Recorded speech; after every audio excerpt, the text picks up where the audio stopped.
There's the buttons we gotta hit. Alright. Let's go ahead and get things up and running. Where's the right button? There we go. It's always one of them. Hi! Hello, everyone. Happy Pi Day. Happy Saturday. I hope everyone is doing well. I hope everyone has gotten some rest. I hope the week ended well. Have you all had your mandatory slice of pie? I actually have not, because I kind of forgot. And then,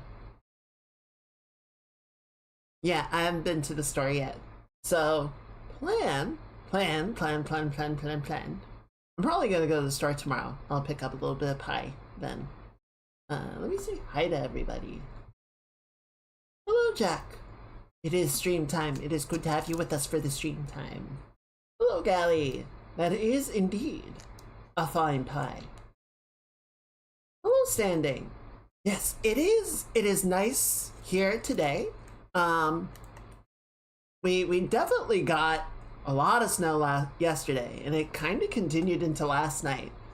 Much of it is melted now. It is starting to warm up, and it's probably going to continue to, but it was nice that we got to experience it just for a day, you know?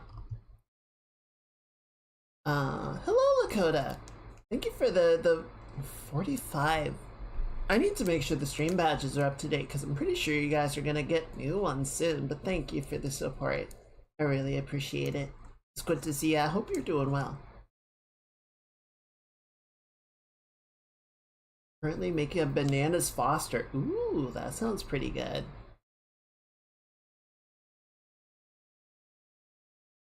What would I? I mean, my normal one is pumpkin. Apple, like cinnamon apple pie. Dutch apple, that's a really good one too, with the nice crumble top. I could go for a lemon meringue as well. That would be really good. I don't think the store is gonna have something as fancy as a lemon meringue. I'm probably just gonna get something more basic. Man, now I really want pie. I have regrets. I shouldn't have brought this up. Now I just want pie. What if we just delayed the stream by an hour and we all went and got pie? Mississippi mud. That sounds... No. That sounds toxic. Knowing the quality of the Mississippi, but... I'm assuming it's like some kind of chocolate pie or something?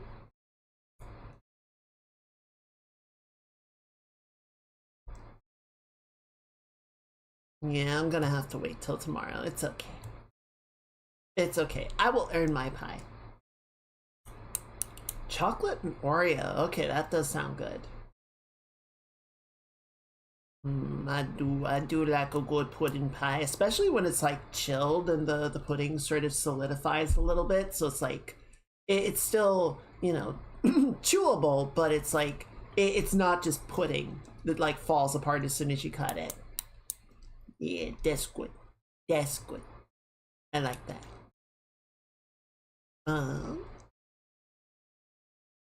Honestly, it's been kind of a chill week for me. Like, I went for the run on Wednesday. I just went for a walk yesterday. You know, it was snowing, and I wanted to get out and actually see the snow. Like, I've been taking photos and stuff from the house, but I wanted to like go to the park nearby and see the snow fall over there. And you know, with it being that cold and wet and everything, is like, well, I'm definitely not gonna go for a run. I was gonna play Beat Saber, but then after the walk I was just like, I'm tired and hungry and it's cold and I'm just not feeling it. And I did the walk, so it's okay. New sub badges at the 2.5. Shit, really? Okay, I'll look into that. I'll work on it. My bad. You can tell I am very good at keeping everything up to date and very on top of this from a professional standpoint. I'm a professional streamer that has been doing this for years? Years now. Yes.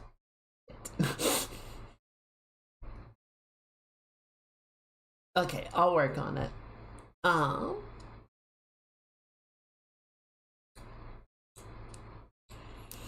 yeah, honestly, it's been a pretty chill weekend so far. I slept in a fair amount. Not terribly so, but definitely was slow to get up today. Did a little bit of drawing.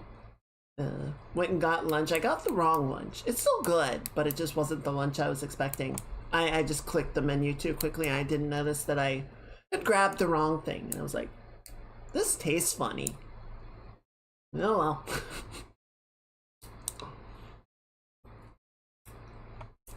But yeah, aside from that, it's been pretty chill so far.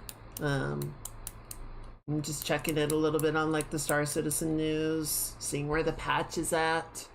Uh, yeah. How are y'all doing? How's your weekend going? Oh, the weather is being kind. It seems very crazy. It seems all over the place for people right now. So hopefully it's nothing too bad for you. Hopefully you're enjoying your weekend. Um, so the plan for today is we're gonna play some more Horizon. You hear Kingdom Hearts 4 is in full production.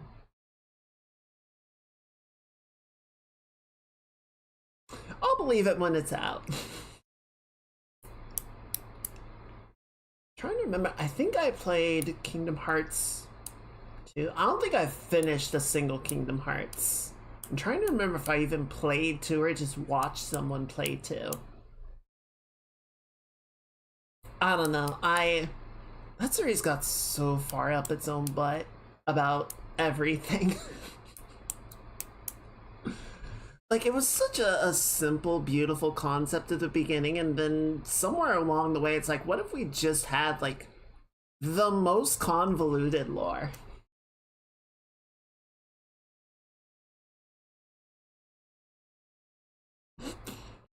There, I appreciate things about it, and I think, like, the music in particular, the orchestral renditions of the soundtrack I really like, but I don't know, I just can't get into it.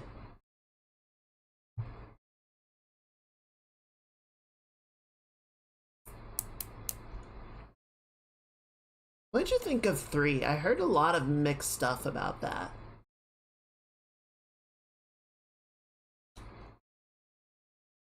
Um, I don't think if there's anything else that really happened. Not particularly. Honestly, it's been kind of chill. It's been kind of a low key few days. I did play some Helldivers with my friends yesterday. Um, man, that difficulty issue is definitely still there because we were on one of the planets. So we had the invasion of Cyberstan, and we can't. That ended, but they've taken that sort of tile set and they've expanded it to other locations, right? So there are other planets that the automatons have control of, and they've set up factory cities on those. So we're kind of doing like the same thing, but on other worlds, you know. Um, those missions are fucking rough. Like, just getting 3 Vox tanks stacked on top of each other and just everything is blowing you up. And there are honestly times where I couldn't see what was happening because it was all just plasma fire and explosions and smoke. And I'm just like, okay. And then I turned into a pile of strawberry jam and I'm like, okay. Didn't feel much challenge for it compared to the other two. That's fair. It is, and I don't know, like, it's really at the highest level difficulties, like 9 and 10, where I feel like it's cooked. 7 and 8, we were doing those missions and we could handle those fine. So, you could certainly argue that there's a bit of a difficulty spike going into the last 2 settings or so, but I also don't really, like, mind that they increased the top of the spectrum. I think it's fine that like they've sort of adjusted things in such a way to make it more difficult so people can find the challenge that they want. I think there is a discussion to be had about whether level 10 is possible. It does seem like they need to add certain balance factors of like, well, there can only be so many of a given unit on the map at a given time, because one Vox tank is enough to deal with, two feels absurd, and three is just like, so we die now.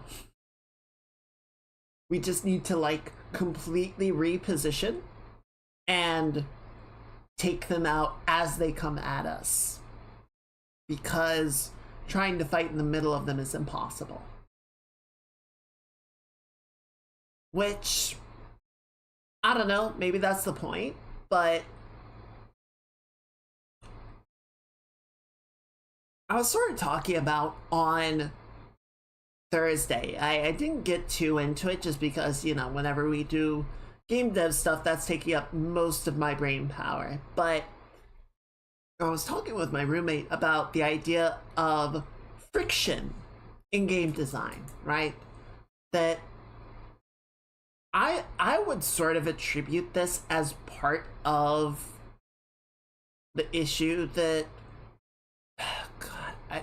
2016 was a decade ago, so the last decade of game design has really suffered from, like, there's been a number of things that have sort of made recent game development problematic, I guess I will go ahead and call it. But I think one of the fears that developers have is, if you make games too difficult, too frictional to the player experience, they will bounce off, right? They will put the game down, they will go do something else. They will go watch a video or watch a stream or play some other game, and they just won't come back, right? Because why would you do something that isn't fun to do voluntarily?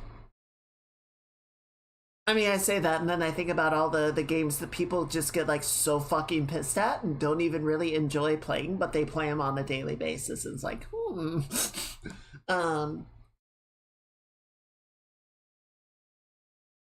So there's sort of a mindset, I think, of, well, let's make the game as, not as frictionless as possible, but let's remove friction in a lot of places, right? We're going to introduce quality of life stuff. We're going to, you know, try and like curve it from getting too challenging, too difficult in any particular area. We're going to sort of keep things on like a mellow level so that the player doesn't feel like they're being treated unfairly or, you know, inappropriately, or they're having a bad time with the game. And the problem with that is that a lot of times, my roommate had a really good quote for it: the friction is where the sparks fly. The frictional moments where you have to come up with a new strategy or master a particular execution or really think through a problem, those are the parts that create the experiences that you remember, right? The parts of the game that you can just turn your brain off or literally play another game while you are doing it, you don't remember those. Those aren't interesting. They're not unique. They're not storytelling moments. They're just kind of a thing that you do, right? Like, there are a lot of things about Dune Awakening that I enjoy, but sort of the process of going in and raiding a bandit camp and killing the people and taking the loot and everything, like, it's so repetitive in its gameplay loop, and generally not very challenging, that I couldn't tell you what most of those experiences were like. The only ones that I particularly remember were like the first time that I encountered a particular thing, or the like when I ran into a particularly difficult one that I had to sort of re-strategize and figure out a new way to execute on it.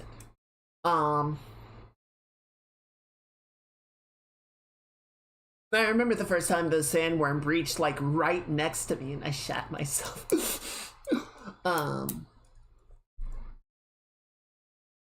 You know, in World of Warcraft, I still remember, you know, well over a decade later, the a particular raid where, you know, we had one of our off tanks died and an ad started just tearing through the group, and a DPS warrior who was not there to tank, not skilled or geared to tank, just like leapt onto the ad and drew aggro and survived long enough for our healers to res the off tank and get them back up to fighting shape before dying valiantly. And we salvaged the raid because of it.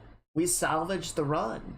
And that felt awesome, right? But it was this moment of like, things are not going according to plan. What do we do? And then we figure it out. And those are the things that you have fun with, that you talk about later. You're not necessarily like just sort of having type 1 fun in the moment, but being presented with the challenge and overcoming it is what makes it exciting. Not necessarily every game should do that, right? Obviously, some people want more laid back games that they can just sort of cruise through. But I think a lot of the frustration that people have with games of the modern variety, and I think to some degree part of why people enjoy the concept of like Souls games and whatnot, enjoy stuff like Silksong, is it doesn't shy away from just hitting you with something really hard, right? It doesn't say, oh, you know, well, we don't want to punish you too bad for dying, so we'll give you a little gimme here. It's like, no, you fucked up. Go back and figure it out. And don't fuck up on the way back or you lose your souls.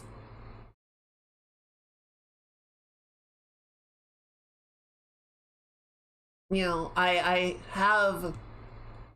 heard from my friends, from a couple streamers and whatnot, of like, oh, in Helldivers, I wish the mech, you know, was more like a Titanfall mech. I wish the tank could be piloted by a single person, didn't need a dedicated driver and gunner, and the gunner could actually move the turret so they didn't need to like position the tank or tell the driver how to position the tank and all of these things. And it's like, I get that,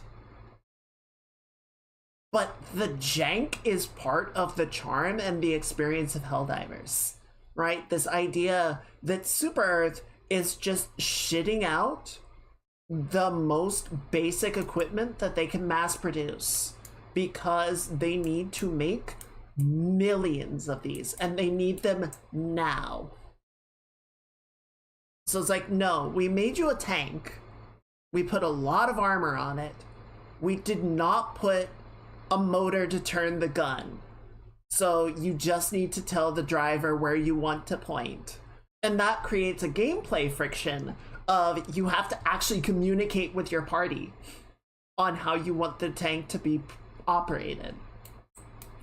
Oh, my game goes, oh, it looks like they need to glue you back together. Should have dodged, dumbass.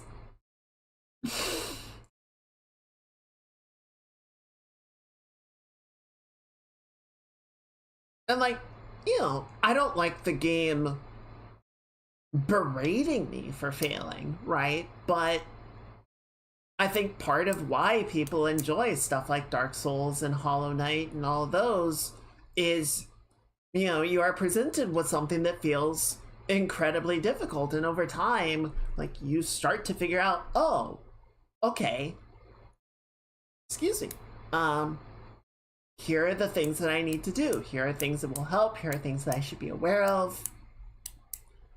And that finally defeating the enemy that you have been struggling on for however long feels like something that you earned.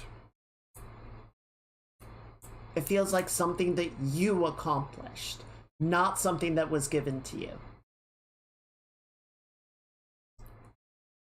I think that's where the Sony Yap comes from, right? The thing that we're dealing with in Horizon, that's in God of War, as well as I think a couple of other Sony games, where it's like they didn't actively remove the friction from the game. Like, there's still stuff that you have to figure out, right? There's puzzles that you need to solve, enemies that you need to defeat, but they also were like, we need to smooth it out. So they added all these little quips and voice lines to sort of like push the player in the right direction, rather than allow the player the grace and the opportunity to figure things out for themselves. And I think that was a huge mistake. Like, I don't feel good solving a problem. I just don't. I just get frustrated. The game does that and needs to have a quick death screen. Should not take me 30 seconds of waiting every time I die. Backtracking to my death is okay. I get to do something there, but don't just sit there after I die. I agree. Yeah, the being able, like, if you're going to have death be a mechanic in the game, you need to be able to turn around quickly and execute the gameplay loop without a lot of, as you say, sort of monotony or drudgery. I think that's definitely true.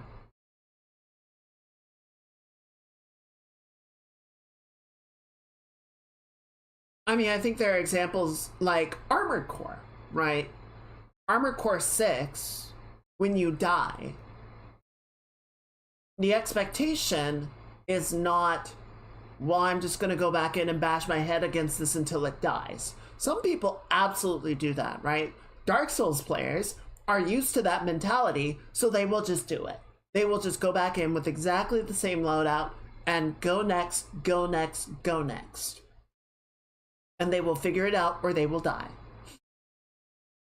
But what Armored Core 6 kind of expects you to do is say, okay, well, what about my loadout did not work for that fight, right? Do I need more defenses, more mobility, different weapon types, different arrangements, different, sort of the expectation is after each attempt, you are going to make some adjustments to your build. So yeah, it is going to be slower because the expectation is that that death screen is part of the gameplay loop, right? You go in and you make modifications. We saw the health bar move. It can bleed. It can die.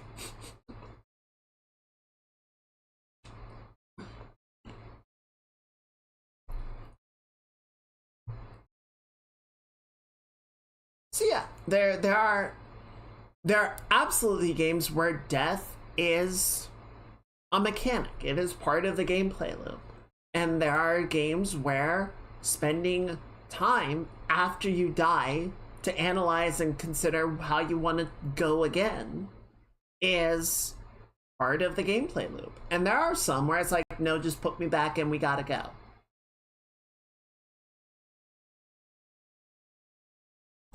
And I think, as designers, part of the challenge is understanding what is the experience that you're trying to create and what is going to what is going to sort of allow for that to happen. One of the other things that my roommate pointed out, and this was sort of in response to, you know, the discussion that we were having before about like map design in MMOs, is older games tend, especially older MMOs. Sorry, 1 second.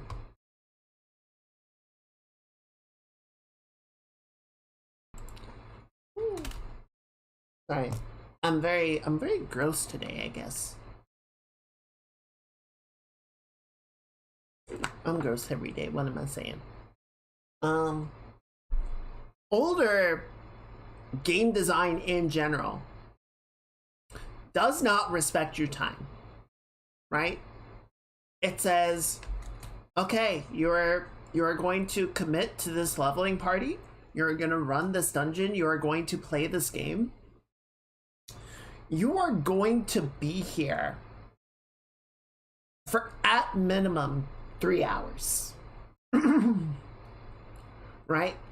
Like this is the experience that you have committed to. You are sitting down, you are going to play this game for at least a couple hours now.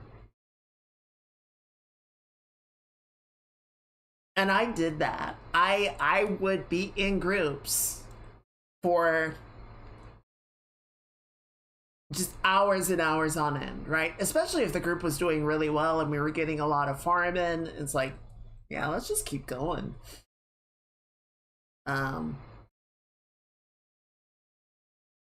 And I think nowadays, one, because people's attention spans are fucking shot, and two, sort of that concern of, well, we don't want to make players commit too much time, because if they do, they might not want to play the game.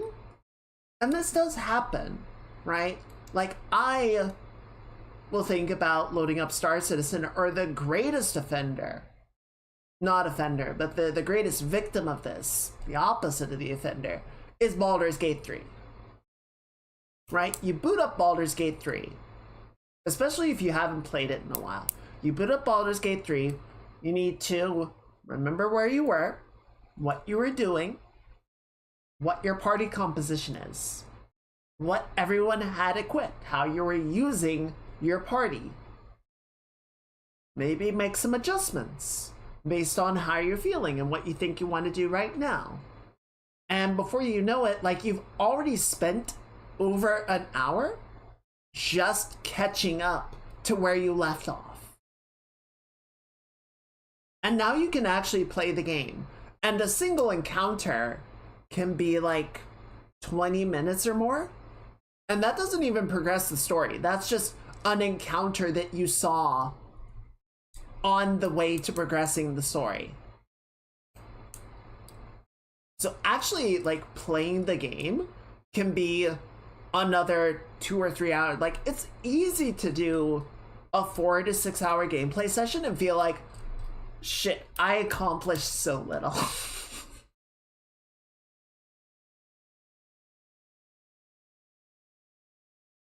And so a lot of times it'll be like, man, I should really pick up Baldur's Gate. But I'm not gonna get anything done. And so I just don't play it. And I've never finished the fucking game. And I want to, but it feels like one of those things that I would just need to sit down and just play it. Right? I would just need to allow myself the grace to just play the game for a while, uninterrupted. Like, uninterrupted for a day, and then for multiple contiguous days. Just to get to that point and be done with it and be satisfied. Not the, like, want to rush it, but like the on again, off again thing does not work with that game.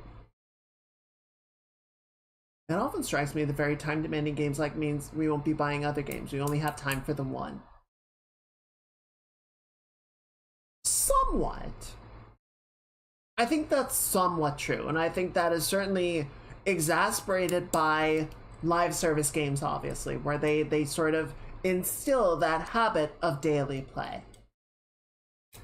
Like, if I sat down with Baldur's Gate 3 and I said, I'm going to play this on a near daily basis because I want to experience the game and I want to see it to the end, I could probably finish it in a reasonable period of time, right?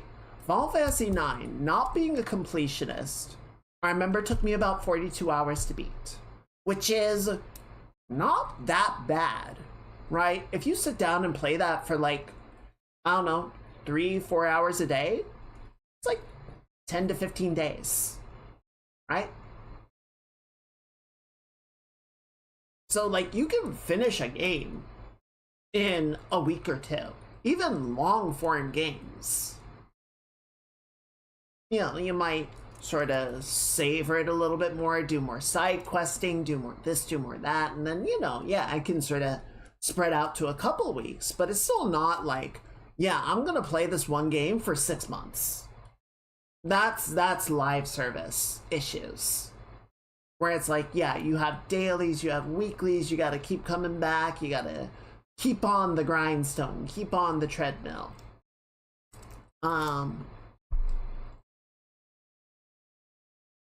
I think Baldur's Gate ends up taking longer to complete because I'll play it for a day and then I bounce off. And so, yeah, the time sort of stretches out because I have to spend all that time sort of catching up and reminding myself where I was and double checking everything. Like, if I were playing the game regularly, I wouldn't have to do those things. Right? So it becomes harder to play if you're not playing it continuously. I feel like that's part of what has stopped me from starting Expedition 33 yet, is I think it would happen, the same thing would happen there.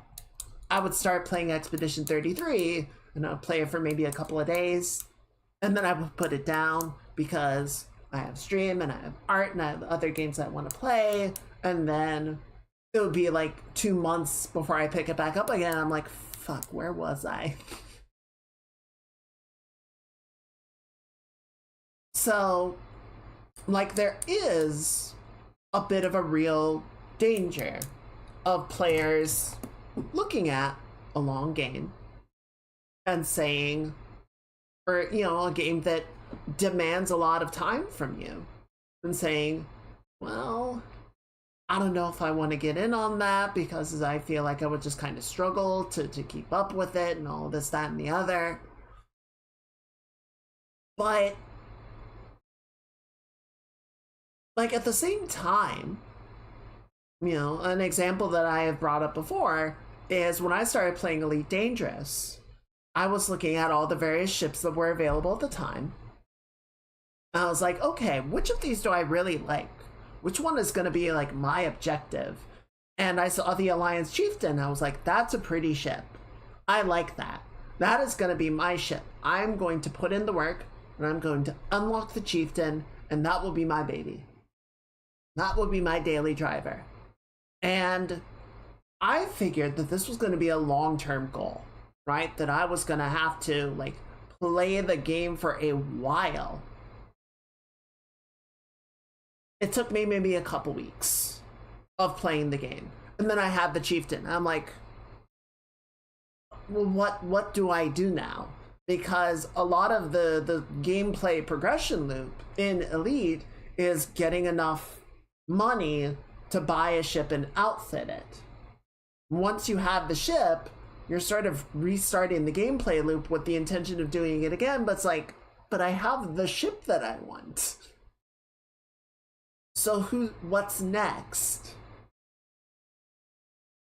Right? Like, if I think I honestly would have been more satisfied with the experience if it had taken me a couple months to unlock the ship. It would have been something that, like, each gameplay session, I watched the number tally up, I put in the work, and eventually I can finally go to the dealership and slam down my credit chit and be like, give me that fucking shit. And then I would have looked at it and gone, Yeah, that's my fucking shit.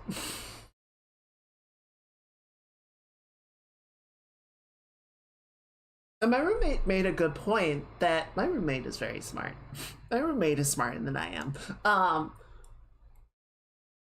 What you are talking about doing in a lot of these cases, and sort of to your point, standing, if a game expects you to lock in a 4-hour play session to get anything done, you're basically talking about a D&D game, right? That you and your friends get together once a week. Maybe once every 2 weeks, but you know, you're not scheduling with other people. So let's just say once a week. And you're saying, once a week, I'm going to sit down with this game and I'm just going to play it, right? I have cleared my schedule. I am good for this. I'm not going to get distracted by YouTube. I'm not going to have a stream on in the background, whatever. I'm just going to play this game and enjoy it. And you should be able to make meaningful progress within that one play session, but it's also going to take you 4 hours to complete the gameplay loop. Or, you know, get through that section of the game. Because what happens right now is, you know, you have to log on for 2 hours, 3 hours a day, and then you do it again the next day and the day after that, because you've got dailies to grind, you've got check boxes to hit, you've got objectives to clear routinely to maintain your upkeep in the game. And that's where you get into only having the time for one. It's like, either you have a bunch of games that you check in with on a regular basis, like daily or every couple of days, or, excuse me, you have a couple of games and you can sort of cycle them over the course of a week or two, right? Like, today I'm gonna play this game, and Monday I'll play this game, and sort of, you know, go almost cyclically, unless you're, you know, got the new hotness and you're really like focused on that one, you just want to play through it. So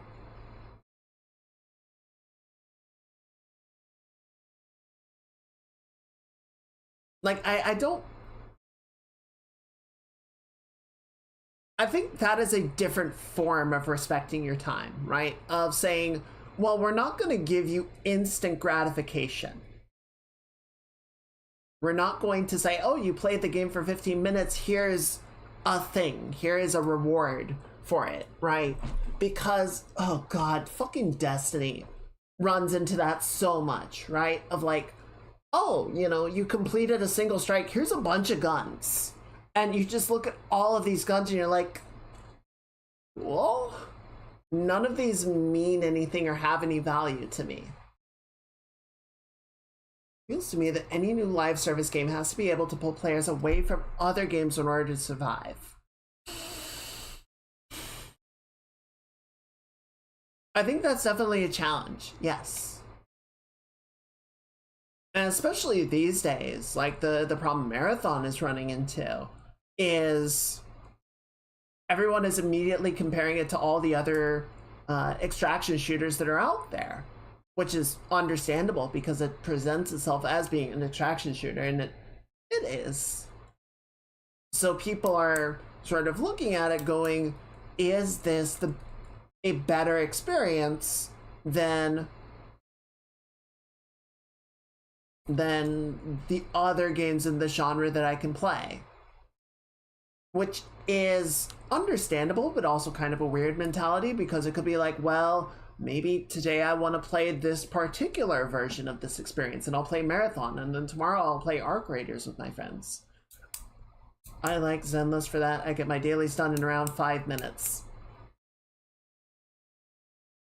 I'm glad that they're like easy to get done, but I also just can't be fucking compelled to do dailies anymore. I just don't care. I don't care about really any game enough to do dailies. Like, if it's that mundane, why have it?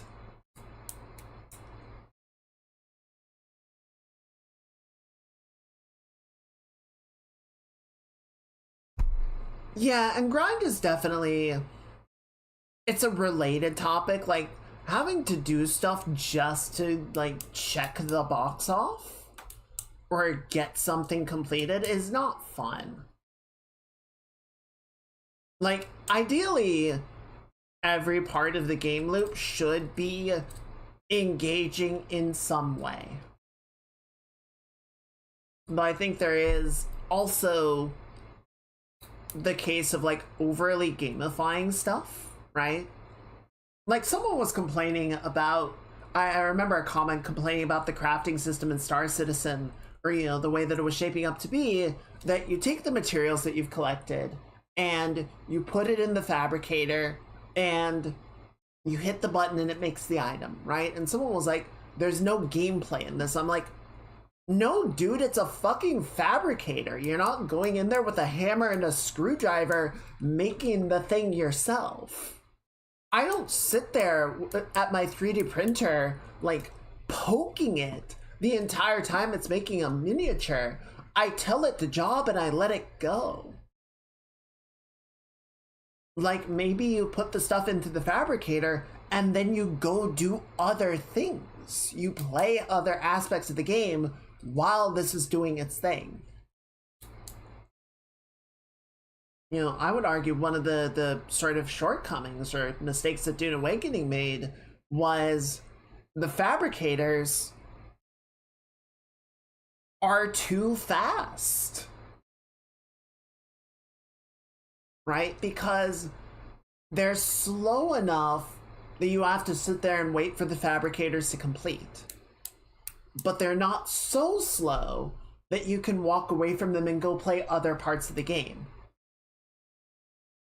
Right? Like, if it's 30 seconds, you're not going to go leave and do something else. You'll probably just sit there and wait for the fabricator to complete, which means 30 seconds of doing nothing. And yeah, that sucks. New idea for a horrible product: a 3D printer that only works if you hold a button. Even worse, what if we make it where it's a 3D printer and you have to hold the button at a rhythm? You have to like repeatedly press the button like at a 4/4 time.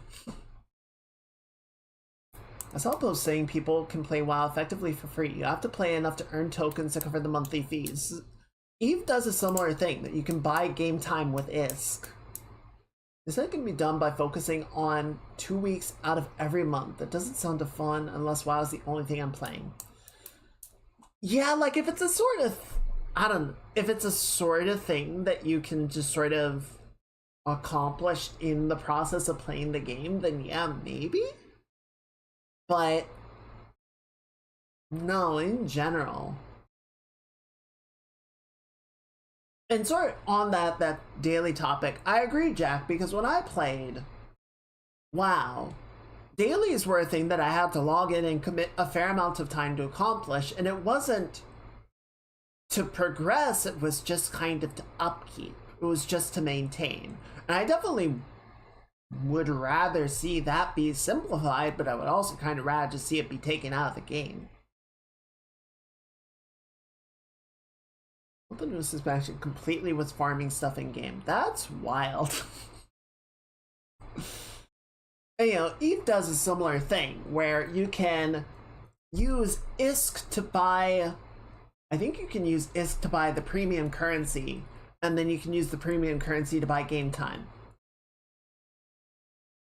So, like, there is a bit of a reward system that you can use that with, but I think in general, like, I don't like I just don't like dailies. I don't like dealing with dailies in any game that has dailies, I am less likely to play.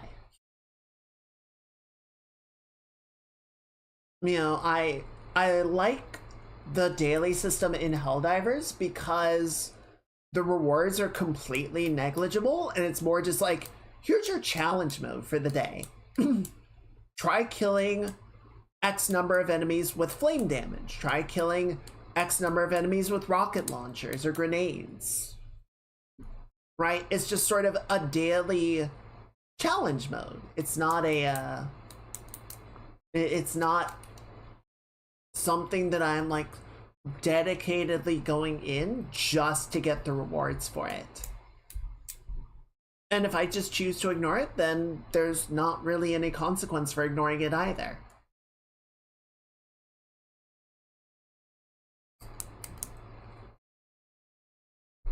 So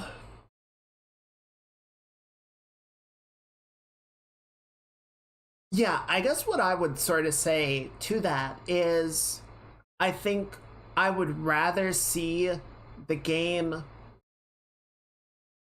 disrespect my time by expecting me to put more effort into completing objectives, but respect my time by removing filler activity, right? Things that just sort of drag out the monotony of the game and require me to log in on regular basis and sort of perform mundane tasks, because that's just there to form habits, right? That is just there to incentivize you to play on a regular basis. It's not there because it makes the game more fun.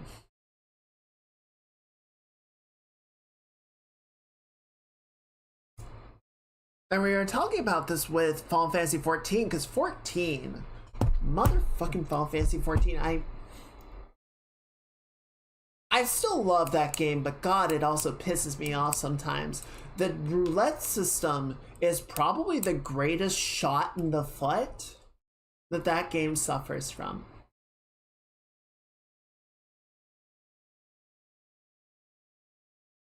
Might be a little hyperbolic, but it's also true. So the roulette is the daily system. It is the primary daily system in Final Fantasy 14. It awards you gil, nobody cares about. Gil is not an actual currency by endgame. It awards you XP for some of the things, which typically means it is the simplest way to level up a character or level up a job. Most importantly, it awards you tomestones, which are the endgame currency. And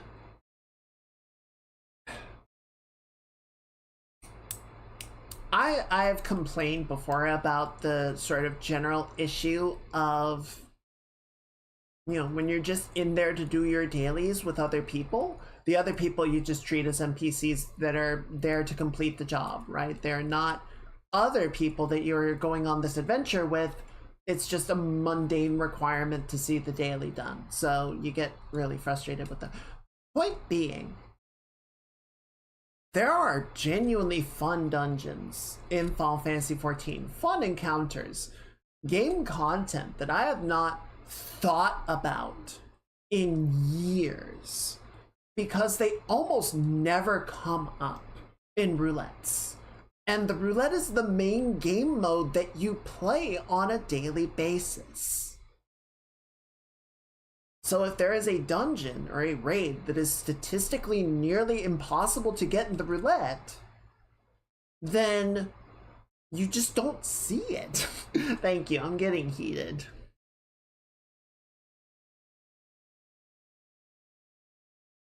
And we were sort of brainstorming the idea of, what if Square Enix just took the roulettes out of the game for like a week or a month, right? That you're playing the game, you're leveling up your character, you're progressing the story, and you go, I need to complete this dungeon. And you just go to town and you shout, hey, does anybody want to run the area? Would anyone like to help me run the area?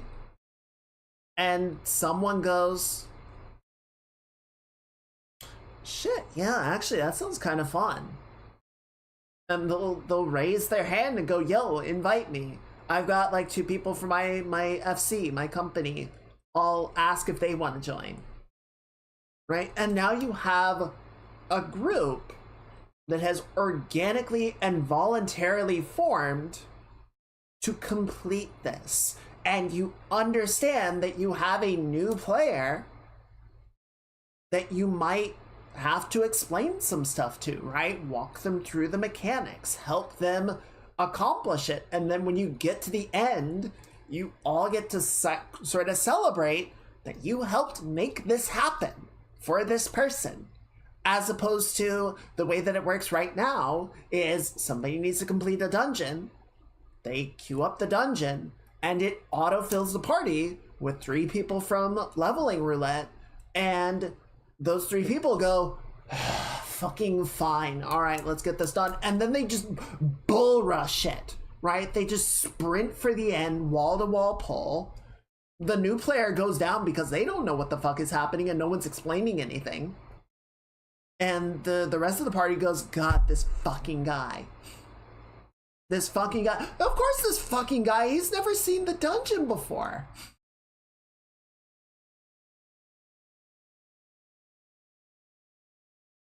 On one of the Discords I was on, someone was saying that like the last set of WoW raids, there was sort of an expectation in the community that within like 24 hours of the new raid coming out, you knew you had like done the research to know all the pulls.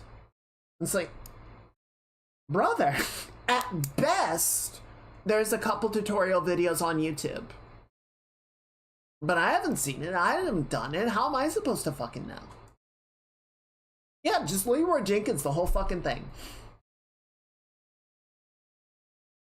So, like, as much as like the roulette makes things easier and it makes accomplishing the dailies easier. This is absolutely true. But I would argue the problem is not making the dailies easier to accomplish. The dailies should not be there. Because it makes the progression in the game artificial. It doesn't make it a satisfying... You're not playing the content to enjoy the content, you're playing the content to check off a box.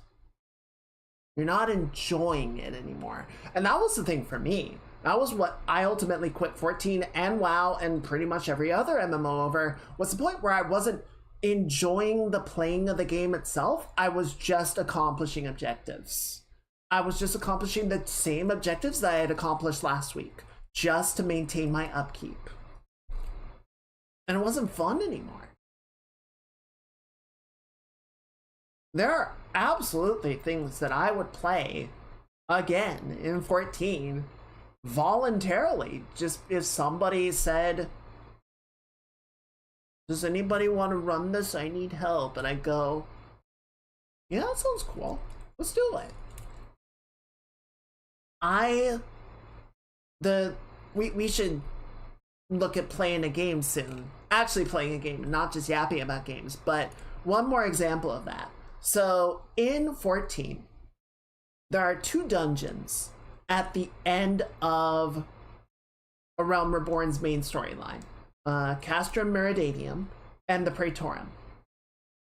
Both of these are narrative heavy, cinematic heavy dungeons that now are both just 4-man groups. One of them was 4, I think one was 4 and then the other was 8, but they've modified it for recent updates to the game.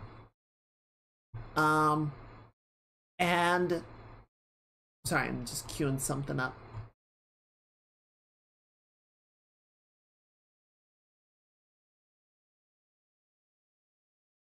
The first time I played the dungeon, the first time I played both of them, the experience was ruined for me. Because I'm a new player. I'm just there, like, I'm actually, there to get the story and have the experience and everything. And everyone else in the group, or like 6 out of the 8 people in the group, have run this 100 times before, and they've queued in through main scenario roulette to, just accomplish their dailies. So every time a cutscene comes up, they skip it and just sprint ahead. And so I have no experience with the fights. I don't touch anything, because by the time I get out of the cutscene, they've already killed everything and have moved on to the next thing, and the next cutscene just auto queues. And it just makes no fucking sense. So the solution that they ended up coming up with, I think when I did it, it was still part of leveling queue. Leveling roulette. They separated it off into its own roulette. So these 2 dungeons exclusively are in their own roulette, and they made all the cutscenes unskippable, so that players wouldn't have this separation of intent, right? Just, if you are signing up for main scenario roulette, you know what you're getting into. You know you are going to watch these cutscenes. We'll sort of give you an appropriate reward for the amount of time that you're committing, but you're committing to it. And people hated it, right? Because, like, I don't want to watch these cutscenes for the 50th time. I just want to be able to skip it. And I always push back, because no, you're ruining the experience of the people that are actually there to experience the dungeon for the first time.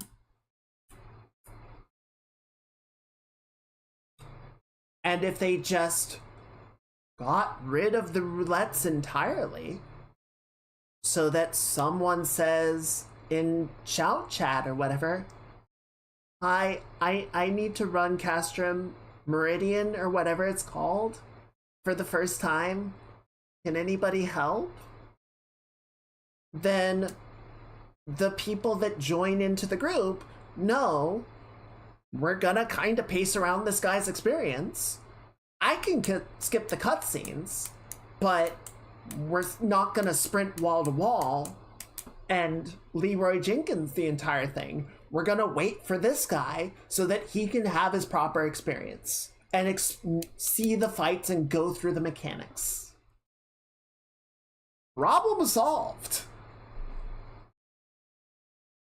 But it requires that friction, there's the word again, of actually coordinating within the community, having people talk to each other, understand what the expectations are, and cooperating towards completing those expectations. Not just press a button, wait for the queue, wall to wall, on to the next one.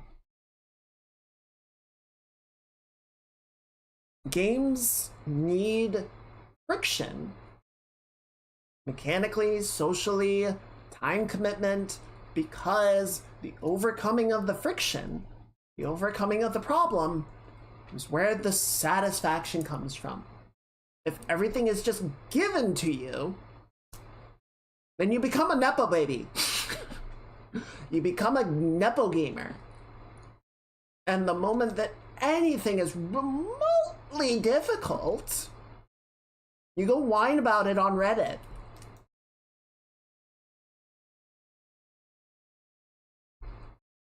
This is why they say, like, kids these days, freaking old gamer moment, would, never survive, like, classic Ninja Gaiden or Contra or something. It's like, yeah, because those games fucking disrespected you. And, there were other incentives involved of, like, we need to make this game ridiculously hard so that they'll keep feeding quarters into the machine, but actually, like, completing those games and getting on the high scoreboard was a thing that you could brag about.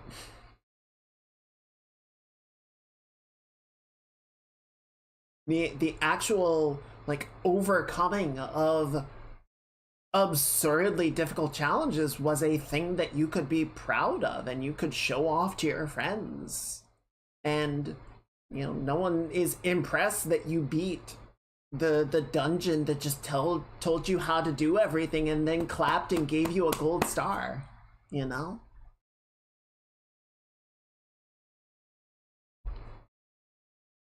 Alright, that's enough ranting for me. That's enough ranting and raving. Why don't we go actually play a game? Why don't we go... I freaking like hovered my mouse over the screaming cat emote and I'm like, yeah, that's basically been me for the last 20 minutes. Let's go play a game. Let's go play a game that holds my hand a little bit too much. I'm gonna get mad at it for holding my hand too much. Is lighting working? I think it is. I can't tell. Okay, let's get into the game. It'll be easier to spot at that point. Okay, there it goes.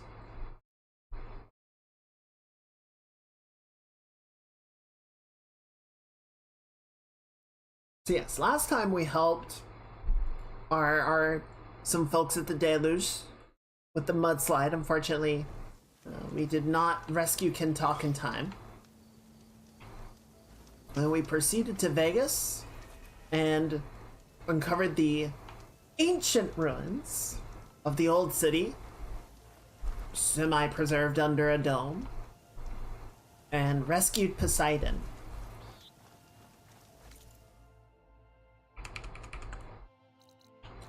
Okay, oh my goodness, there's so much here. We should probably check off a couple of things in the map here. There's multiple rebel outposts here. Goodness. Alright, let's go check this one. And then we'll sort of circle around. Because we gotta make our way back to home base eventually. Alright, we got the shortcut over here. But we gotta head to the base anyway. So yeah, let's go kill some rebels. Rebel scum.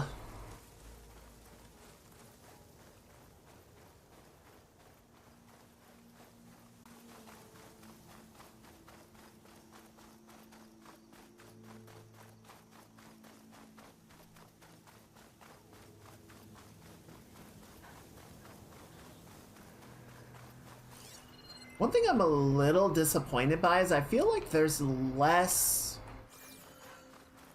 I don't know if there's actually less lore in the world compared to the first game, or if the... Ready for anything now? The, like, little lore tidbits and whatnot are just harder to find. But I feel like we haven't found as many, like, storytelling elements and such in this game as in the first one.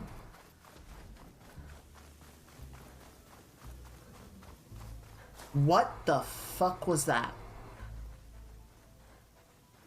Oh, it's a Thunderjaw. That's a big honkin' boy. Gracious.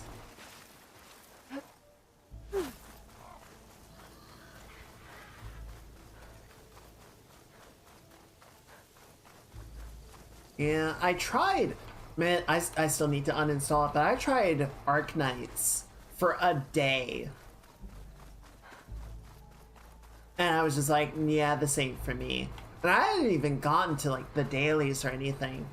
It's like the general sort of the flow of the game and how long it felt like it was taking to actually get to the stuff that I wanted to do. I was just like, I'm not feeling it.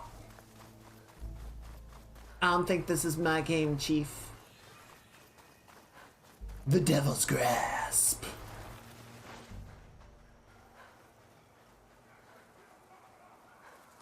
It's a rebel camp.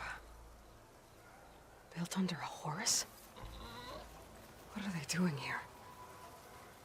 Being rebels, I reckon.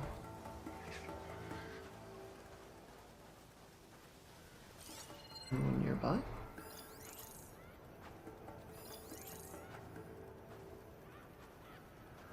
Alright. What is that? Oh, horned lizard. Lizard.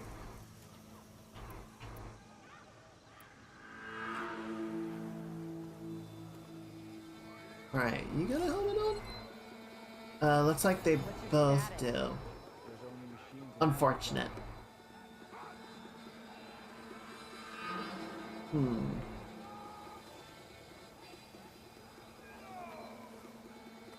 Make a fun TV show. Yes! I mean, it would.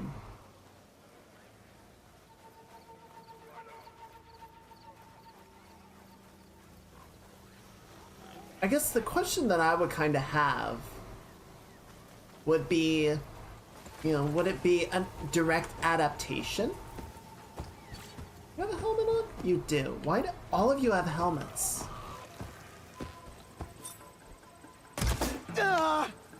Oh, you're not dead. You! I've been spotted. Shit. Well, this has gone wrong very quickly.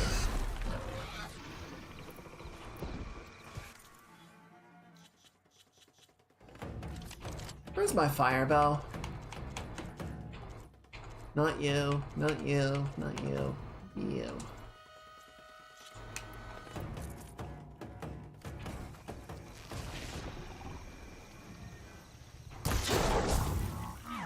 That was the wrong ammo type.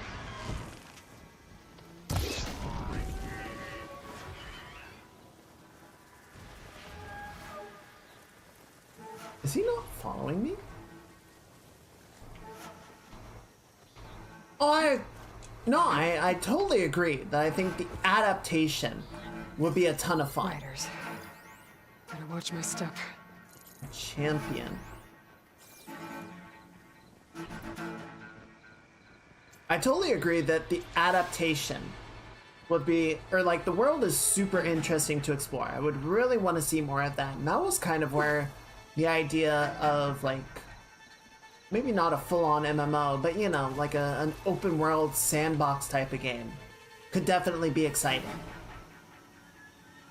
You know, I think that's part of what the Fallout TV show did a good job of doing, you know, saying we're not gonna directly retell a specific story that's already been done, but you know, we're gonna use the Fallout world and tell a new story in it.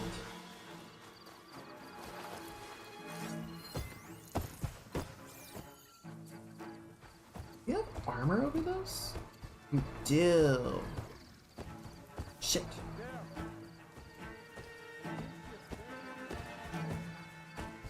I don't think I can override this thing.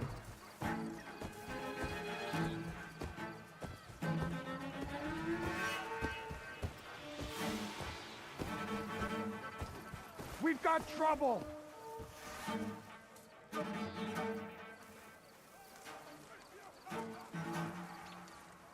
Yeah, The Last of Us did more or less directly adapt the story, and I think they did a pretty good job. Well, I only watched 3 episodes of it. The 3rd episode was really good, though.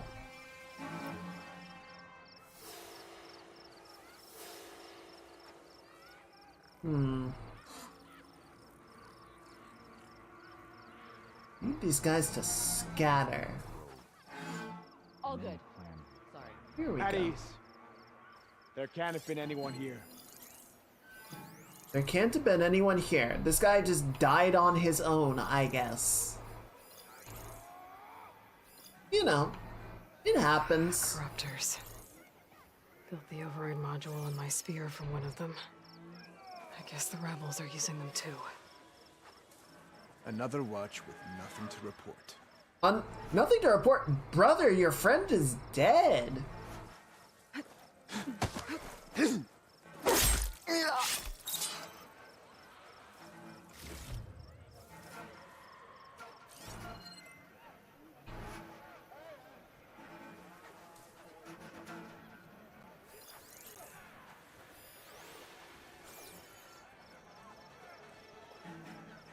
You know, I guess nothing to report. Oh, that guy's riding a raptor. It'd take a lot of acid to bring it down.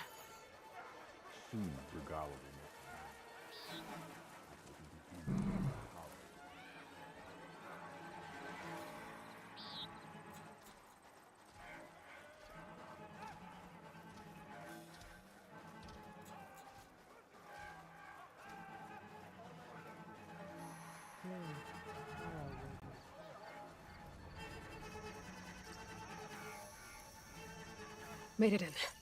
Time to find whoever's in charge. Figure out what's going on in this camp. I do not like the look of this place. Let's see.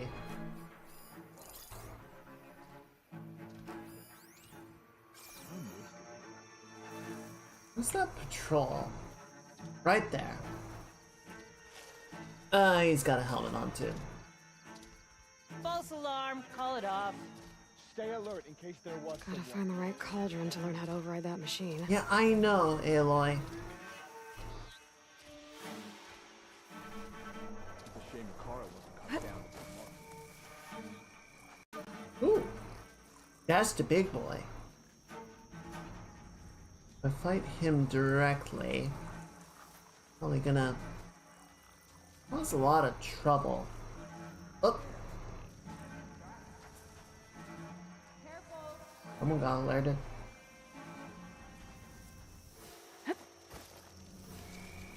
Sneaky, sneaky. The rolling helps.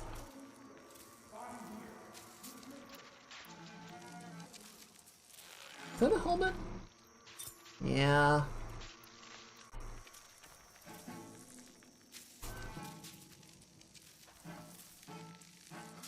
What is this thing? Sparker. Suspicious. Okay, champion's up there now.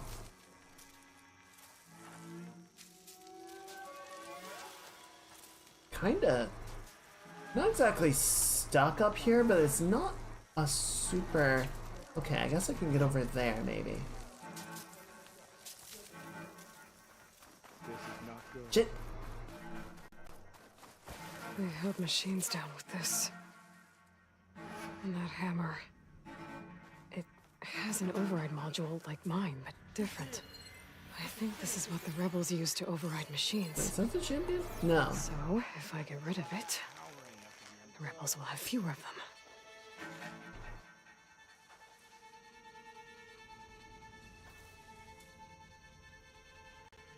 Okay, there's the champion.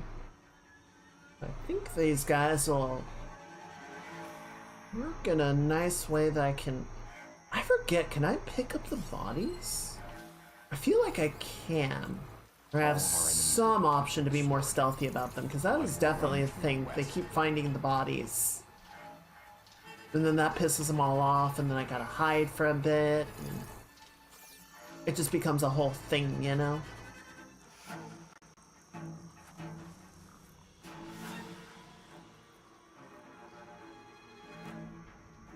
Let's try it with this guy. Guard this dump today, conquer the grove tomorrow.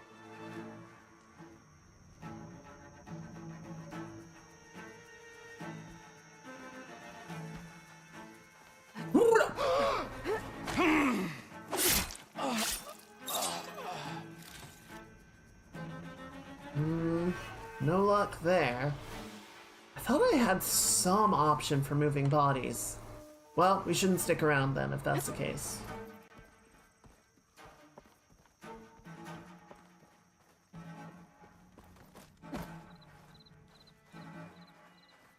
There we go. Now we're getting some altitude.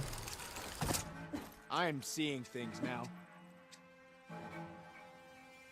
He's looking right at me.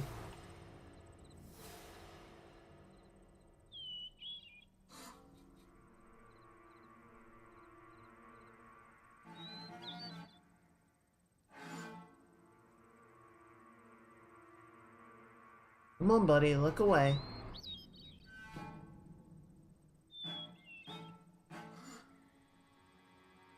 I don't think he's gonna look away. I think that's just where he is. No. That could have been. Are you serious?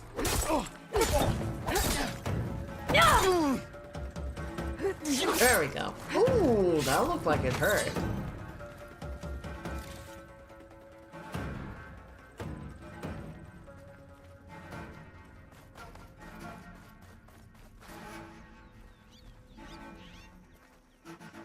I think this is where they run the camp. Oh shit.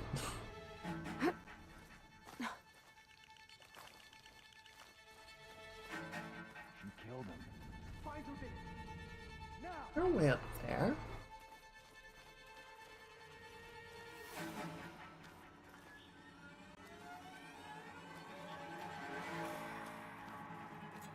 Alright, well I think I managed to get away with that one. Nothing to see here. Only because they don't really have a way to get up here.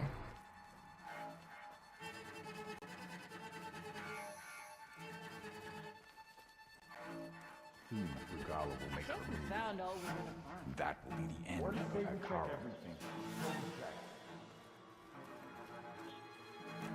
Hey, buddy.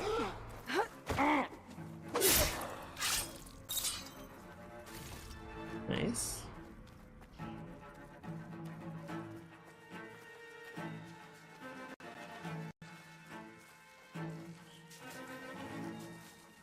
Let's try and the armor piercing shots are very expensive. Don't want to use those if I don't have to. Oh, damn, hi! Owl was just kind of showing off. We'll take the grove. Like, she didn't have to do him like that, but she did.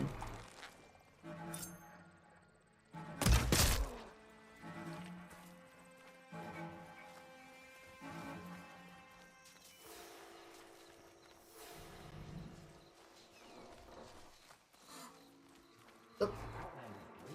Somebody noticed. Okay, that guy's got a helmet on.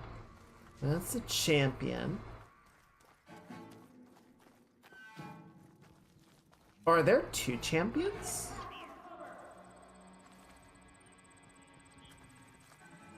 I think there's two of them. Fire's wasted on that machine. Alright, let's wait for that guy to leave for a little bit. 3, 2, 1. Goodbye. What? That was a perfect shot. You all saw it. That was right on the money. Fucking piece of shit arrow drift.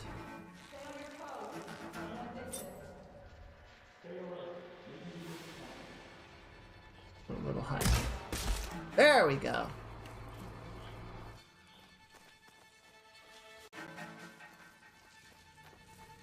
Well, Champion's gonna notice that in a minute. Sharpshooter. There's the other one. Somehow that guy hasn't noticed me yet. Let's fix that.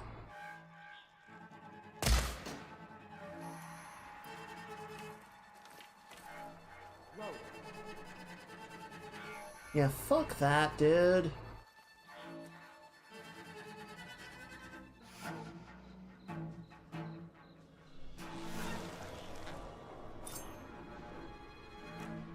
Okay, where is he low armor?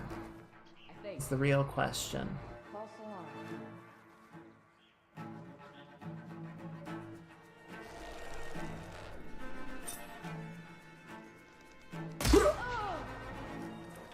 Ow.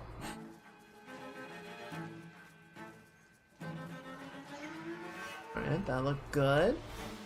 Where's that sharpshooter at? There you are.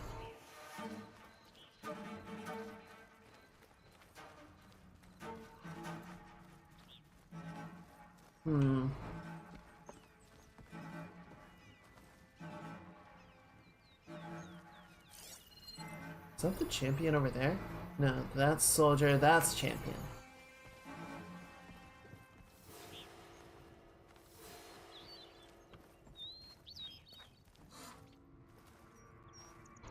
Okay, let's not go that way. Oh. I think she heard me.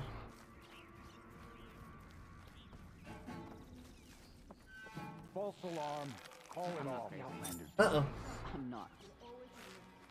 Am I?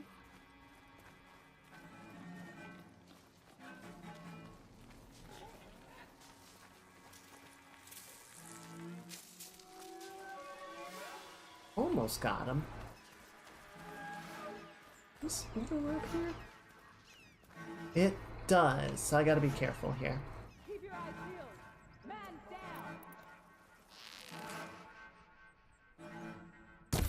down. Oh, what? You! How are you not dead? I shot you twice in the head. Motherfucker.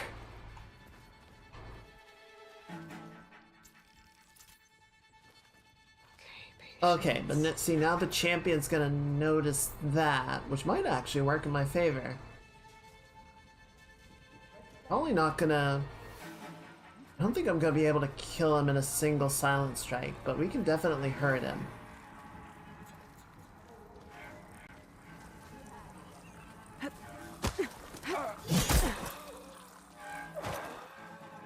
Or maybe I just kill him. That works too. Holy shit. Alright, I'll take that. I thought he'd be tougher than that.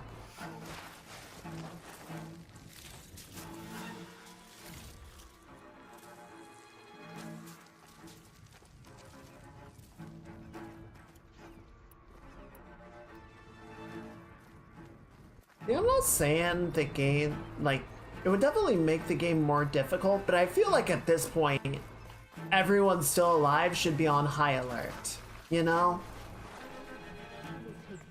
Like, most of their group is dead.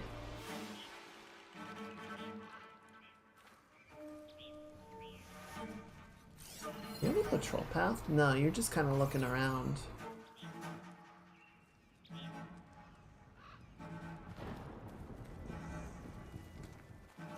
Does this get your attention? At this It does rate, not. Kara will be left with weaklings and Baron scabs.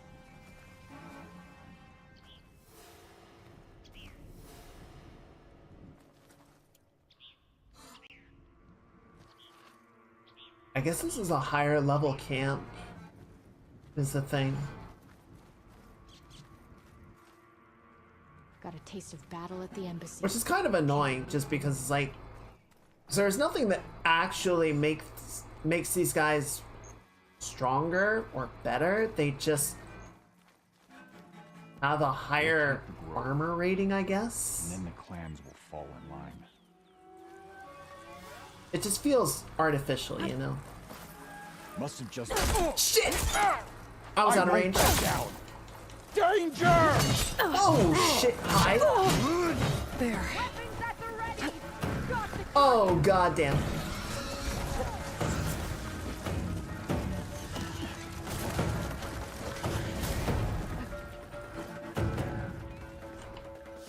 Oh, I was a little bit out of range, and so it didn't do the silent strike. It was just a normal strike.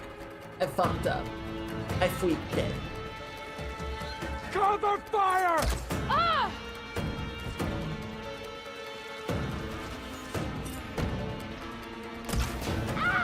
Make her pay!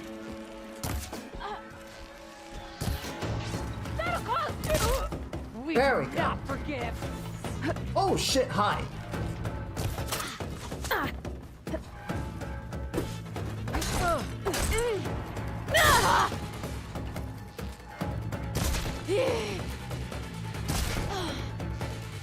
Dude! Down you go, jackass. Steady. What am I dealing with you? Sparker. I don't have any freaking spark ammo.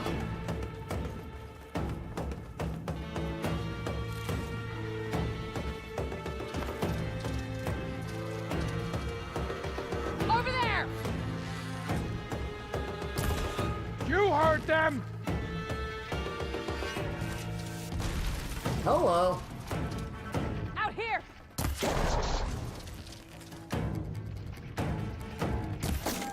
Nah. Bad shot, bad shot, bad shot. I'm dog water, I'm washed. Aiming!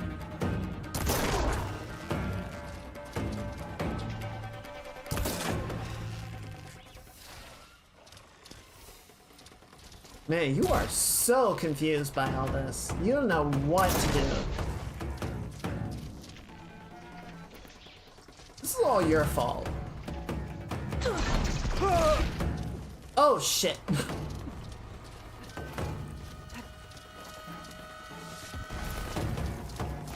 You're on Ow. target! Which one of you dead motherfuckers just shot that?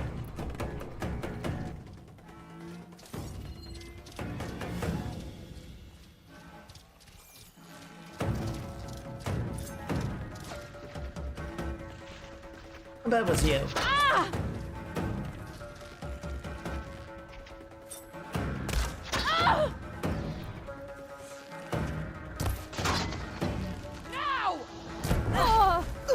Much better. What? Oh shit! Oh, goodbye. No, excuse me. Pardon me. Just gonna go over here. Just gonna go over here. Excuse me. I didn't mean to come down here. I'm very sorry. I'm very sorry. Just gonna. Ah!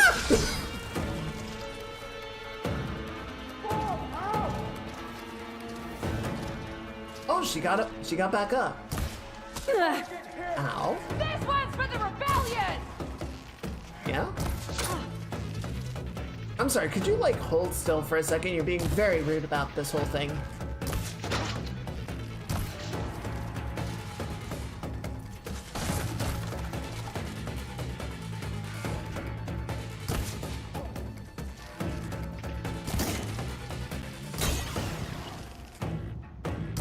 There you are. She's still not dead. There we go.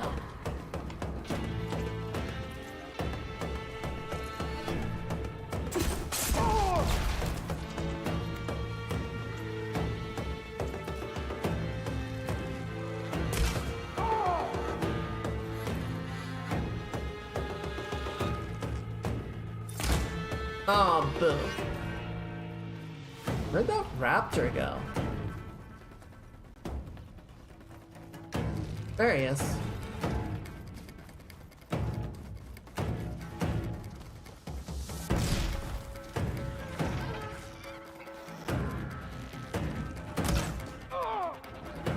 I mean, this guy's almost dead.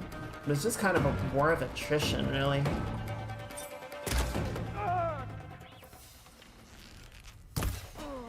Bonk. Rather anticlimactic end for him.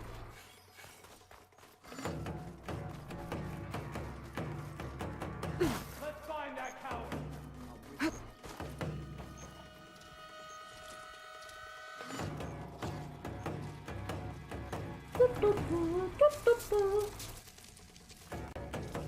Oh shit, hi.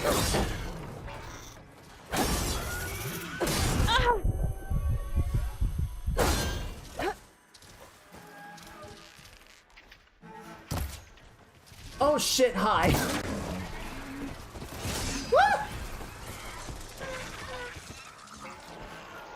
Okay, let me just do one of these. Then we're gonna do one of those. Yeah, come at me.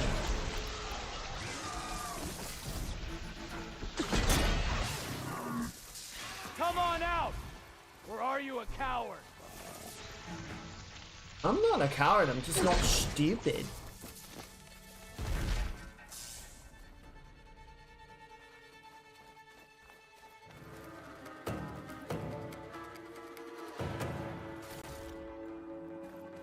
This has certainly not gone according to plan. She went to ground here. Where did the raptor go? Out there. Let's do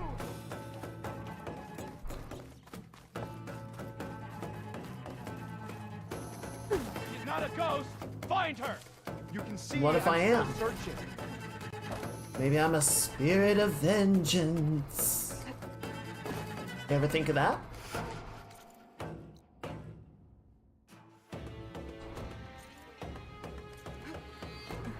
She must have fled. Fear has defeated the Outlander. Yeah? Good now.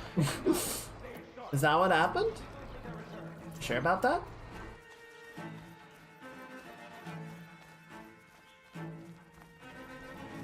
Where's the way to the inner sanctum? I think it was over here. There you are. Wait, hang on. I want to do one thing. I know we just got up here, but while I was wandering around, I happened to notice that... What is that?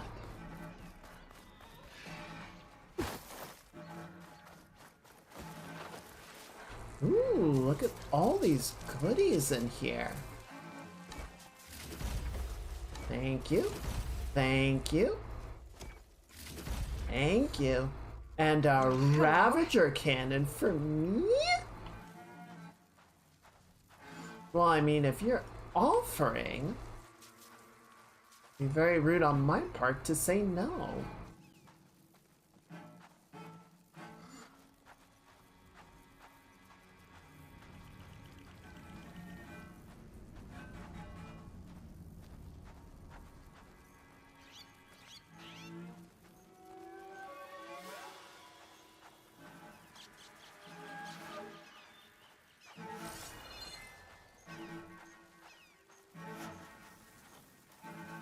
Excuse me, little piggy.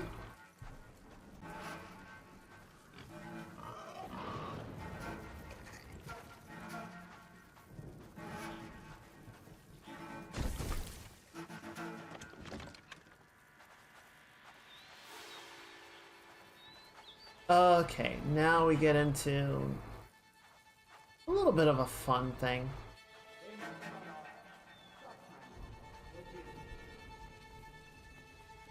The ground deformation is pretty good.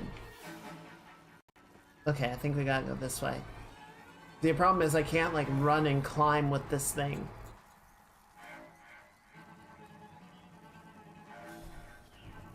$75 shots. Not a lot, but it should be enough.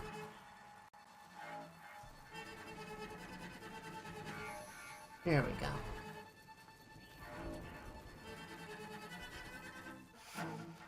I mean, if they're gonna give me a frickin' Gatling gun to deal with this final guy, I'll be damn sure I'm gonna use it.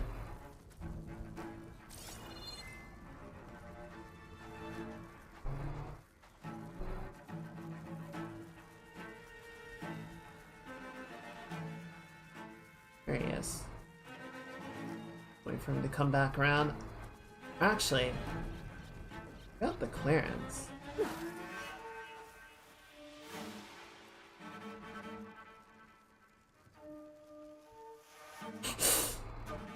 I'm invisible.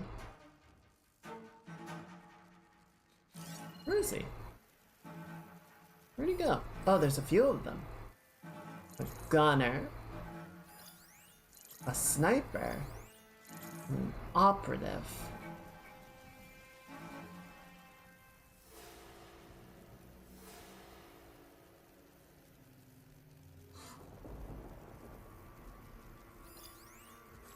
Oh, he only goes that way.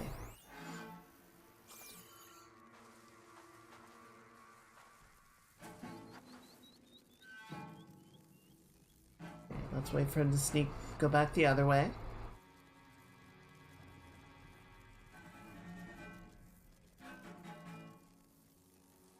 Another day with the Tanaks. Just great. Oh.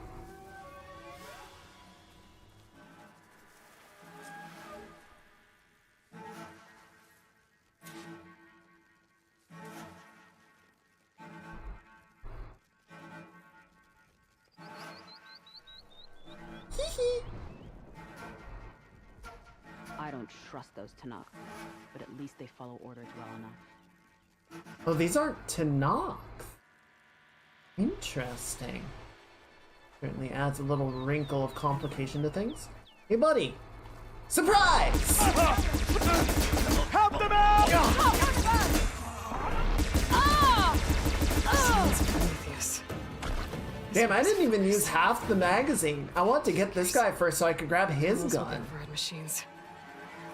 I better take it.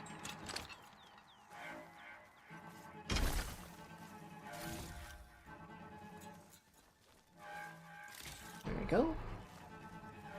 And This focus is encrypted. Maybe I can hack into it back at base. What else have you been up to? Cardinal glyph parchment. Orders to increase the number of machines being captured and overridden. That is not good.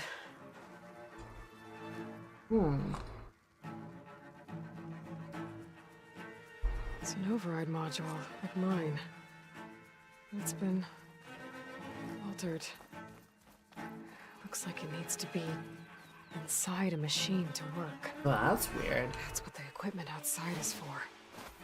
They pierce through a machine's armor and insert the module to override it. So the rebels harvest ancient corruptors in the area to get override modules.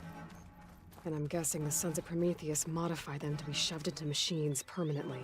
Now they have orders to override a lot more of them. I was right. I have to destroy that equipment, fast.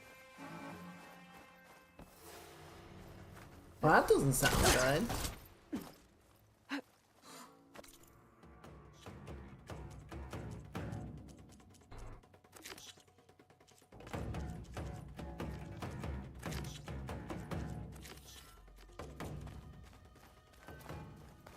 I feel like it's expecting me to have much better levels and equipment than I do, even though I'm at the level that I should be for this. But like, I haven't gotten a lot of the gear yet. I think, I don't know, maybe it's just because it wants me to farm more. Yeah, just stab it. That should make it harder for the rebels to add more machines to their army. I can go, or I could take out the rest of the rebels. Can I use the fireplace now? Hell yeah. Alright, is there a cauldron around here? No. There's one in the far north. We should go do that. Yeah, and Cauldron Gemini, maybe there's a thing later, but it seems like it's kinda...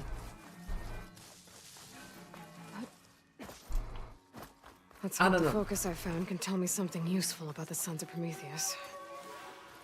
Cauldron Gemini might be a bit of a false alarm. Or not a false alarm, but like, can't use it.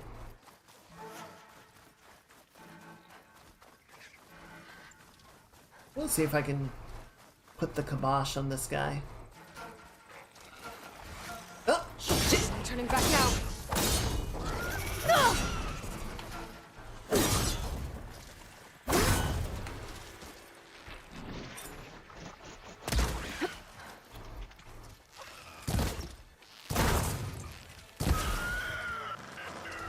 Not the cleanest kill, but I'll take it. Ooh. He got spike pouches. Or spike, yeah, piercing spikes. That's what I need for the penetrating arrows. That's good.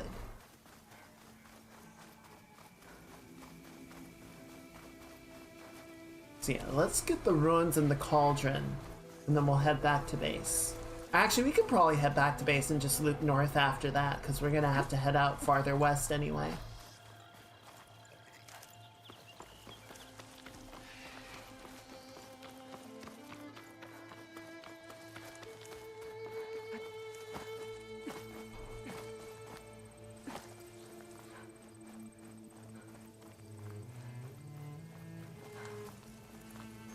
That is a large fucking machine. Ooh, it seems like there's something over here. What could it be, I wonder? Well, I see blue.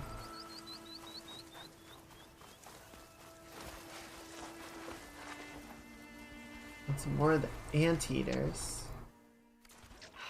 Killer. Made by Hephaestus. Shit. Alright, well we'll come back to that. Apex spike snout.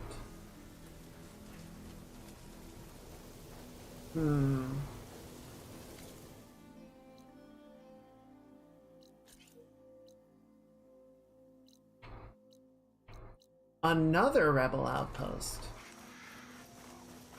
Man, we really stepped in it with these guys.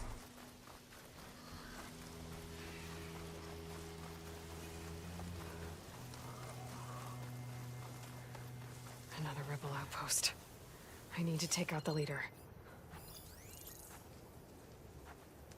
Well, hopefully this one's faster to clear out than the previous one.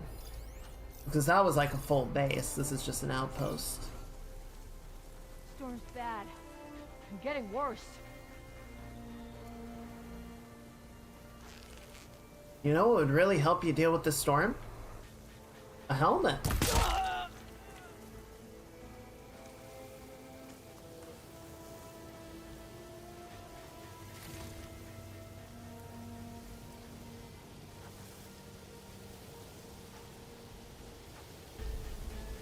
How can I concentrate in this weather? This might jog your memory.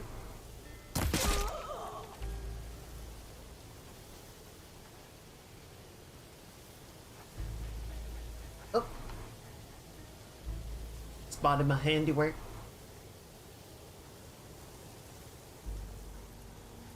The rebels got some heavy gear. They must be in charge. That guy have a helmet on? I don't think he does. He does not.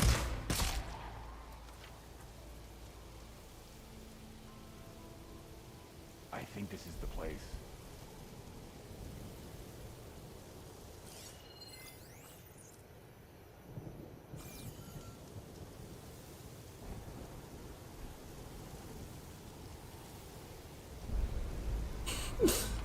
Dude's just like, well, my entire crew is dead, Who's there? but must have been the wind. Whoever did this won't take me so easily.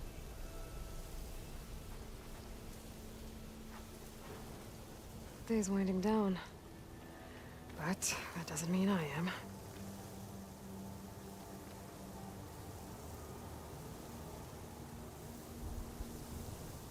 I did not need this today. Yeah, I'm sure. But, you know, some days we just gotta deal with it. Oh, there's one more up there. Ka-ching!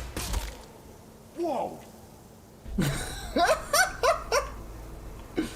Just right in front of him. Steady. Oh. Oh, we might be in for a fight. Hey! Hello!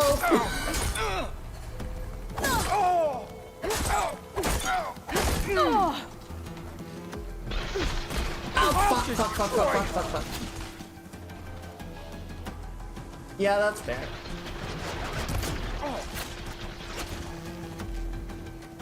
Gonna go ahead and start lobbing these into the helmet. Oh, he mad. He's so mad. On a scale of 1 to mad, he's so... Could you, like, fucking drop the helmet already, please? Okay, no, not an option? Well, I'll have one of these then. Ow! Could you stop? Stop! You're being really mean right now.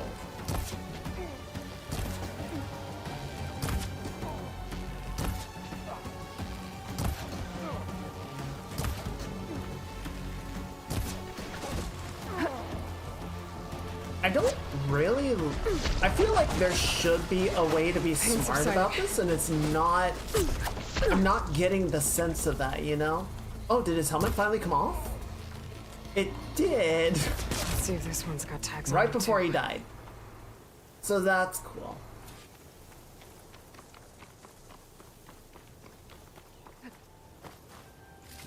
Locked tags.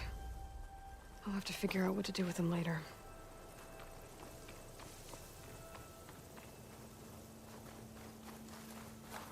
Deathbringers. Rebels must be stripping them for parts.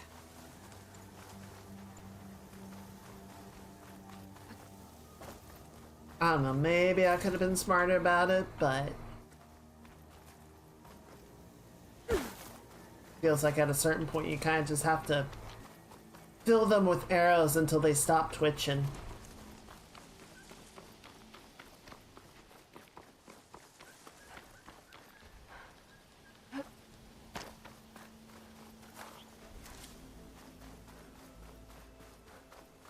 Yeah, I do agree though. I would be interested in ways to explore the world that aren't necessarily... Why is there music? I'm not worried about running out. Why is the music picking up? My focus is detecting some kind of locator beacon. Hello? Hello? An Osram crew. They don't look too good.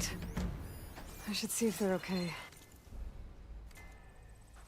Okay, but you see there's something here.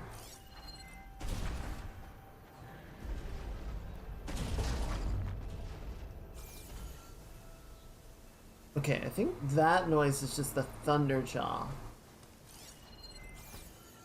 Is it above me?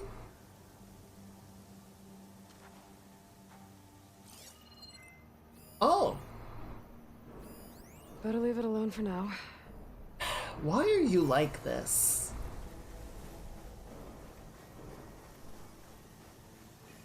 Okay, it's down here. See, one of the things that I don't like about the Metal Flower situation is I don't know what the reward is, right? Maybe it'll be something genuinely unique and interesting.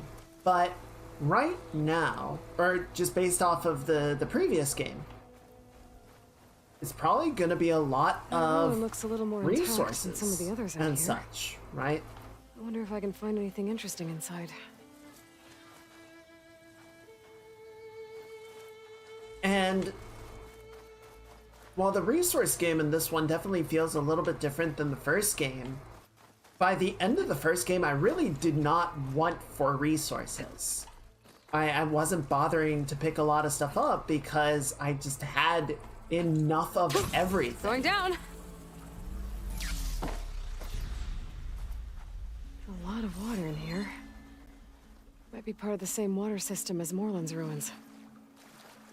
So, having the metal flowers unlocked so late in the game is like, one, I don't feel like backtracking to everywhere to find the flowers that I couldn't access before. And two, if it's just gonna be a bunch of resources, I don't care, you know? Looks like there's a drain beyond that grate in the wall. Oogie.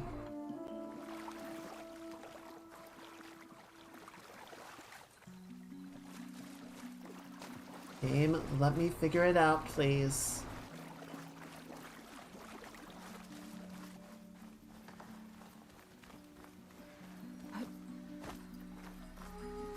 Nice. Nice. Oh, there's a box.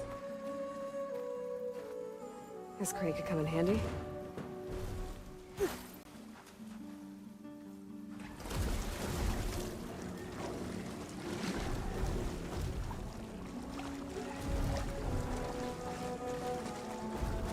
Like, let's put a puzzle in the game, and then we'll just tell players how to solve it. Because that's satisfying, right?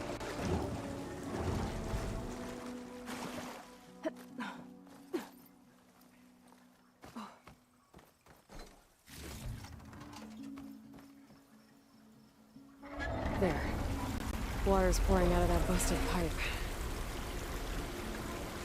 Okay.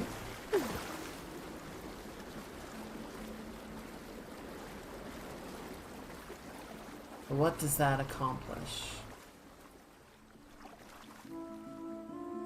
Okay, there's the relic up there.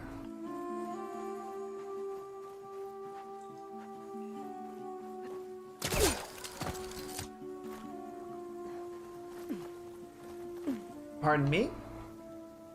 Eliza's a little rude crawling all over you like this. Oh, go higher. And you take me high. Oh.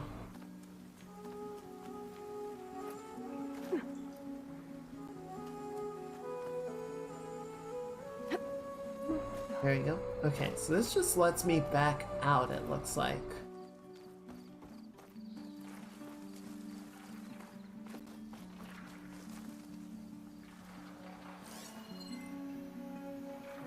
Oh, come on, you can see it. It's right there.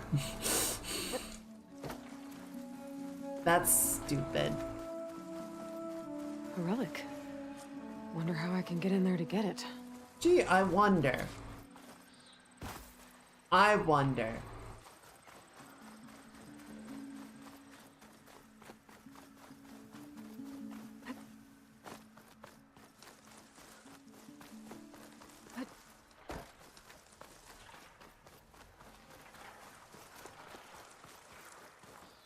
Okay. This is just where I came in.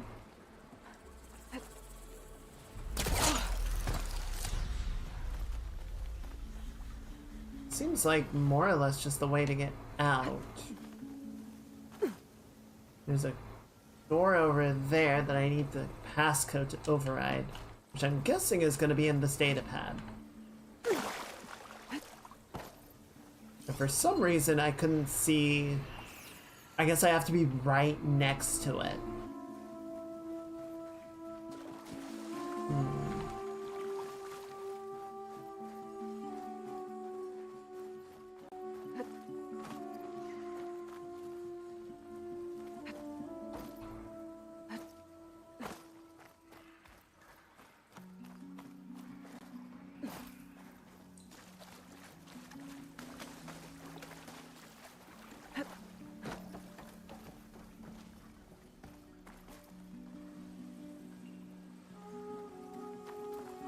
Yes, I can't bring the...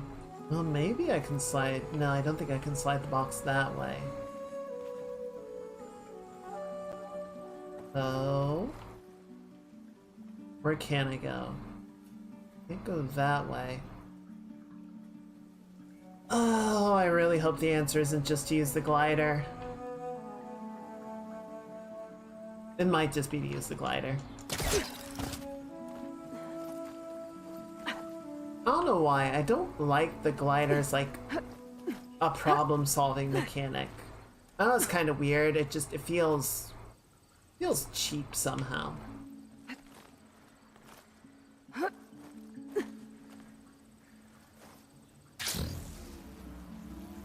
on, grab. Okay, well, good news, I don't think it's the glider. Okay, so we open this pipe. Not sure what that accomplished, though.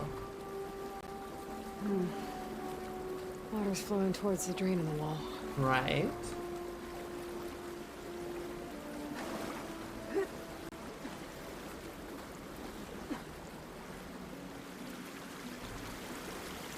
Well, so where does this pipe lead to?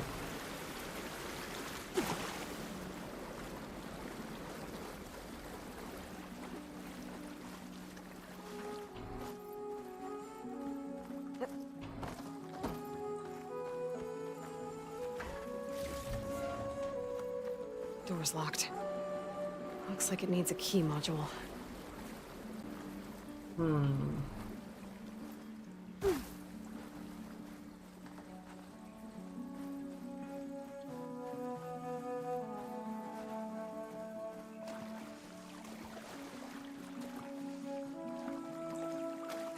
not sure what opening the valve actually did.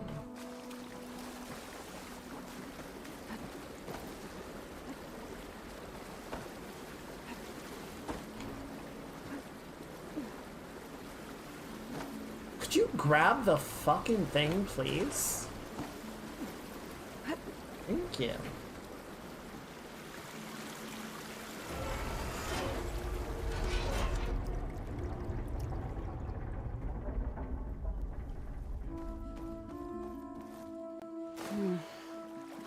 Water's flowing towards the drain in the wall.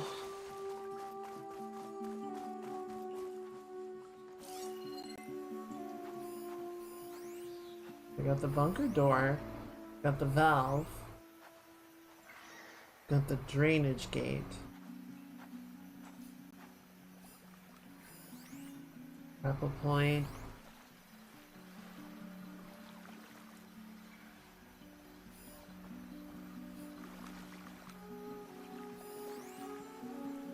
Key module. Oi. Oi! Ancient supply chest.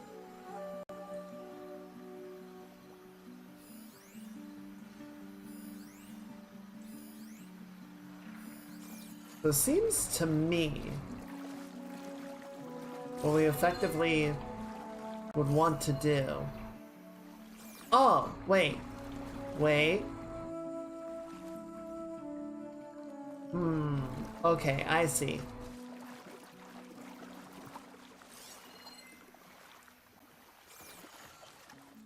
I think I get it. We need to block the drain. I don't think we're gonna be able to do that. So we need to open the door because there's another box behind the door, I think. But to do that, we need to get the code to open the door.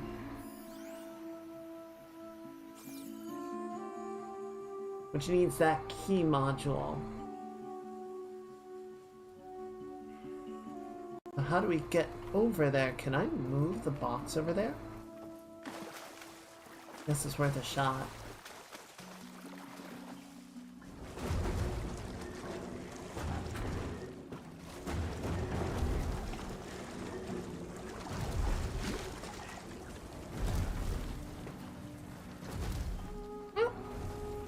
I'm stuck. I'm stuck.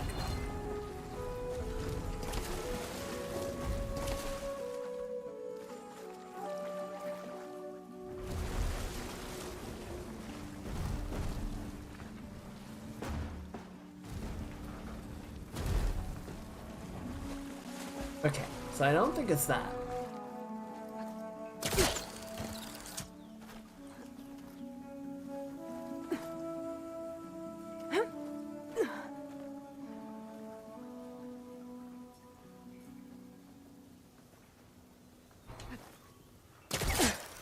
Oh.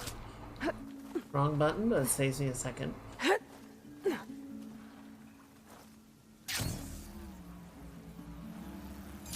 Yeah, see, I don't get close enough.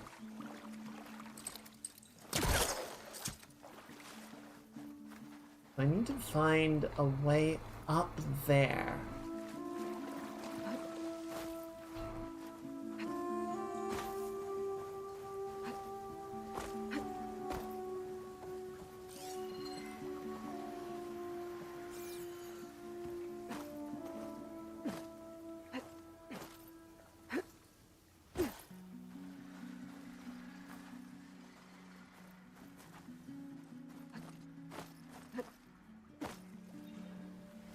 Oh, I wonder.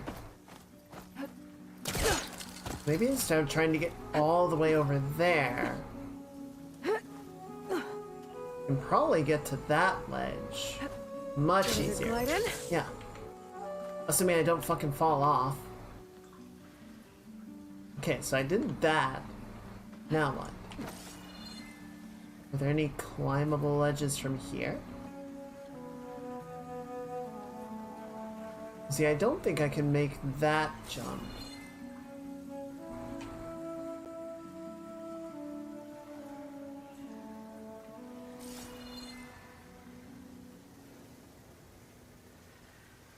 Get up there.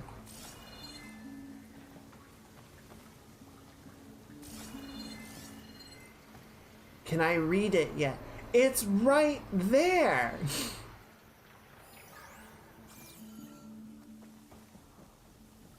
I think my focus is busted.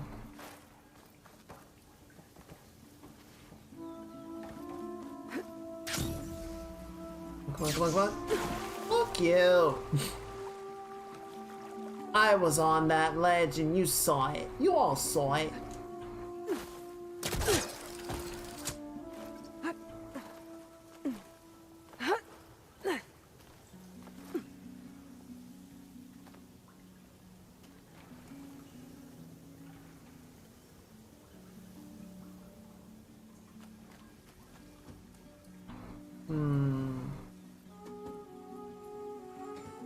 Yeah, I can make it to there, but I don't really have anything that I can do once I do get onto that ledge.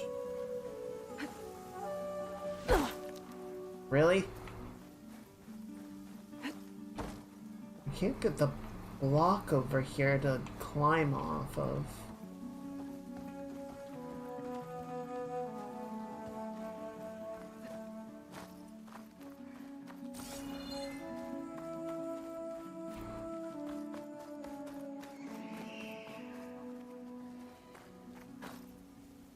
I can't glide even from up there.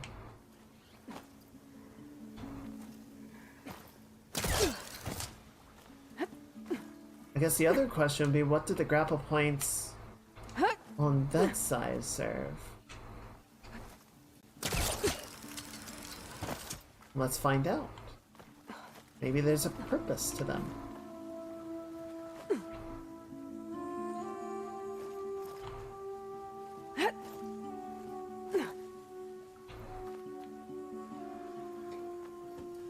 Okay. See, this just seems like another way to get around from the starting point.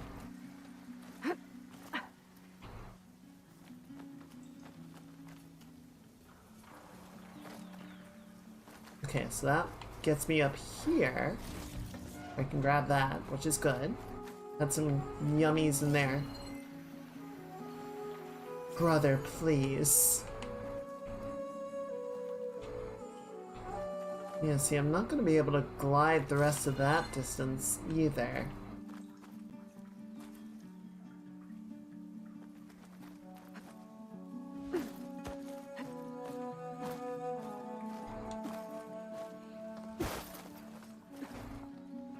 The freaking wall jump thing is so finicky.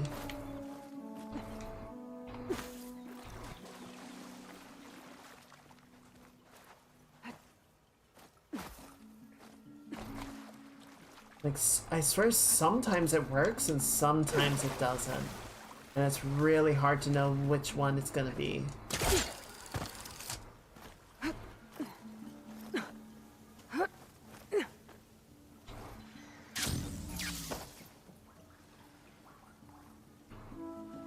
Like, can I wall jump off of that pillar?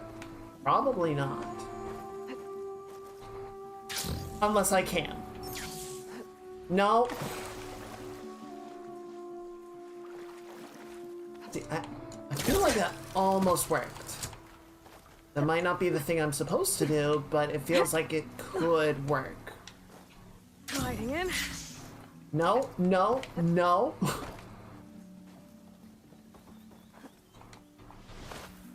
Unless the wall jump doesn't activate.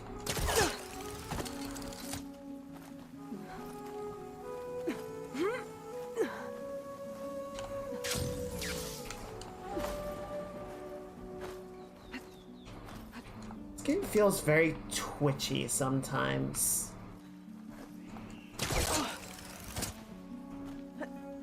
I suppose the first game was too, but I think in some ways, like, the first...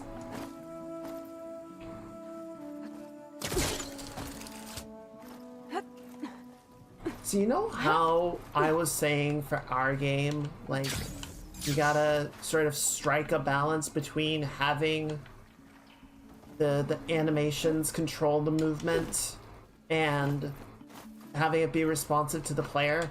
I fall off of so many ledges because Aloy, like, lands and then takes a step forward. And there's not enough room and it just yeets me off the side of the ledge.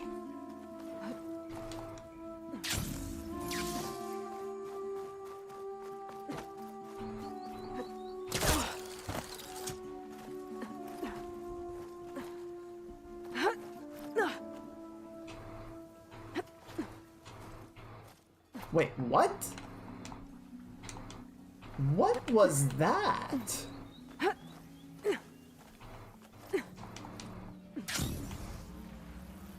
Whatever, I'll take it.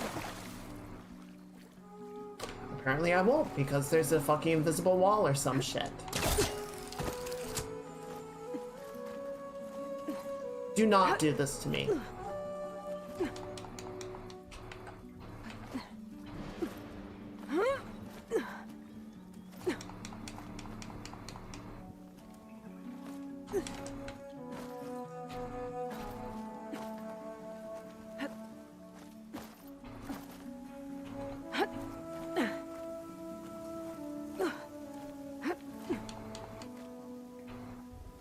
What was that behavior? It was so weird. Fucking...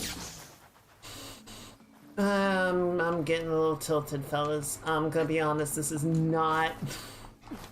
I'm not liking this very much.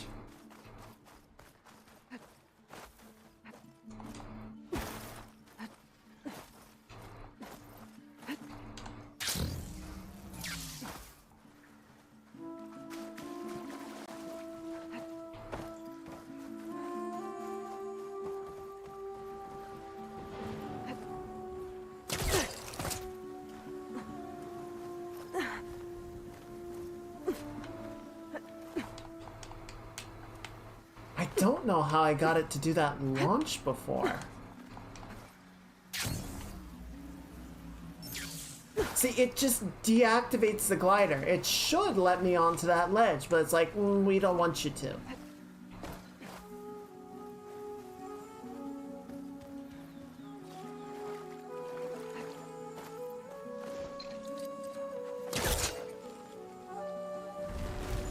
I'm too close.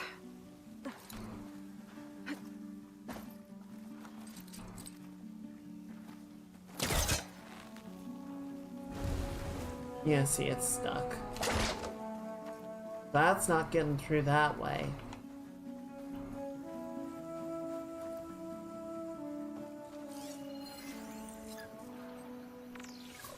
Apex Bristleback. Okay, well that's nice.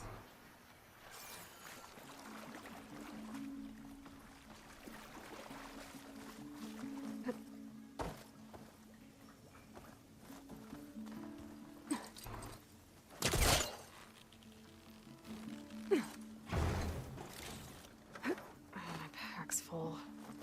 I can get it from my stash later. Okay. Now I'm up here.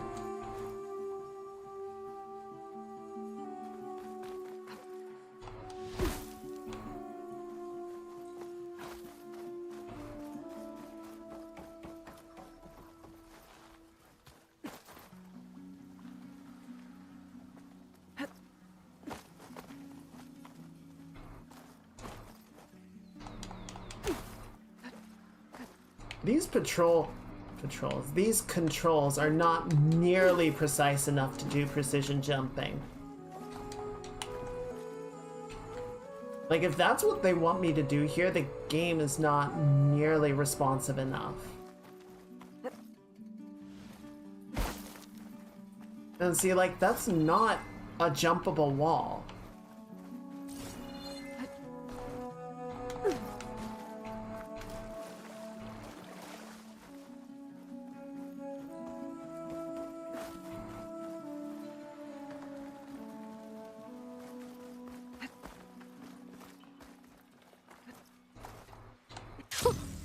A rush of air.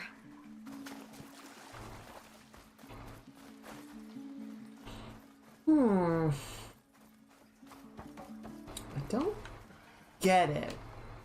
I feel like I've managed to glide close enough. Now I should be able to reach the ledge. I have approached the data pad from every angle.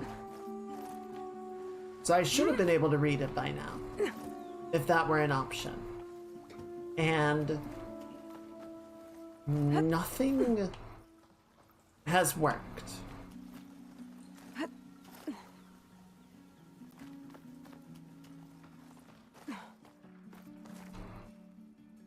There's nothing up here I can throw in.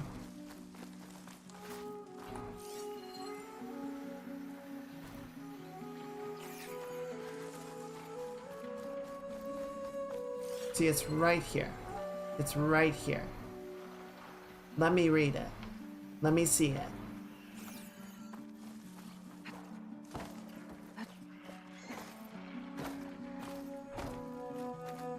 Nothing on top of the building to use.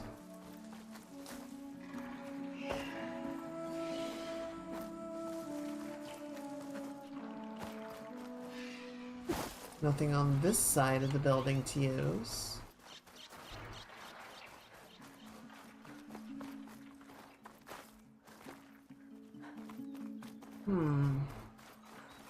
Chat, do you have any ideas? Because I'm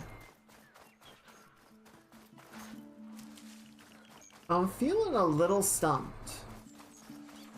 And it's a very annoying stump because I feel like I feel like I have tried to do things and the game has just kind of swatted my hand and told me no.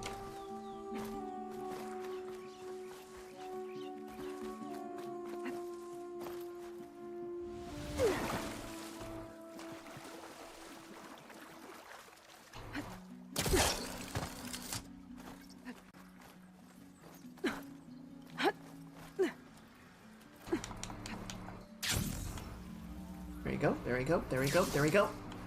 Fuck you! A key module.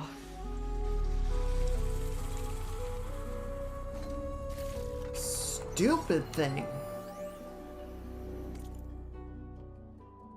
Eat smart poker. Partial data corruption. How often are we told to not show our emotions in poker? Keep a straight face, avoid showing tells.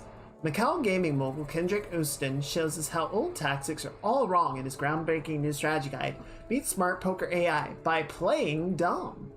Defeat casino AIs in 5 illogical steps that are simple to learn but hard to detect. Beat the house, crash the system, make a fortune. Now available for all holo readers for the low price of only data corrupted. The AI can't know what I'm doing if I don't know what I'm doing.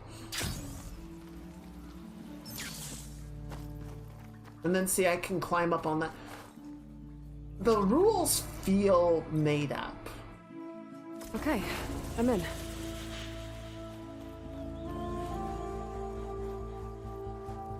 Let's see what I can do with this.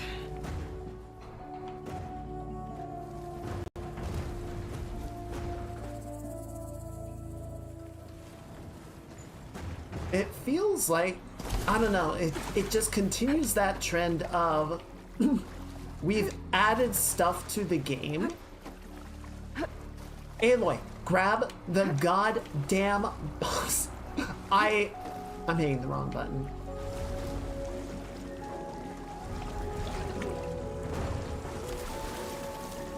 I'm so tilted.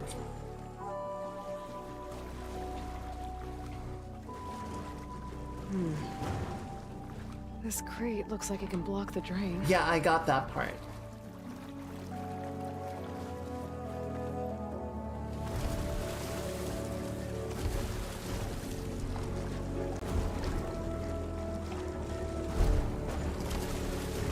Cause see, I got up there by climbing that thing, but I don't feel like I necessarily should have. It felt like I was able to glitch and jump off of a part that I wasn't supposed to be able to do. So I don't know what the correct way to solve it was supposed to be, assuming there was one. Whoa. Water's rising fast.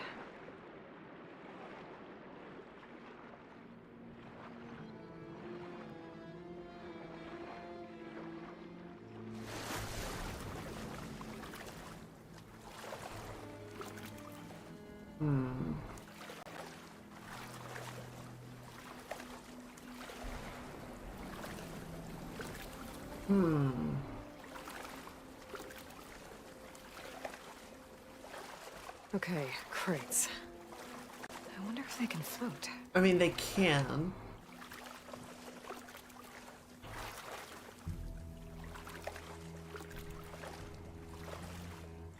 Whew, well, that'll keep me awake. So then the question is, how do we get the crate out of the room that we were just in? Because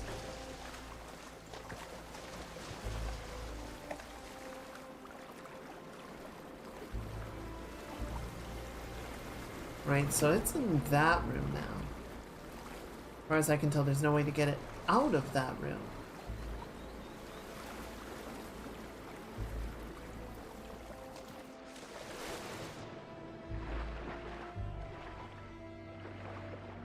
Oh, the crate's still blocking the drain. I wonder if I can get it out.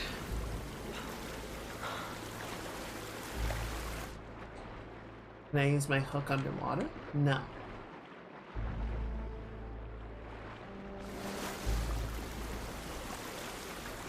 Can I use it from up here? Yes. Water level's going down.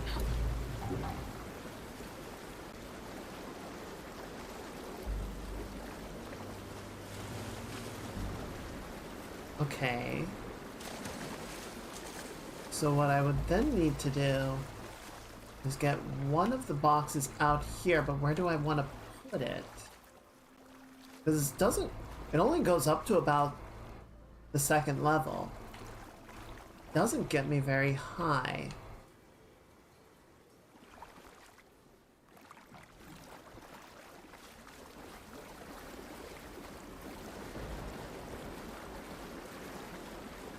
Oh, okay, I see. Because I have it going now.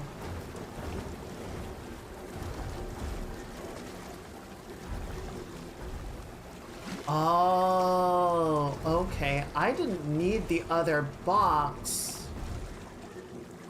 to get it to Okay, close. 2 I just crates. needed to use What to do with them? the one box to get up onto the ledge, lock, start the water flowing, and then put it into position. And then I would have been able to swim over. Okay, I see.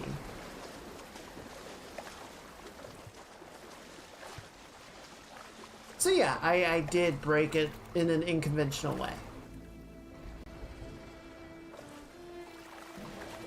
Or I solved it in a way I wasn't supposed to solve it. Okay, so yeah, now we can get up here, which I suppose would let us actually get up there if we can find somewhere to position the box. I don't think there's anything up there to get at anyway.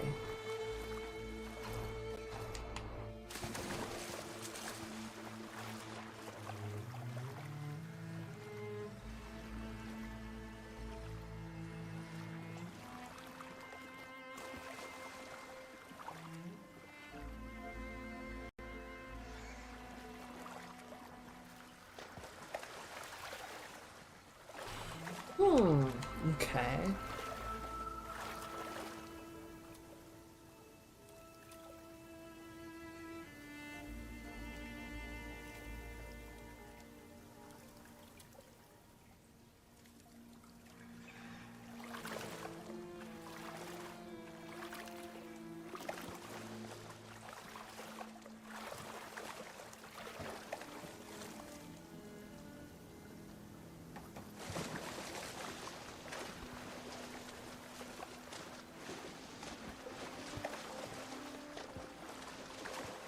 We don't want to... If we move both of the crates, then the water level will drop. So we can't really do anything with that.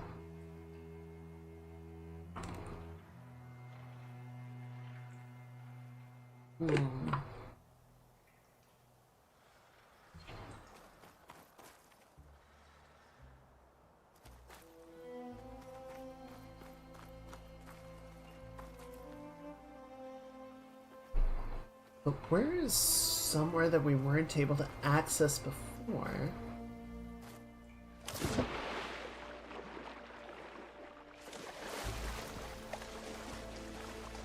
And we can access now that we have the box available.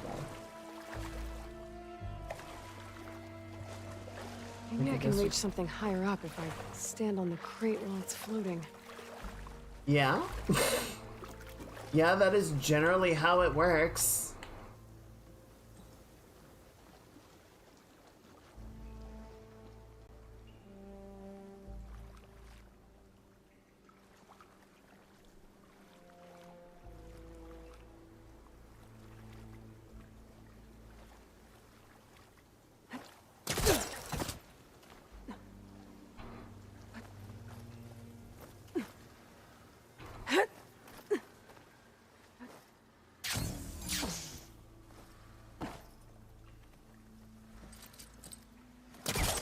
all that.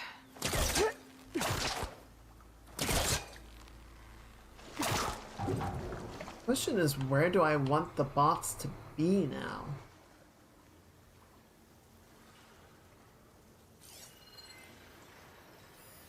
The valve. Points. With the relic.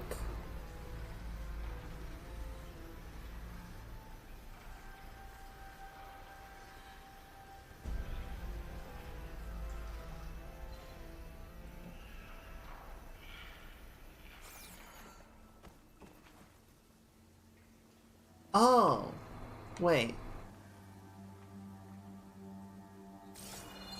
Okay, so we've got those grab points. Am I supposed to get the box all the way over there, though? I guess I can rope it from here? Not that far.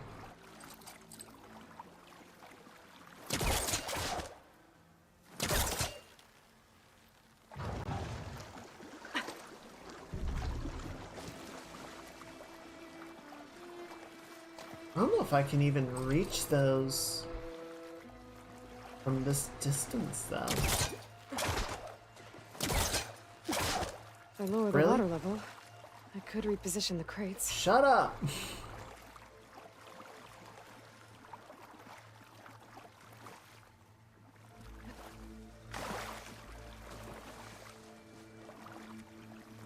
Why can I not just pull it with the rope?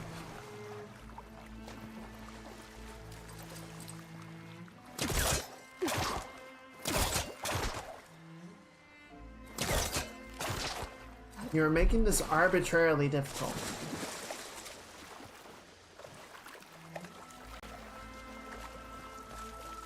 I'm sorry?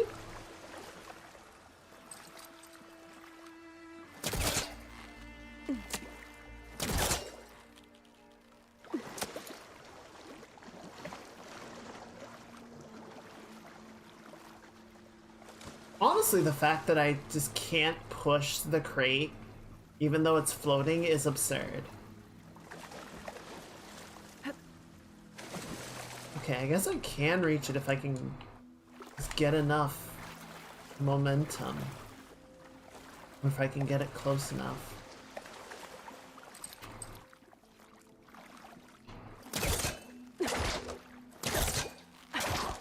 So I know I was talking about, you know, preserving friction in games and allowing there to be a challenge. This is not what I was talking about. This is not the friction that I had in mind.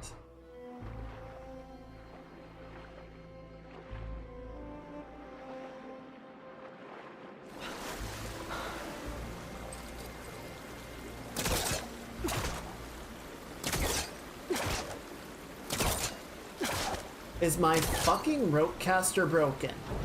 Okay. Water's draining.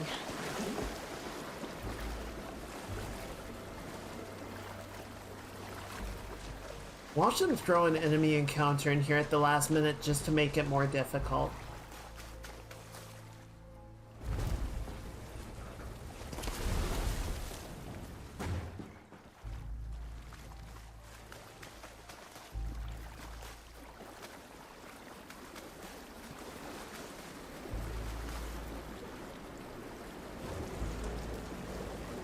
I think that should do it.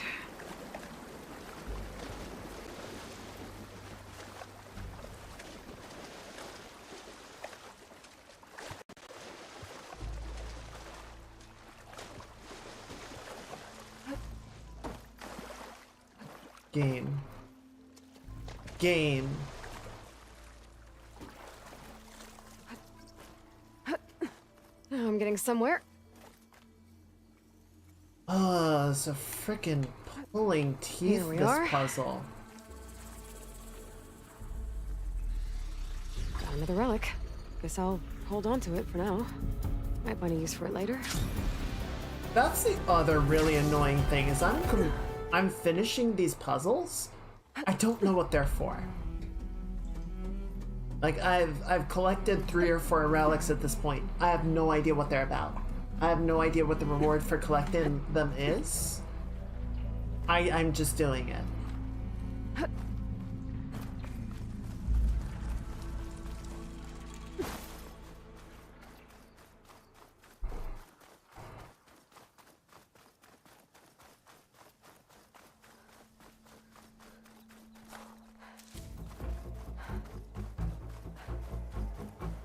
Oh, hello. Hello! Should be able to override that canister brewer now.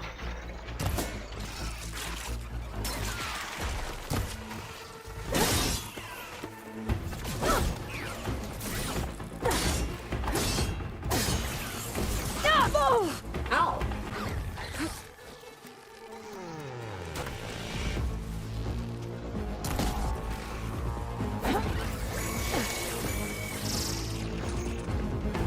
Bro, shut up.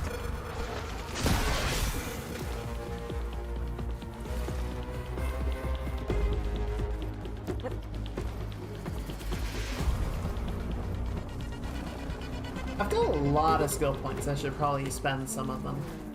Let's get back to base and then we'll do that.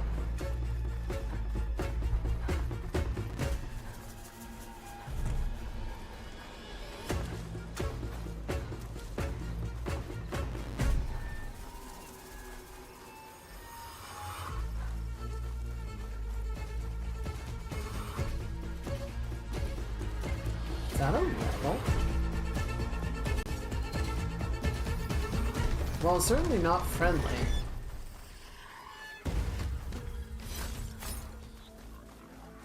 Look, fellas, I'm just passing through. You don't cause trouble for me, I won't cause trouble for you, alright? I got a long way to go and I don't want to stop and fight everyone between me and home base.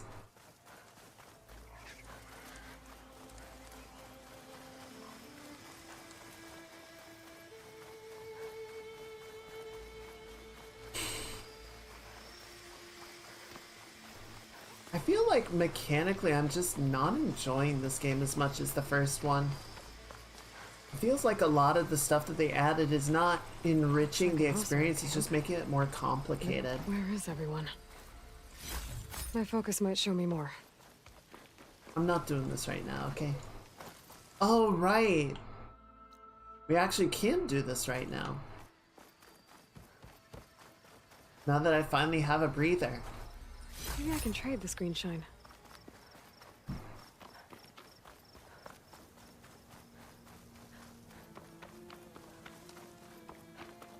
A dead Oseram. And some equipment around that pool. Were they mining for green shine underwater?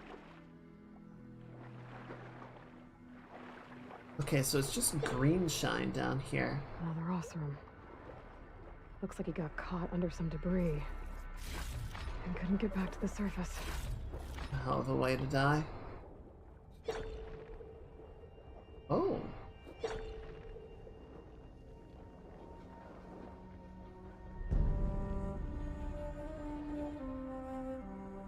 Yo-ho-ho. That's a big old chunk of green shine.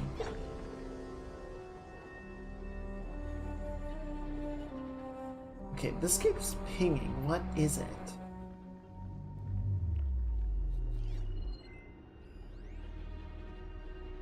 Okay. Maybe that should release a cloud of spores to hide in. I can't. It's underwater.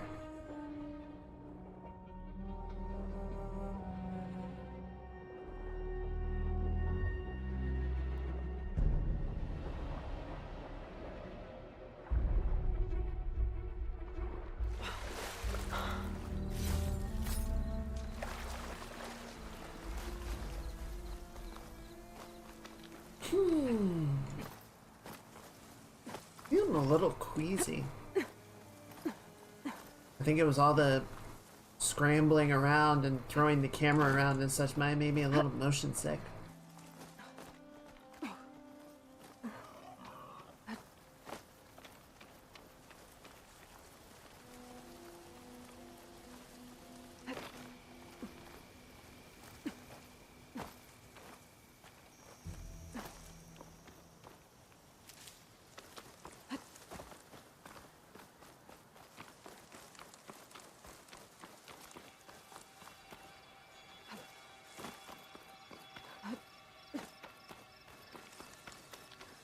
Well, we're almost over the mountain, which means we should be able to glide a good chunk of the way back now.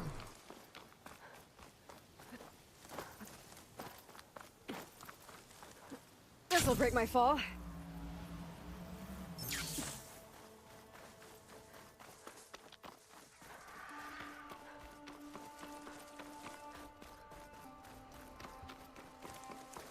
Well, hello, machines.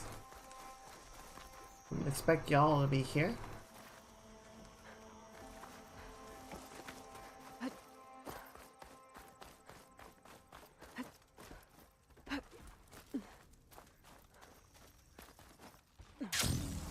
Excuse me.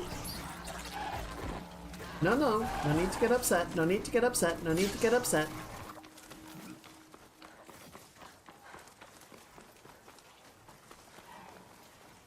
Or maybe there'll just be more mountains.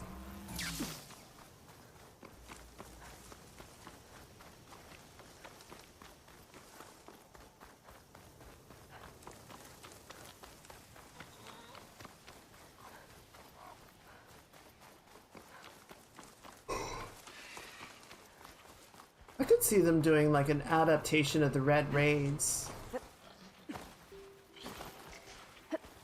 So there is one thing to risk about doing adaptations of stuff like this. I think there was an art of storytelling video that was sort of talking about it.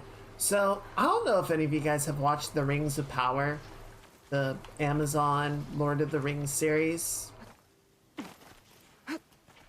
But essentially a lot of what it does is adapt parts of the Silmarillion. You know, the big timeline Would be anthology. interested in this. Mean to. Howdy, Mage. Happy Saturday. Hope you're enjoying yourself. I got through like half of the first season and just kind of never got back to it. And it doesn't sound like the second season is much better than the first one. But what art of storytelling was sort of talking about was it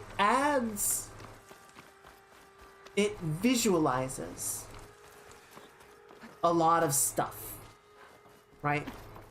It shows you a lot of things that were alluded to in the other books, The Hobbit and The Lord of the Rings. But they didn't necessarily need to be shown.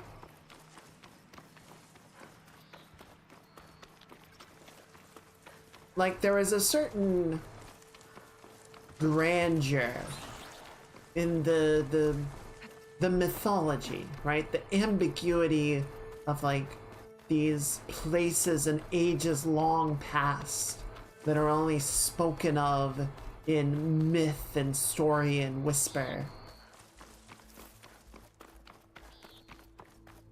And to see it as it historically was, as it was in actuality, kind of diminishes it. It just makes it far less than it might otherwise be. Race? I see you, champion. Well, Sit. they definitely don't sound like rebels. Maybe if I follow their tracks, I can find out where they're headed. I can probably use my focus to follow Aloy, the I tracks don't those riders care. left behind.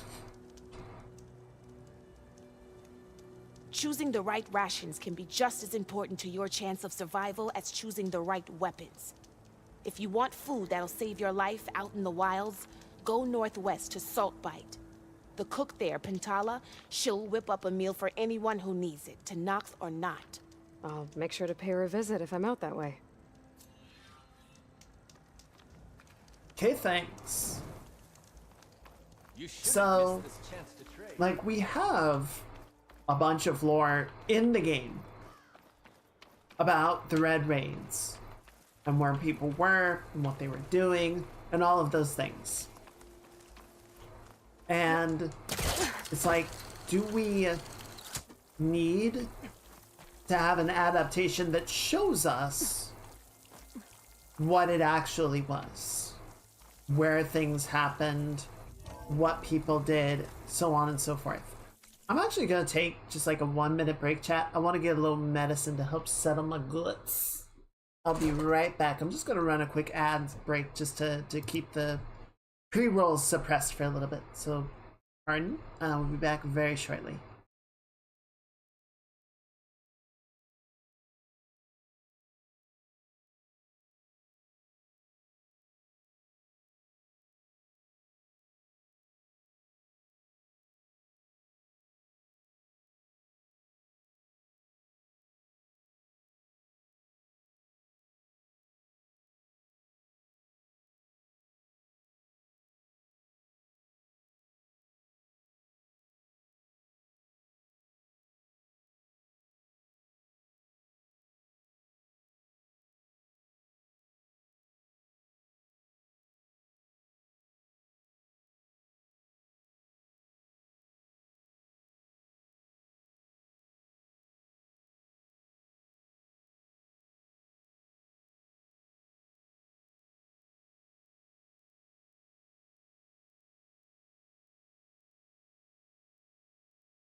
Okay, sorry about that. Unfortunately, I do not have the thing that would really help in the situation, but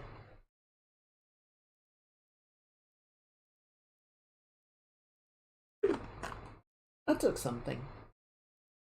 It I think it'll help a little bit. Anyway, where were we?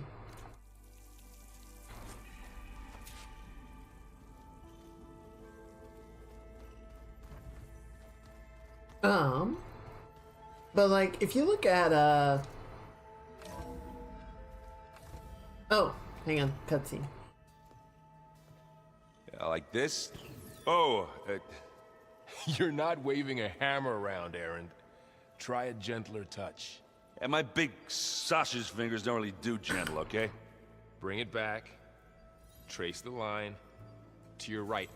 Other right. I just saw it. It's the one Aloy found up north. Gotcha! They call it a concussion beat party or something. Yeah, now that's music. Oh god.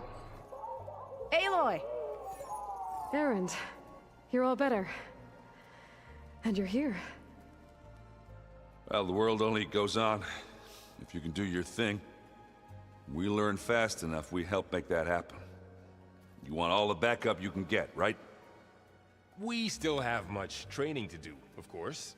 one does not become hunter in a day. Looks like you've got things under control. I should get this to Gaia. Right. We'll keep on training. Catch up as fast as we can. I'm seeing glyphs in my dreams already. Well, while you've been off gallivanting around, I've been working with Gaia to find out more about the land gods. So from where I'm standing, you're in need of some training. Come along. Damn. Oh, okay.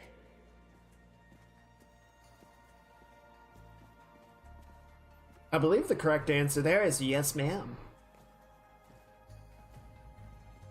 Oh, and I delivered your message to Talana. She headed for that Oseram camp you two were looking for, to the southwest. Is your focus acting up again? It's fine. I can take a look if you want. Nah, usually works if I just flick it a few times with my thumb. Oh, where was that focus door? I should go to my room and check out the focus I found in that rebel camp. Aloy, we've gathered some supplies in that chest. Take what you need. Okay, thanks. Dinosaurs. So I guess that just periodically replenishes. Holograms. Gaia, I thought you said the data here was lost.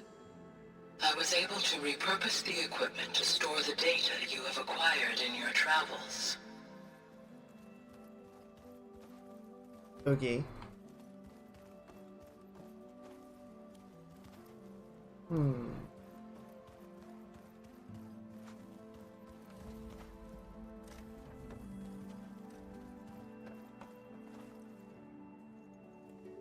Hey, Hey, a nice place. well, it's not like I built it or anything. Right. Well, I can see why you had your doubts about bringing us along. It is a lot to take in. But, don't worry. That's nothing I can't handle. Right. I was hoping you could help me with something. It's about the Tenakth rebels, and it also has to do with the Oseram. Really? That doesn't sound good. Let me know what I can do to help.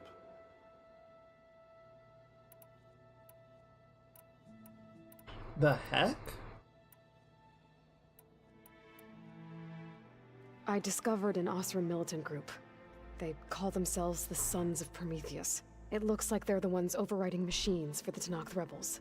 They're familiar with ancient tech, and they're as anti-Carja as it gets.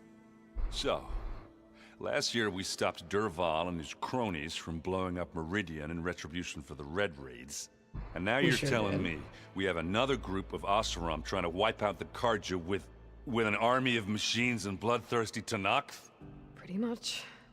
Well, that's just great. Is there any way you can help me find out who they are? Anything to track them down and stop them.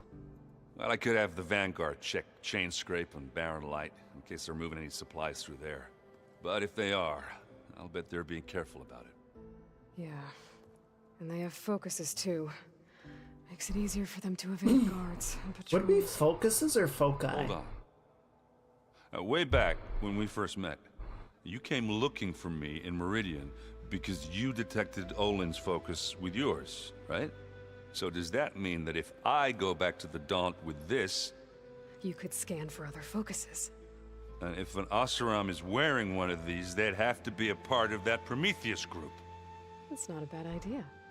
Yeah, I've been known to have those once in a while. Just let me know if you find anything. You got it.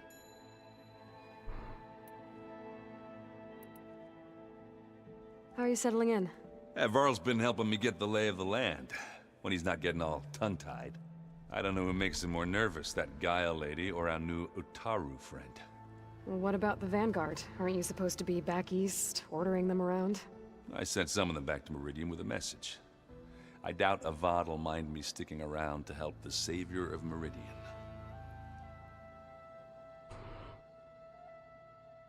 Focus, right? But I guess not many people actually use that. To be fair, focus is typically not a noun. So, it's typically not a plural version. So Talana came by the base? Yeah, more like rushed through. I was hoping she'd stay for a drink at least.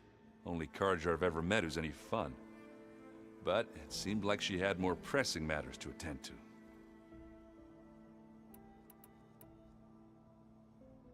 I see Varl gave you a focus. Well, it doesn't look as fashionable on me, but by the Forge, the things I've been able to see. Granted, a lot of them are bad, you know, the old world ending and such.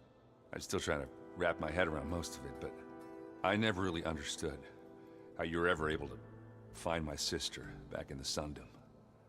And now I do, sort of. It makes me feel like I could be useful, you know? It takes some time, but yeah. I guess you know what we're up against by now. Yeah, I'm not gonna lie. When Varl first told me those bastards come from the stars, I thought he'd eaten too many of those medicinal berries. Yeah, but I've gotten used to seeing impossible things, thanks to you. I just wish they weren't always trying to kill us. Yeah, you and me both.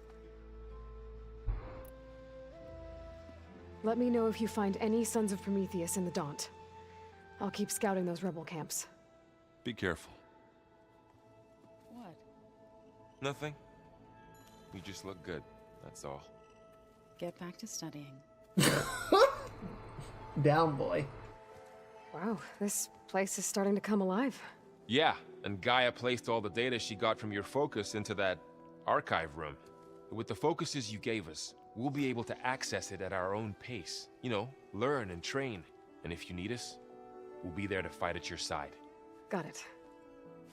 Thanks, Varl. I'm guessing Talana didn't stay for long? You got that right. Makes you wonder what this Amadis guy did to grab her attention.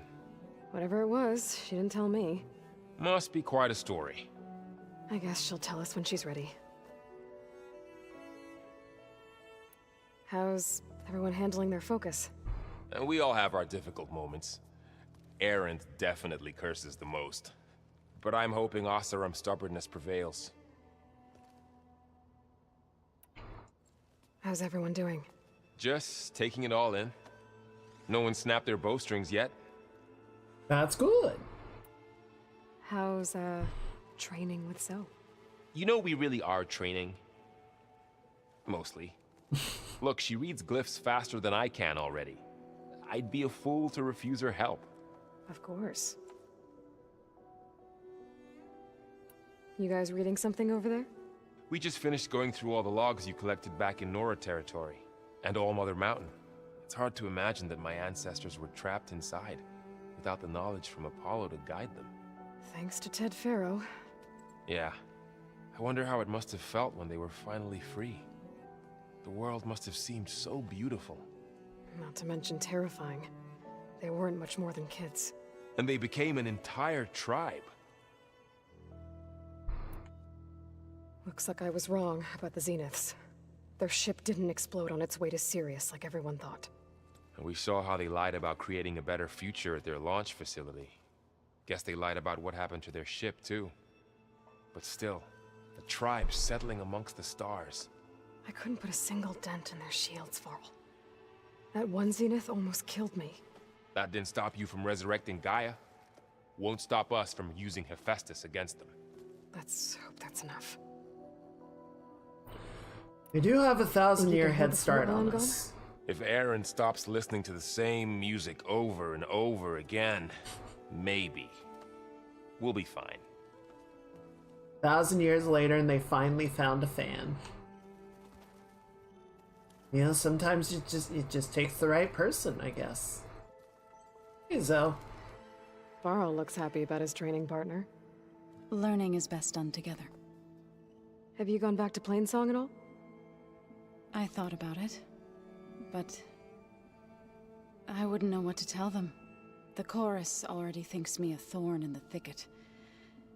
If they knew what we did to Fa, even if they understood, there'd be little they could grasp about all this. No. For now, I must leave the tribe behind. Been there. Know what that's like. Sounds like you met my friend Talana. Yes. The Karja Huntress. I haven't seen armor like hers since the Red Raids. But Varl tells me that she too suffered at the hands of the Mad Sun King. Yeah. She's one of the good ones. Trust me. So you've been talking to Gaia? Yes. She was kind enough to take me through some of the history of the Old Ones, including their demise and the heroic actions of her creator, Elizabeth Sobek. I was surprised to see she was you. Yeah. Past, but reborn? Not that I claim to understand how.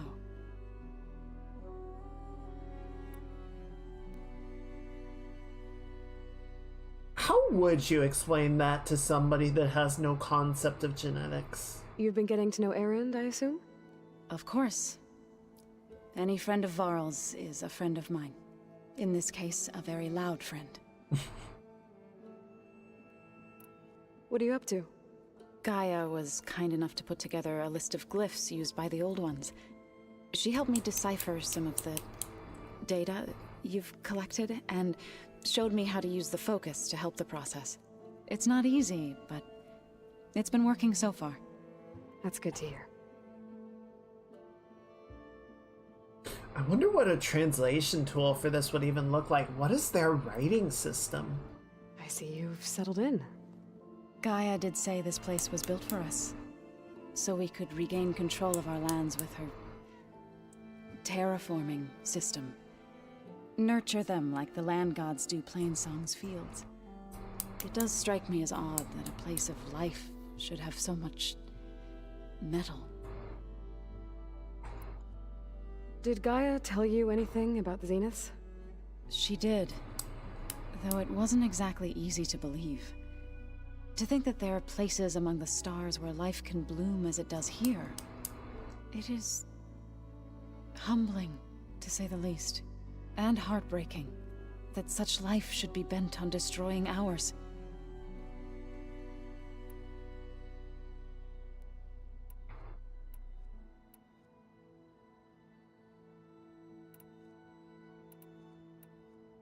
Right, I should probably go. I shall return to our training then. Boogie. Alright, I wanna check. So we've got Dash. Looks like someone's made this space their own. I see you found Varl and Zoe's room, Aloy. Oh. I believe they wanted private accommodations. Boogie. I see. Yeah, I should go. I should go. Is it me, or did the old ones just look funny? Funny how? Yeah, their clothes, they're weird. They're so tight. For once, I'd have to agree. I'd rip those things to shreds in a fight. Guess they didn't move around as much. Looks like this room's changed. Is that your doing, Gaia? Oh, we got a workbench. I have repurposed the displays to track the cauldrons you have acquired data from. Boogie. Let's see what we can actually do here now.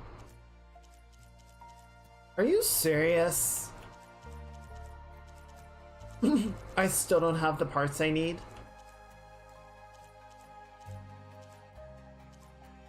Or are they just in the stash, and so it doesn't count them as being in my inventory to complete them? I don't like the stash system, guys. I don't. I think it just makes things so complicated.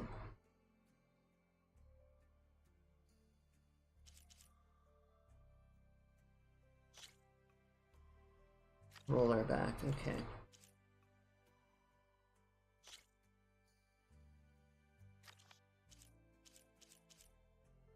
And see, like this. What does this do?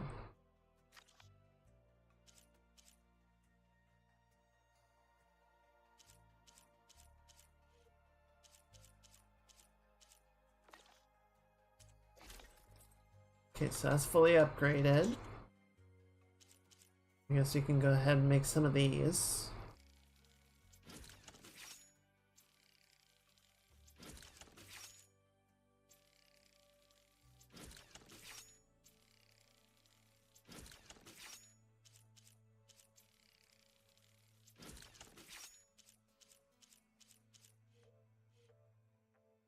Okay. Pouch upgrades. What can I do? What can I do? What can I do? Not a lot. I'm still missing most of the stuff that I need. I guess I'll go ahead and do pouch or potions so I can carry more of those on hand.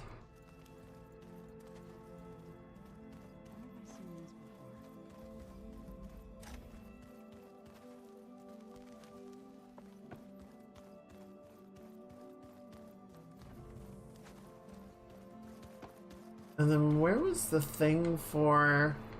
Okay, that's the elevator. There's a stairway.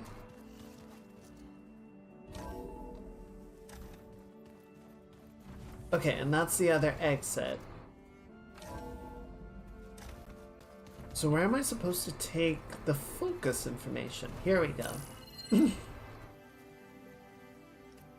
Okay, the focus I got from the Sons of Prometheus is encrypted. But with a little time, I should be able to hack it. There.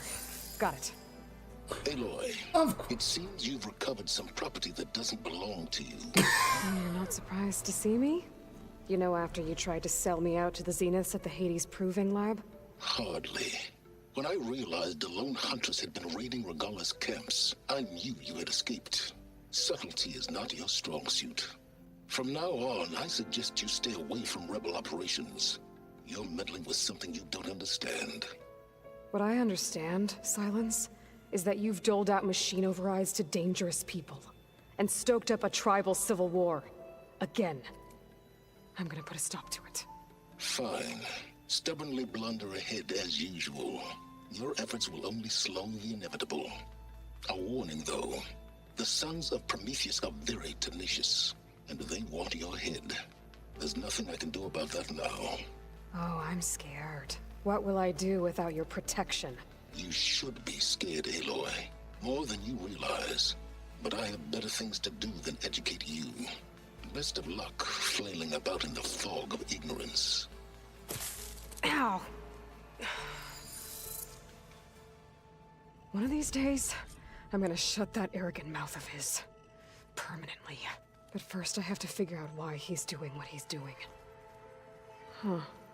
Looks like someone's rearranged stuff in here. Aloy, I see you found your room. Aww. Your companions thought you would appreciate a private space of your own. That was thoughtful of them.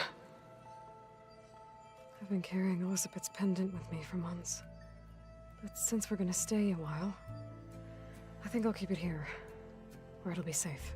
I think it's a good idea. Oh, is that my original bow? My old spear. Rust helped me make it.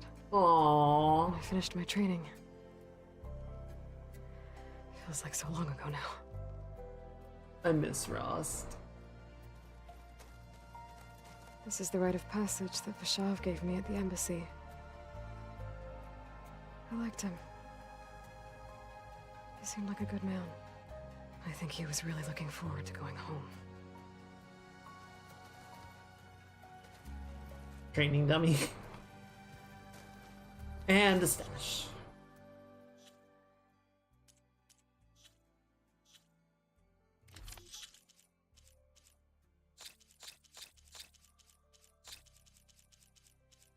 Okay.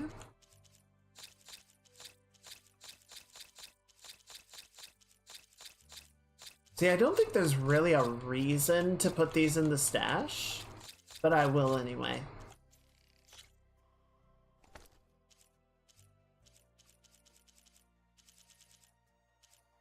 As long as my ammo resources are topped up.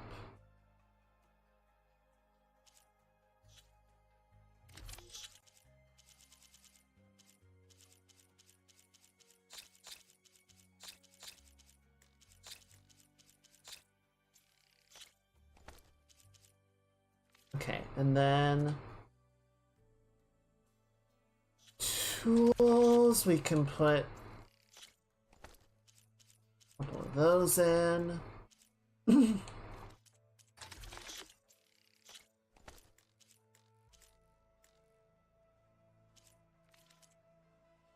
Ammunition seems fine. The freaking coils, man. See, I would really like to use a lot of these, but I just don't have anywhere to put them.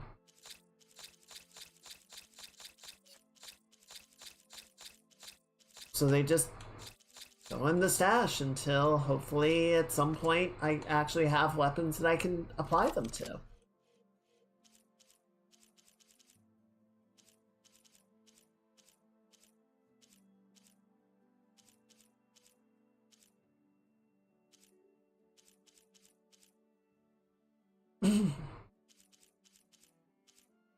It's very weird. Guess we'll put... Wait, what do I have normally? I guess that is it.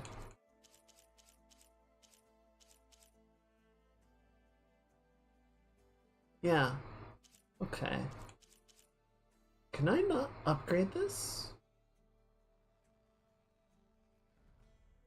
Doesn't seem like I can.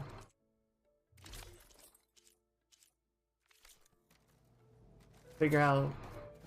Just double check that really quickly. Looks like Excuse the me? old ones used their focuses to send all kinds of messages back in the day.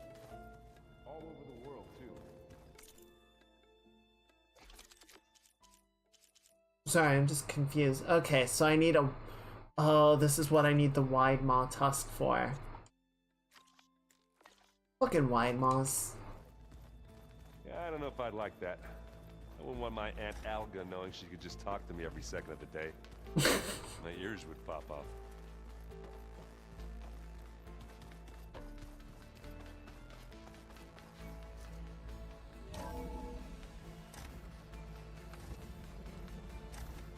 Gaia, good news. Welcome back, Aloy. When you're ready, please merge Poseidon with me. Afterwards, I must discuss an important matter with you. Boogie, what's this though? Cyclops Gaia? console. What is this? It is a control console for a drone-based imaging system connected to this dome. I will transmit the relevant data to your focus. Huh. So this Cyclops is a network of drones to monitor the deteriorating biosphere conditions. I guess it was meant to display on the dome, but the drones aren't connected anymore. I think I can reconnect some of them already. And it seems like they're Oh, right there. that's what the drone bullshit is about. Okay, okay. There. Let's see what we got. Error. Drone feed disconnected. Okay, so I only have 2 of them right now.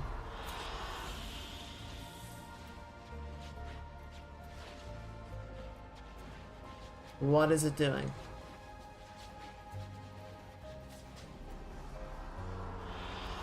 Good choice. Oh.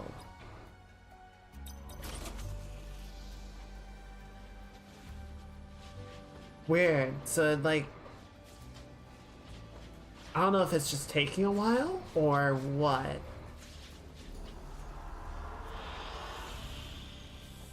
Okay, yeah, I guess it just takes a minute.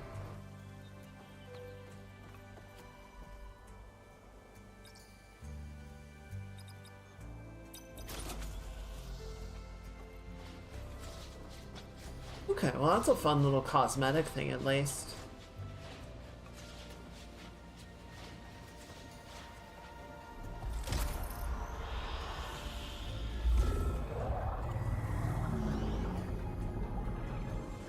I got you fishes.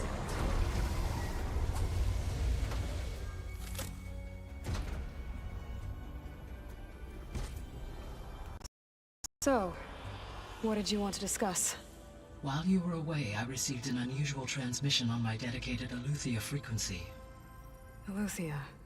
That's one of the sub-functions you couldn't detect before. Yes.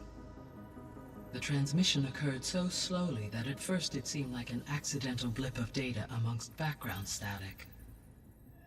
Once I noticed this irregularity, It took some time to collate the complete message. Excuse me.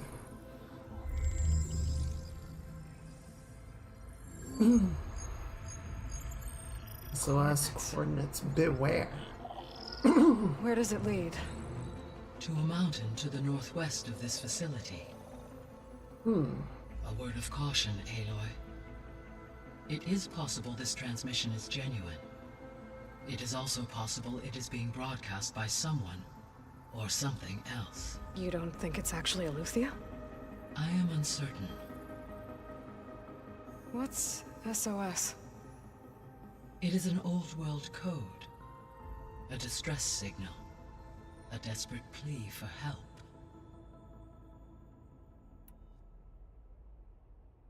Why would Eleuthia send a coded transmission on a frequency only the two of you can communicate on? I believe it was done as a precaution to avoid detection, or at least to create the appearance of the desire to do so. I am also uncertain why Eleuthia would expect that I would be able to detect and respond to its distress signal at all. As far as it is aware, I no longer function. Okay, so either Eleuthia is in trouble and sent the message hoping you were out there, or someone else is trying to get us to go to these coordinates, pretending to be Eleuthia. That is my conclusion as well. Could the Zeniths be sending the transmission? According to the data I reviewed on your focus, the Zeniths recovered the other Gaia root kernel in the Hades Proving Lab. It is feasible they used it to gain access to my internal frequencies. So, maybe they sent it thinking you'd respond and reveal your location. Possibly. However, the transmission is highly irregular. If they intended to provoke me into revealing myself, I would expect the communication to be more routine. Right. So maybe it's not them then. Possibly. You said the coordinates lead to a mountain to the northwest. What's there? I have no record of anything of note in that vicinity. Okay, and what about the other number in the message? 237. Any idea what that means? I have queried my available databases, but it does not appear to have any significance. Curious. Perhaps its meaning can only be understood at the indicated coordinates. Well, ain't that rockin' convenient? Alright, I'll go to the coordinates and check out the source of the transmission. All by yourself? Ha! No way. I included Erend and Varl in this briefing via their focuses. I concur that you should not investigate this alone. What if it's a trap? Of course it could be a trap. But if it really is Eleuthia, then it's in trouble, and I need to bring it back. Don't worry. I'll be careful and... We're coming with you. Fine. Go grab your things. We'll wait for you at the west exit, in case you need to upgrade your gear. If it's a trap, you need backup. Granted, if it is a Zenith, I don't know that there's anything 3 people are going to be able to do, but at least it'll improve your chances of escape. Oh, let's do skills really quickly. Got a bunch of these points, I should spend them. What's going to be helpful? Anything going to improve my stealth shooting? This feels like that's falling behind a little bit. Sound strike deals more damage.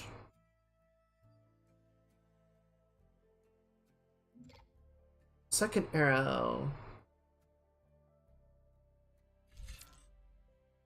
Stealth module. Deal more... Wait, where is that? Deal more ranged impact damage while in stealth. I already have that one though. Silent strike recovery bonus. Double notch, and this is on the sharp shot bow. That might actually help a lot. Increase your weapon zoom while aiming and fire a powerful shot that deals extra damage. Okay, yeah, so I think I want that.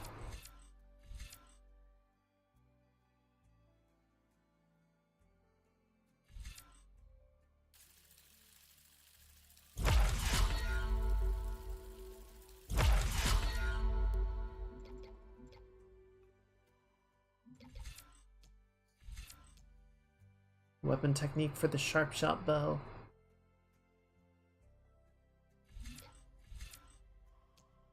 Okay, so hopefully that'll help get the single headshots that I was sort of struggling with before. Faster Valor build-up. I guess it's kind of useful. It's kind of useful. Don't really care about any of that. Craft faster. Power attacks deal more damage.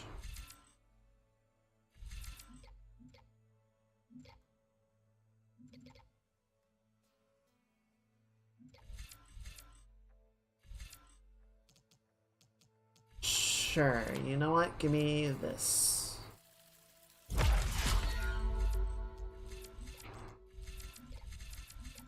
Let's see, back on this side. Suppose it wouldn't be bad to have more movement ability.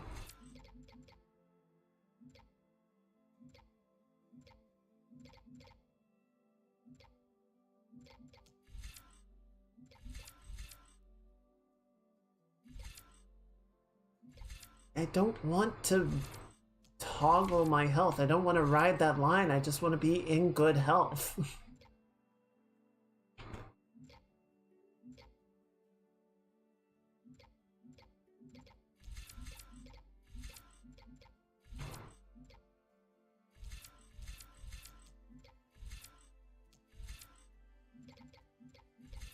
None of these are really, like, interesting.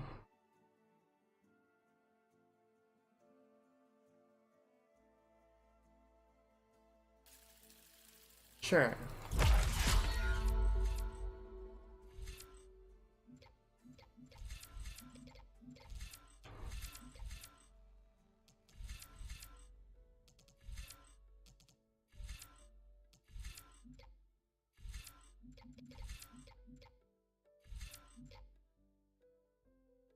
Set a machine to aggressive or defensive behavior when overriding. That's kind of cool.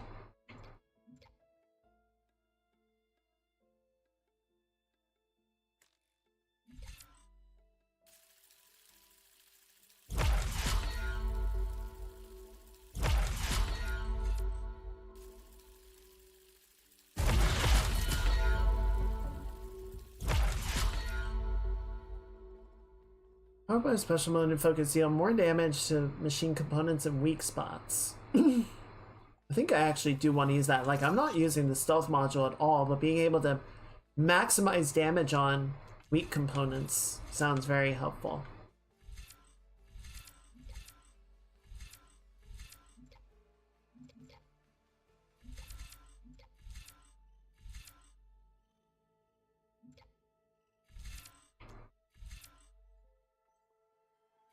Sure, you know what? Let's do this.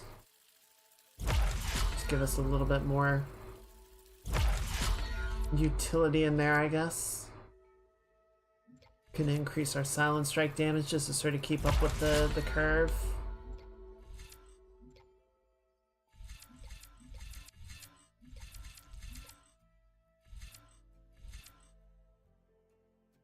And more damage with a heavy weapon. What is this? Machine grapple. Grapple strike enemies. Tap A while jumping within range of a knockdown machine to perform a grapple strike, then type right bumper to energize for a resonator blast. Okay. So yeah, we kind of have these like ultimate abilities.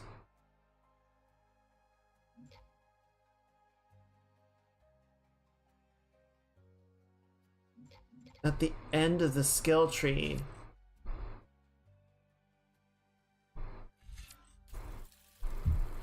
Alright, that's enough for now.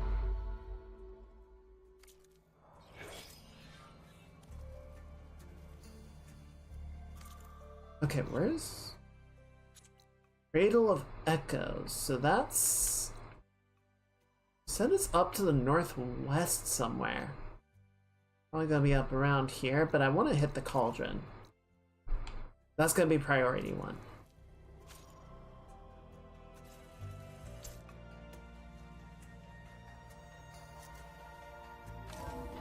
So let's get going. Aloy, I was able to unlock another room in the main living area. Good to know. I'll check it out when I can. Yeah. Where? There it is. Aloy ended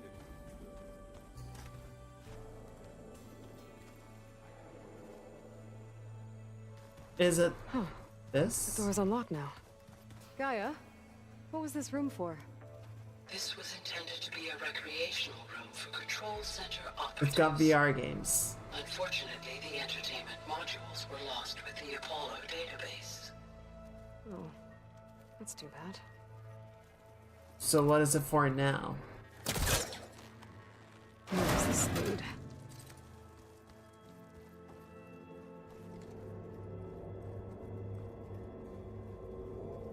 There's another room.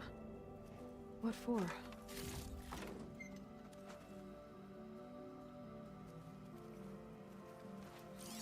Data point.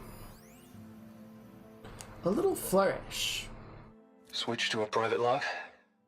Okay, so Regional Control Center 9. Design of the facility's coming along. When Gaia finally builds it, it'll have everything it needs. Except personality. So, I'm going to sneak in my own mark. A couple of flourishes. Starting with this little tucked-away hideout. August would have gotten a kick out of it. He loved hidden passages, like the kind in old English castles. But I've got something bigger planned. My piece de resistance, if you will.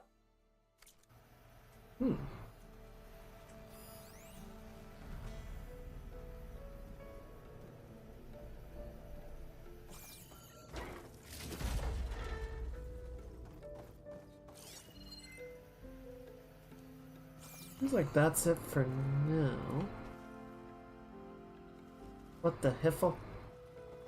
What the hiffle? Oh, I can probably do this. That's no good. Can't use the forecast. Yes, I can. It's right there. Just game. Game. I don't like you.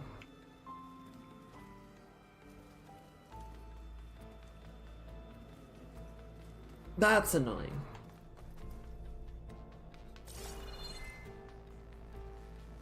Alright, whatever. Whatever. You keep your secrets then.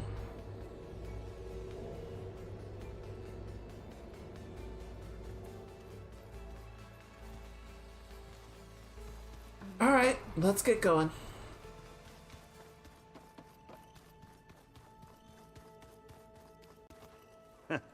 There she is. You ready to head out? Let's go. Look at us. 3 battle-hardened badasses forging into the unknown. This ought to be good.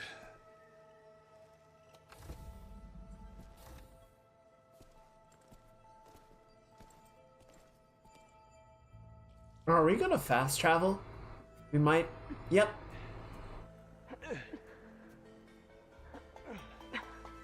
This distress call had to be up a really steep mountain, huh?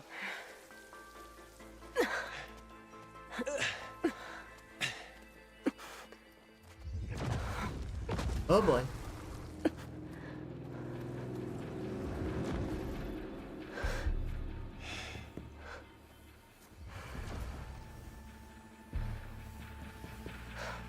Ah, shit.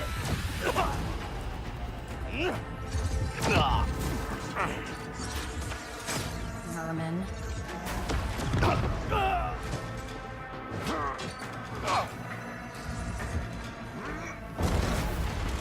What is that?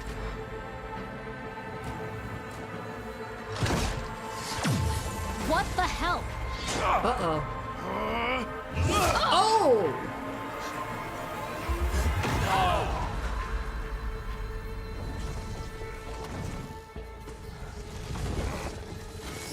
Oh, shit! Well, that takes the keg. love when problems solve themselves.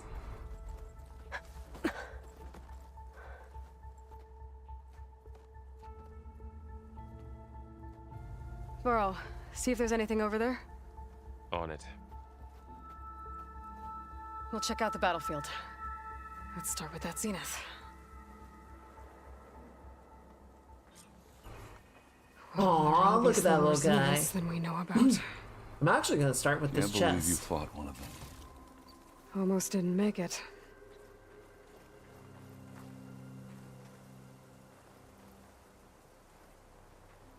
So the shields can be overloaded.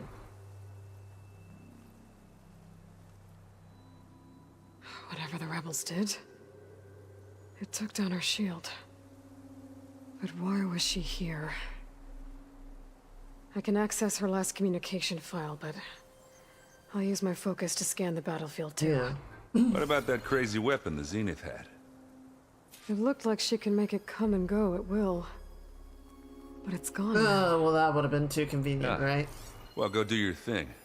I'll wait here. It looks like the Ravager and their... Oh, the snow's dampening sounds. I don't know what this damn thing is called. Kinda took each other down. Spectre. The Spectre had instructions to assist recovery of the asset. I wonder what this asset is.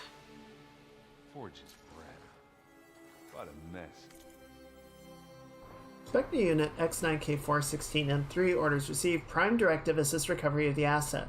Secondary Directive continue monitoring V Sutter. Orders acknowledged. Status report sent to GBary. Hostiles detected engaging targets. System failure. Continue monitoring. So even as the Zeniths are like going about their business, their own servants are keeping tabs on them. Trust issues.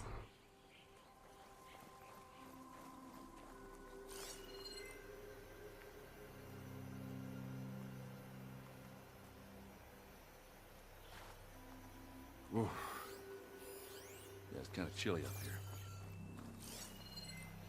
Trust but verify.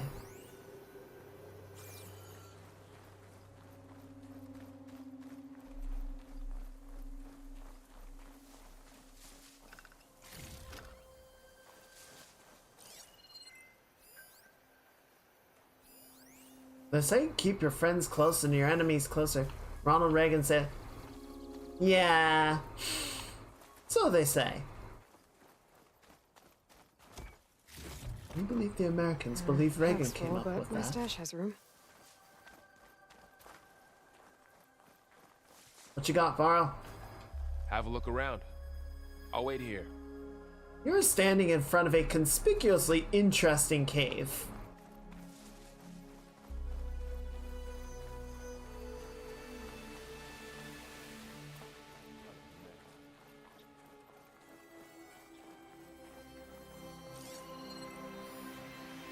I don't know what else you expect me to find.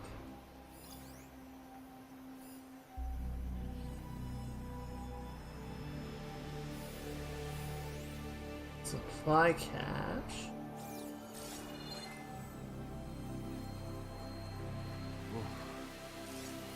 It's kind of chilly up here. There we go. Well, so I got that if I need it.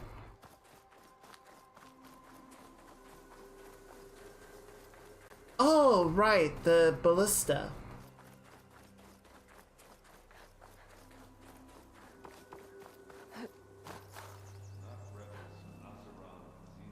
One of the sons of Prometheus. The one's working for Silence. It looks like his focus was sending data on the weapons somewhere else. To wherever Silence is hiding out, probably.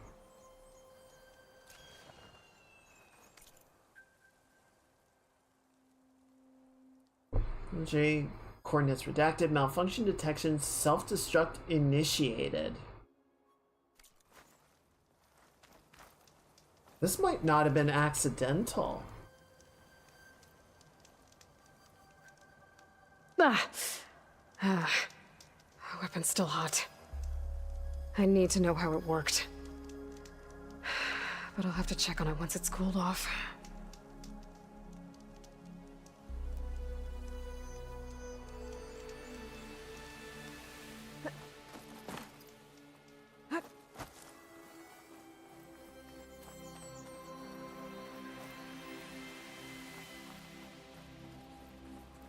I feel like Silence is kind of the bad end for Aloy. Right? Like, Silence is the route where Aloy doesn't rely on other people. She doesn't accept help from others. Because he just withdraws into himself, and anyone that isn't immediately useful is just disregarded. Let me know when you're done looking around. What else do you want me to find?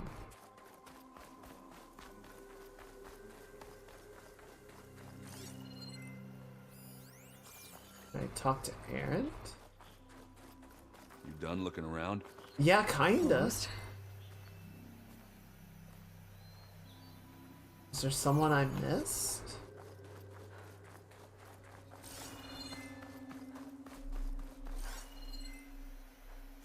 The other corpse, maybe? I mean, I already checked this guy. Oh, over there. Camping gear. Were they waiting? Looks like the rebels camped here for a while. Were they watching this area? Alright. I think I have an idea what happened here. I better get back to Erend. Why would they be waiting here? Were they waiting for the Zenith? All right, she who sees the unseen. What did you find out? This was a carefully planned attack. I found camping gear up there. The rebels must have been staking out this place for at least a few days. They were waiting for the Zeniths to show up. All so that they could test that weapon. The Zeniths have a personal shield that makes them invulnerable, but somehow the weapon got rid of it. The Oseram that was operating it was sending data on it somewhere else. It was probably just a prototype. I've known tinkers that do that. I'd do a little trial run before breaking out the real thing. Well, I guess it's still a work in progress, if it blew up. She was searching for something she lost. Her drone had instructions to recover something called the Asset. The Asset? Is that the sub-function thing that you said could be here? Eleuthia? I'm not sure. Come on, let's go talk to Varl.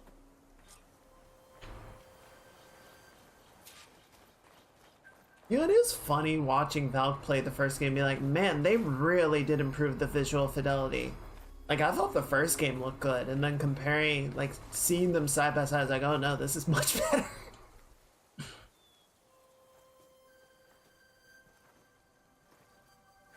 That's a long way down.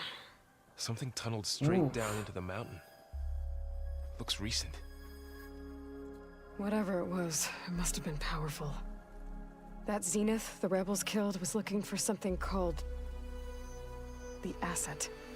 I don't know what it is, but my guess is it's somewhere down there. All right, so we head down. Erend, stay here and stand watch. That Zenith isn't the only one of its kind.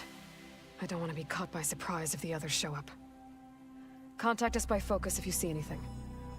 Okay. If any trouble shows up, I'll call you. Let's go. Guess I'll just stand out here in the cold.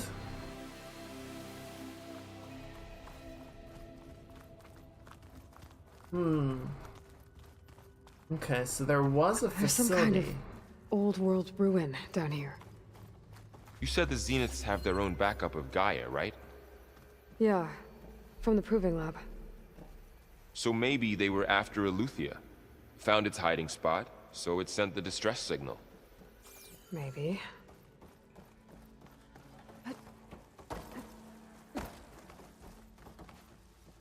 It's a reasonable guess. It almost seems to have, like, crystallized some of the rock as it cut through.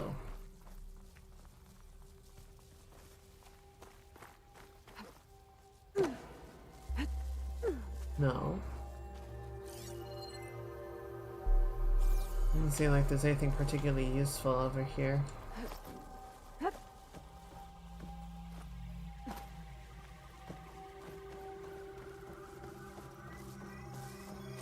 I'm watching for any data points. You know, something that would sort of say what it is we're here for, like what this facility was. A little storytelling. Looks like some kind of data center. I might be able to access the facility systems from that console. Transmitter command log. Storage units accessed. Data transfer initiated, operation suspended, fusion reactor on standby. Download initiated, beamcast initiated. Destination redacted. Interesting. Somebody was able to access this facility and try to draw data from it, I guess?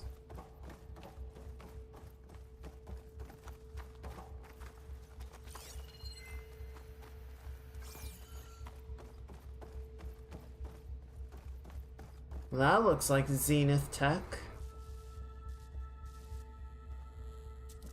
I've never seen a transmitter like this before. Looks like it's self-destructed.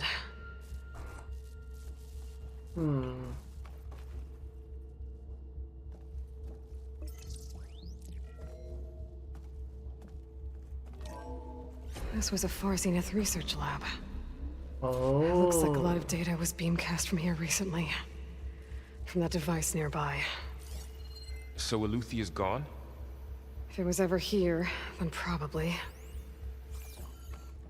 But then why were the Zeniths still searching for the asset? Let's keep looking around. Curious. So, exploring another Far Zenith ruin. At least this one doesn't seem to have giant killer machines. Yet. Or anything you can blow up.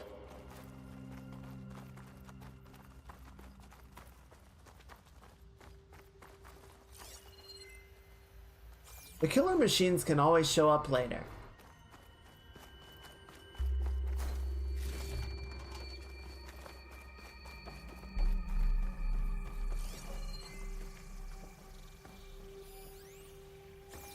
Okay, bunker door up here.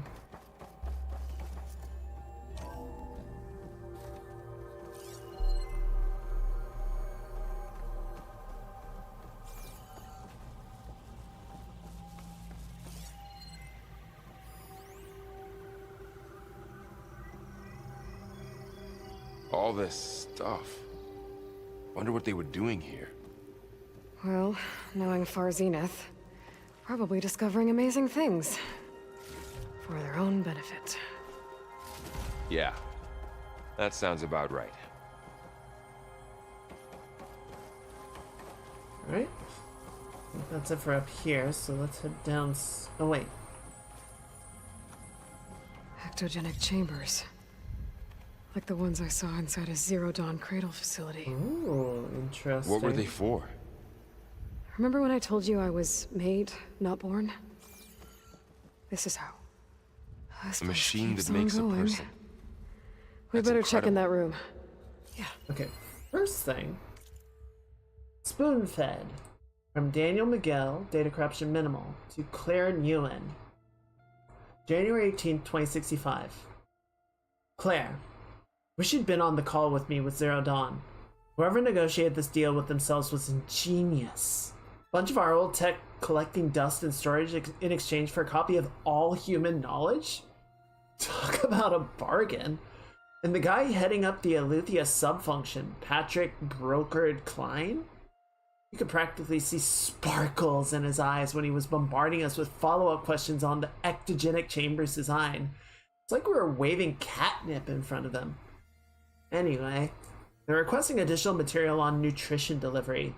Higher-ups gave the go-ahead, so send over everything we have. Broker Klein will probably pee his pants in glee.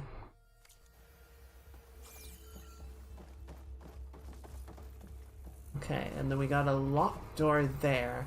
I do want to head back because it seemed like there was a staircase in the other direction. Whoop.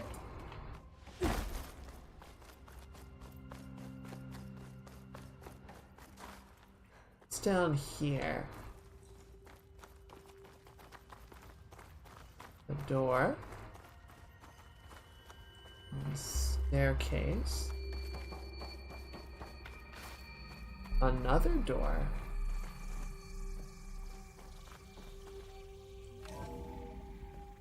Okay, so this gets us in there.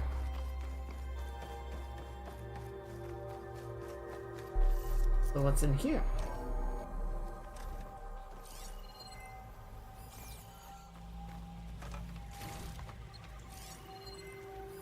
Now we're getting some data. Priority shift.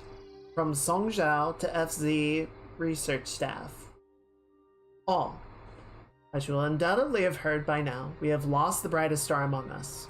Research on ectogenesis for the Odyssey was near and dear to Peter, and on behalf of the new High Council, I commend you all for your efforts and the great strides made over the last several years. As we mourn our founder, we must also keep our gaze on the bright future ahead. To that end, we will be shifting project priorities. Over the coming days, you will be briefed on exciting developments in longevity research from our Tokyo and Lagos facilities, with new assignments to follow. In the meantime, all ectogenic chambers should be moved to storage. Refer to your leads with any questions.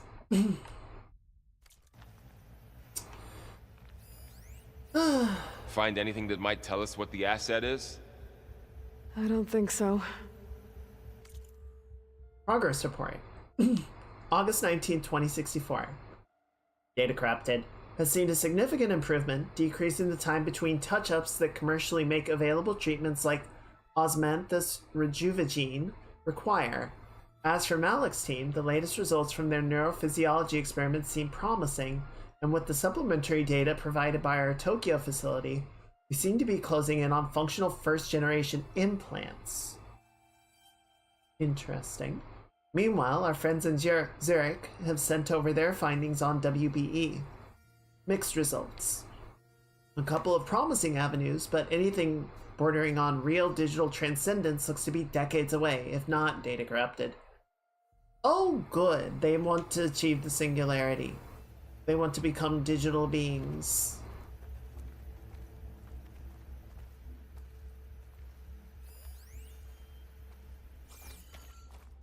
That never ends badly. Well, I guess that's why they were putting the ectogenesis chambers in storage, because they're not interested in creating new people. They want to preserve the existing people forever. Because, you know, that's not creepy or anything. Surely wouldn't end badly.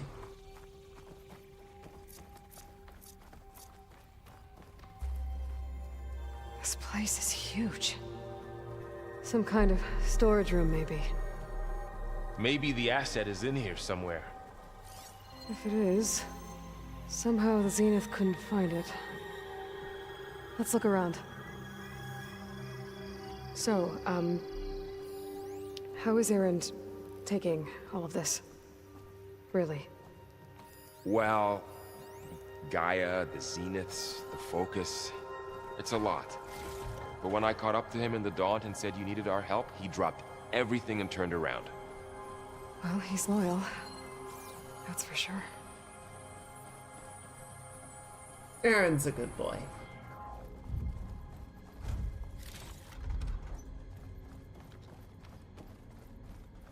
Why do I feel like the fight's gonna break out here? That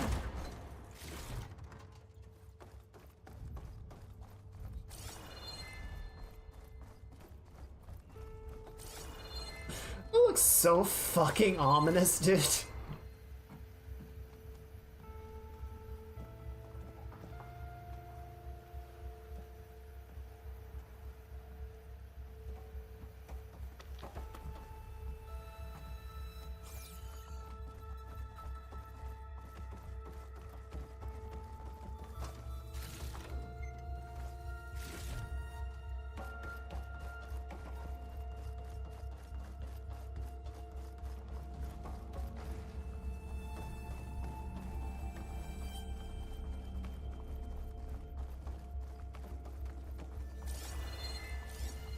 think we got everything.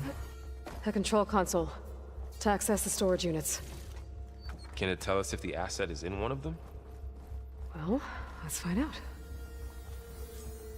Aloy, you're gonna wake something up. I'm just saying, kid.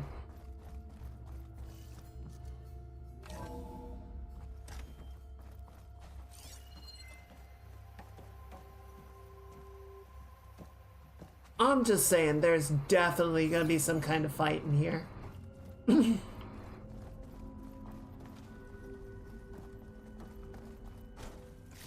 got the the glowing red lights, the open area with cover.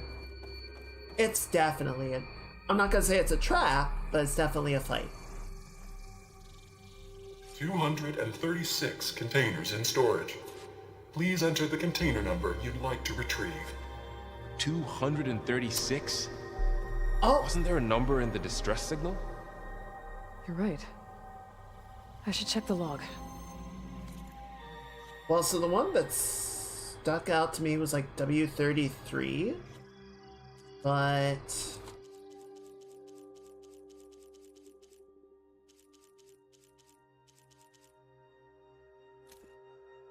$237.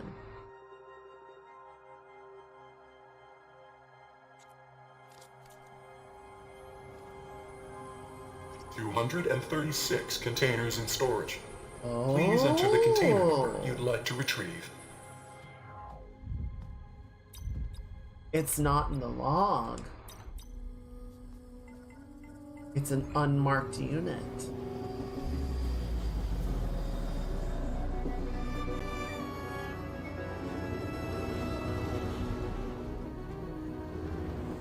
These are strangely cryopod-shaped containers. Yep. There it is.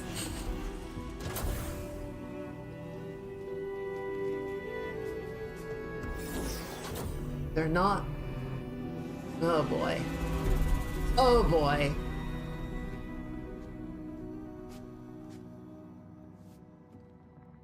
Aloy.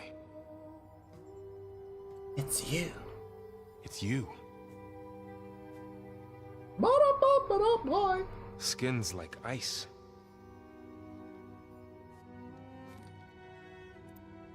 Must have cut this from her head. But why? What a twist. Hello, Elizabeth. Apologies, I don't know what else to call you. My name is Beta. I'm afraid I must be brief. I only have a few minutes before my keepers discover I'm missing, and I still need to remove this implant. I had hoped to find shelter with you, but if you're viewing this, I may be dead. Be careful when you take on Farsineth. They are ruthless, and they have Eleuthia, Artemis, and Apollo. Fuck. But at least they don't have the Gaia kernel to merge them with. Oh? She hit it. Oh, good girl. You must succeed. Oh, this was all for nothing. Good luck. And goodbye. So she's still alive. Cryo storage. We need to get her back to... Oh shit. We might not have the time. They can fly. Aloy. Aloy, can you hear me through this thing? What's going on, Erend? 2 of those Spectre things just fell out of the sky. One of them is heading down towards you. The other one's waiting up here. We're coming up. Stay in cover until I get there. You got it. Get her to cover in that room. Whatever happens, she stays with us. I'll protect her. I should prepare before the Spectre gets here. I can't let it get through to Varl and the clone. Okay, so what's the plan here? We got blast traps. I mean, I'm just kind of throwing traps down, right? I don't know what the plan is, what it's weak to. Here it comes! Shit!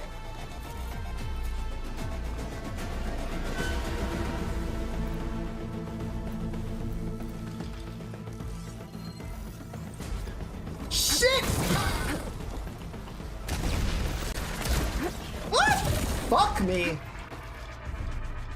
Ooh, ugly one, aren't you? Oh, I'm on the wrong boat.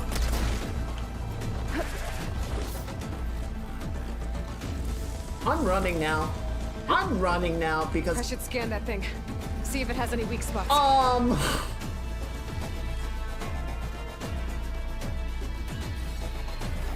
Where the fuck did it go? Okay. Hold, please. Plasma units. Plan there is no fucking plan. We are doing this live. Component explodes when destroyed. Not destroyed when the machine is killed. Okay. Detached with tear damage. Disables an ability. Vulnerable to elemental damage. It is weak against acid and plasma. Okay, we have those, so that's good. We can play with that. Component is vulnerable to damage. Tear off component to loot valuable resources. Okay, so if I can tear its ass off, I get valuable resources. Admittedly, nothing unique, but good things. Resource repositories are located just kind of scattered around its body. It has a shock unit along its neck, a pulse cannon,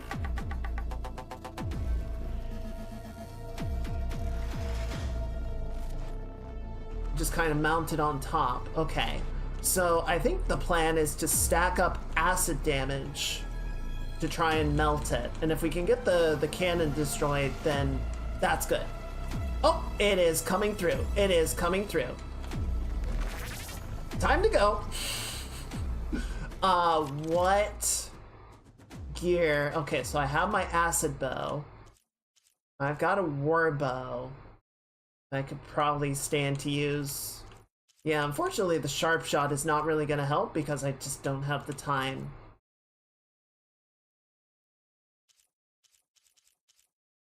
I think we'll put this on in place of that. And hope that that works. What else can we do? What else can we do?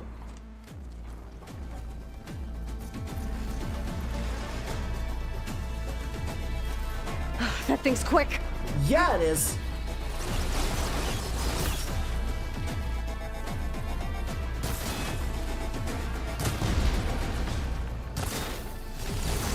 Ow. Bitch.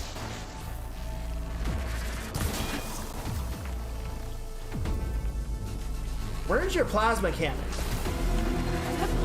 Oh my god. Ow.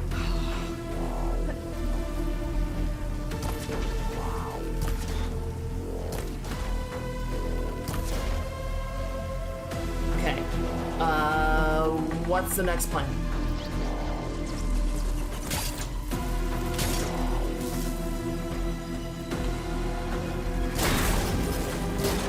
Right, okay. Strong to that, strong to that.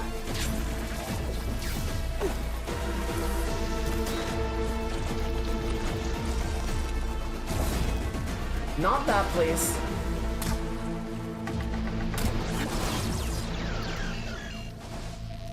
Hey, could you do that again?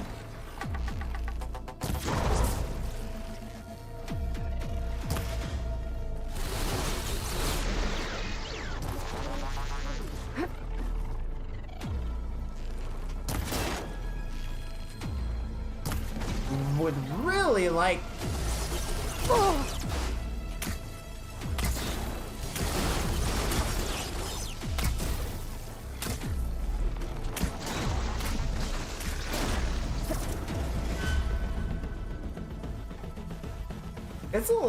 It's a little glitchy. Got it. Gotta follow up all that ass. Ow, fuck. I'm stuck in a corner.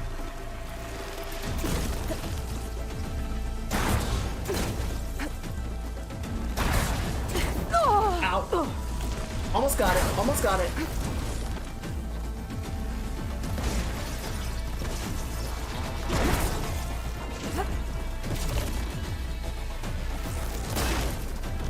Good night. There. Are you okay, Aloy? Yeah, I'm heading up top. That was kind of Stay a down cool here with the fight. clone for now. Got it. I'll follow once the coast is clear. What are these nanites it keeps throwing around? Like, it didn't seem to be helping to repair it or anything. It was like it was collecting something. I don't think that's the acid. I don't like that. That's concerning.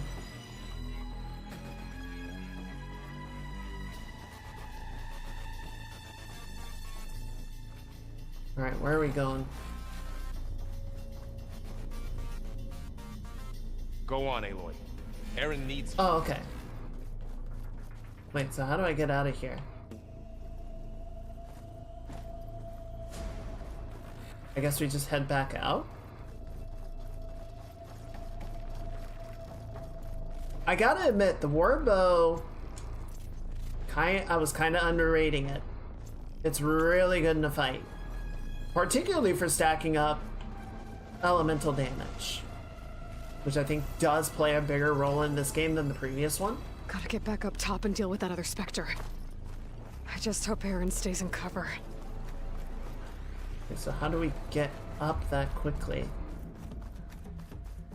Is there a fast track, or are we just huffing it? I think we're just hoofing it.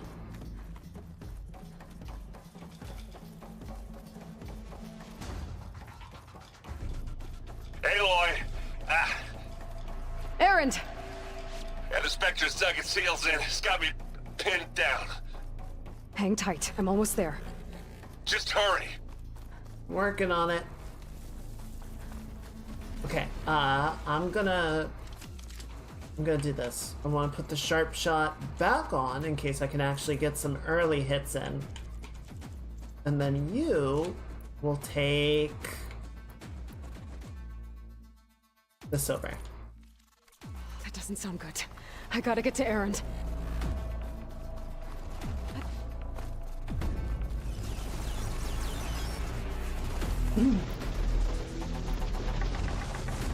What the fuck is happening up there? Aaron, I'm here. Watch out. That thing's shooting down the center. Holy sh... Stay What put. the I'll fuck see what I is can that? And the second you need me, I'm there. do. Spectre's not budging from that spot. Yeah, no I might be kidding. able to sneak up on it if I stay out of its line of fire. It's got some kind of shield weapon. I need to sneak around behind it. Tough fight to take that thing head on. Okay, so there's...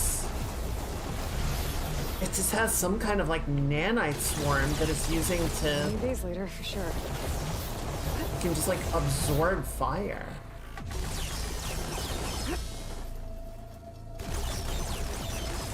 You know, there was that Ravager gun from earlier.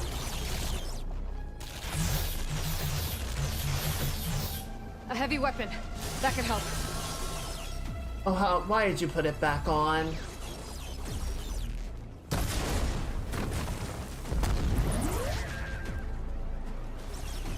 Okay, it didn't seem to notice that, which is good. It's too busy doing its shooty shooty bang bang. Hey, asshole! Shield's down! It's on the move! Is it? Oh yeah, it's kind of on the move still. It's kind of on the move still. It's out of ammo. Well, that was good.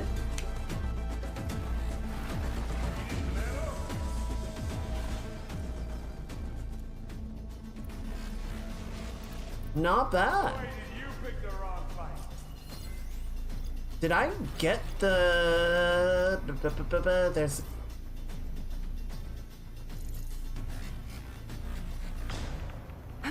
Shit!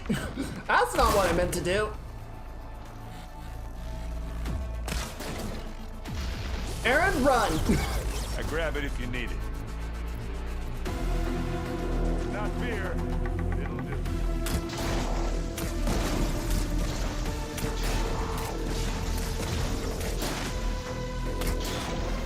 One more. Get the fumes in your eye.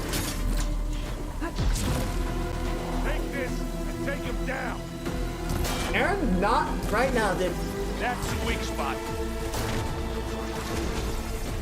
Ah!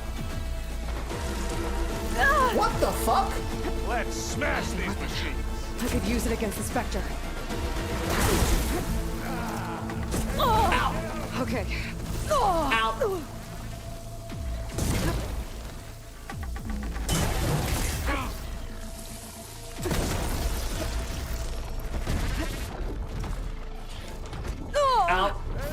You okay? Relatively. This going.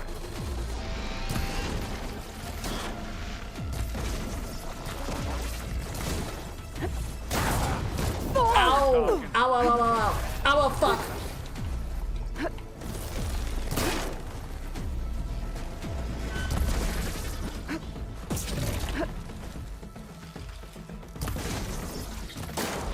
I will say, trying to hit weak spots on this thing feels impossible. It's done. Holy shit, dude! Ooh, what's that? Oh, I think it's a plasma cannon.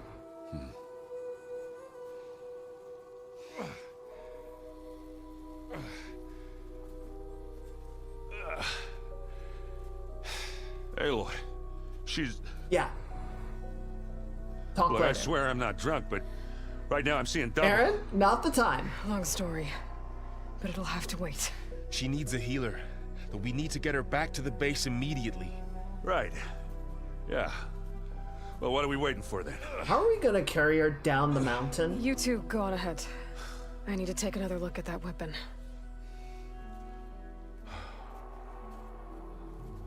Seriously, how are they gonna get her down the mountain? If I can figure out how that thing works, maybe the Zeniths won't be so invincible after all.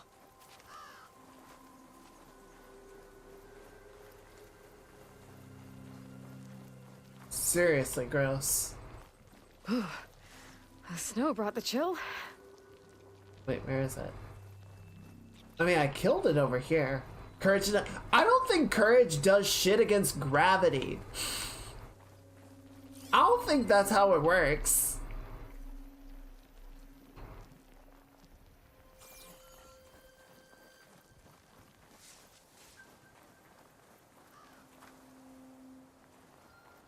Oh, Stalker. Also, where did it go?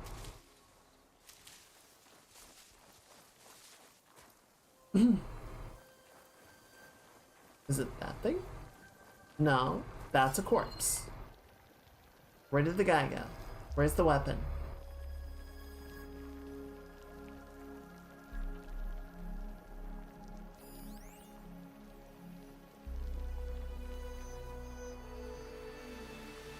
I saw it fall in the cutscene.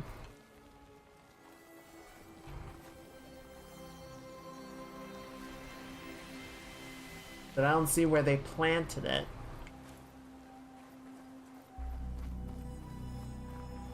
Oh, wait, up here? I thought you wanted me to grab the thing from the Sentinel. Whatever.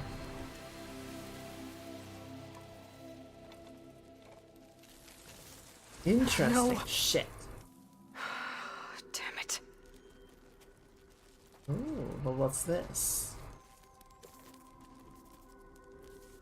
Well, it's better than nothing.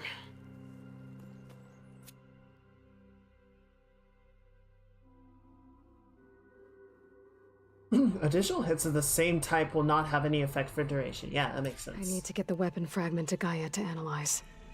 If we can replicate it, maybe we'll have a way to defeat the Zeniths. I should check on the clone, too. Varl, where's our guest? We're in the maintenance corridor below the control room. Okay. So the old ones painted their faces with something called makeup. Like the card show. Why? Erend? You okay? Huh? Oh, yeah. I mean, why wouldn't I be? Because there's two of me now. There's two of you now. At least you seem to be handling it okay. I wouldn't say that exactly, but I'm trying.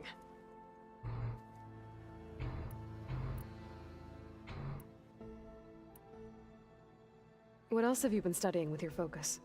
Yeah, I've been looking into this Vegas place you found. Oh no. Gaia showed us everything that happened when you went to get that Poseidon thing. I mean, this Morlund guy seems pretty smart. Though, risking the Tenakth clan lands for a light show is a bold move. Maybe I should check up on them at some point. Just in case. Right. We are not letting Aaron go to Vegas. What are you working on with your focus? I'm still figuring out how to read stuff on this thing. Those two lovebirds over there have been giving me a hand. But to be honest, all the little symbols, they give me a headache. But I'll get up to speed. I promise. Any progress on this? You should know. Sylens is involved with the Sons of Prometheus. He's the one who gave them the override tech to begin with. Why doesn't that surprise me? That's probably all part of some master plan, huh? At least we know we're good at wrecking those. Damn straight. I have to get going. Don't go causing too much trouble. To be fair, Aloy is typically not the one causing the trouble, you know? What's up? Aloy, you're back. Yeah, I'm just, checking up on how everyone's doing. You mean after meeting someone who looks exactly like you, but isn't you, down in the basement? Guess this must be even stranger for you than it is for us, huh? A little. Varl said she may be able to help us in our mission, though. Maybe.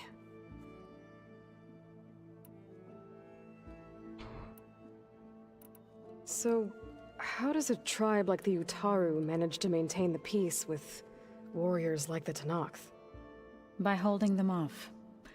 When our fields bloomed aplenty, the Tenakth looked upon our lands with envy. But Plainsong's dishes provided sanctuary and high ground to keep invaders at bay. In the end, even the Tenakth saw sense in a truce. The Utaru promised to provide the Tenakth with food from our crops every year. In exchange, the Tenakth would relinquish one of their own, a veteran, to train the Utaru in combat. This custom was abandoned a few years after the derangement. But some veterans still remain in the plains. I believe I've met them already. I've been meaning to ask, what's the deal with you and the chorus? You didn't seem to be on the best of terms. That's what happens when you're the one Utaru who insists on publicly defying them. Twice. Whoops. When the Karja invaded the Utaru plains, they did more than just attack our villages. They burned our fields, took our people as slaves, and murdered those who were too weak to make the trip back to Meridian. To be sacrificed in the Sun Ring. I was helping the healers back then, as waves of refugees swarmed into Plainsong. The chorus was divided in how to face the invaders. Some saw sense in raising arms. Others believed the dishes would keep us safe, as they had many times before. And while they bickered, I buried the seeds of the fallen. It couldn't have been easy. Seeing your people suffer while the Karja invaded your lands. I come from a small village near Plainsong. My grandmother used to say there was no seed that wouldn't grow there. I moved to the dishes when I decided to apprentice as a healer. When the Red Raids began, I thought about going back. But the injured kept pouring into Plainsong, day after day. So I kept putting it off. One day, I woke up to hear a Karja raiding party had ransacked my village during the night. I rushed there with the healers to help the survivors, but there weren't any left. The smell of burning flesh haunts me to this day. I'm sorry, Zoe. I made it a point to appear before the chorus as soon as we returned, to demand that we take a stand against the invaders. I was denied. So I left to fight on my own. I like her. You said you set out to fight the Karja alone? I did. But it turned out I wasn't the only one. News of my disagreement with the chorus spread through the plains. Before I knew it, I had more than a dozen Utaru warriors ready to follow me into battle. We knew we couldn't take on the Karja armies head-on, but we also knew the lay of the land better than they did. We ambushed smaller raiding parties, sabotaged their supply lines, and hit their encampments at night. Sounds like you were a force to be reckoned with. Enough that the Tenakth took notice. When the clans began to push the Karja back east, they let us join their ranks. We chased the enemy all the way to Barren Light. You said you were at Barren Light? Tenakth marshals climbed the cliffs of the Daunt under cover of night, then attacked from the other side. Before we knew it, the gates were open, and the full force of the clans burst through. What happened next was not something I like to remember. When all the dust and blood settled, I smelled it again. The stench of burnt flesh. Our enemies defeated. What was left of my squad returned to the Utaru Plains. I went back to Plainsong. But even as the harvests passed, it didn't feel like I'd truly returned at all. Is that when you became a grave singer? I thought soothing the suffering of others would somehow appease my own. Then you came along and gave me a choice. I could either sing at people's graves or fight for a chance to keep them alive. I'm glad you chose the latter. I like her. What else have you been up to? I've been studying Gaia's seedlings, the subfunctions. I wanted to understand why one of them would do what they did to Fa. Imagine my surprise when I looked into this Hephaestus and found out it helped create all machines, our land gods included. In a way, the Utaru owe Hephaestus our whole way of life, as well as our current troubles. That's why we have to make Gaia whole again. The gods are truly fickle I need to get bitches. going. May the land bloom in your steps. Alright, let's go see the clone and then we'll go say hi to Mom. Laurel said they're downstairs.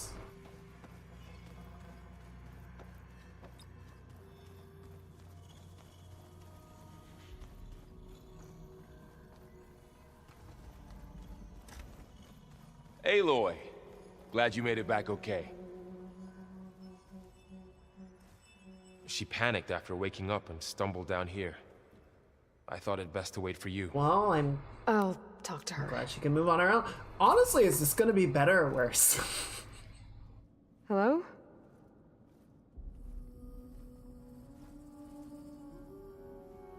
It's Beta, right? My name's Aloy. What's wrong? Is it your injury? Simulacrum withdrawal syndrome. I don't understand. Sudden removal of a neurologically integrated data device. The brain, especially the cerebellum, goes into a kind of sensory freefall. Everything real feels unreal. Distant. Is there anything that can help? Do you have a focus to spare? It's primitive, but I can make it work. Yeah. Primitive.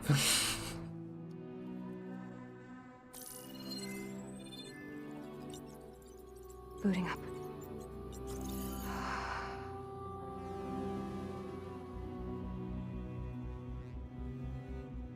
So, Aloy, I suppose you want information. That would be nice. About you and the Zeniths? Yeah.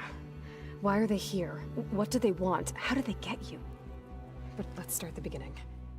I'm guessing they faked the destruction of their ship 1,000 years ago? That seems consistent with their behavior. They wouldn't want to be followed. So far, Zenith established a colony world after all. Yes, for a few hundred years, but it didn't last. Oh. Some sort of natural disaster rendered it uninhabitable. Oh Okay, no, so that's why the they want. descendants of Far Zenith escaped a want dying Earth planet, back. And now they want to claim Earth for themselves? Not their descendants. What? Not their descendants. It's them. The same ones who left Earth 1,000 years ago. You didn't know? How can they still be alive? They don't even look... What do they do to themselves? Digital I believe recreations. It's a combination of pharmaceutical, cellular treatments, and technological implants. And you? Does that mean that you're... I'm not like them. I was made. On the way to Earth. On the ship. Oh, God. I spent years studying in my training interface, all so that I could serve my function. Access and control of the terraforming system. But why? What do the Zeniths want with it? When I discovered the Zero Dawn system had disseminated into its subcomponents, I thought my purpose was to fix it. But I don't think the Zeniths want that at all. I think they want to wipe Earth clean and start over. So the Zeniths figured out a way to make themselves virtually immortal. At least timeless. Set up a colony world. Chilled out there for a few hundred years until it was destroyed, and now they just need to come back to Earth. Because they don't have a home again. But they don't like the way this one is going, what with there being, you know, other people here, and that doesn't really jive with them. So they're just gonna reset the whole thing. Cool! Yeah, fair, I guess. So the Zeniths want to exterminate life on Earth. That's what Gaia and I concluded too. But why? Why kill everyone just to take over? When they took me on missions with them, I saw how they butchered the tribal people we encountered. They didn't seem to care about a rejuvenated Earth, so I concluded that they must want a hard reboot of the system. Then they can redesign it to be exactly what they want. Mass extinction for their own comfort? Who thinks like that? Yeah, who thinks like that? Well, without their Gaia kernel, they'll have a hard time doing that. The Zeniths needed Elizabeth's gene print to access Zero Dawn facilities. So they made you. Trained you. And you went along with it? They told me I was born to interface with the Zero Dawn system. When we reached Earth, I pieced together what must have happened to Gaia and her subordinate functions. That's when I started to realize I wasn't meant to fix Gaia. That they must have made me so I could do what their remote extinction signal failed to do. Switch it by hand. Reboot Earth for their own benefit. This guy was able to cancel the extinction protocol. They needed someone to do it themselves. So you know about the extinction signal? It was speculation, but the only logical conclusion why Gaia suddenly self-destructed after operating efficiently for centuries. Gaia would have only undertaken such a desperate course of action if it had detected a threat to life on Earth that was more dangerous than ceasing function altogether.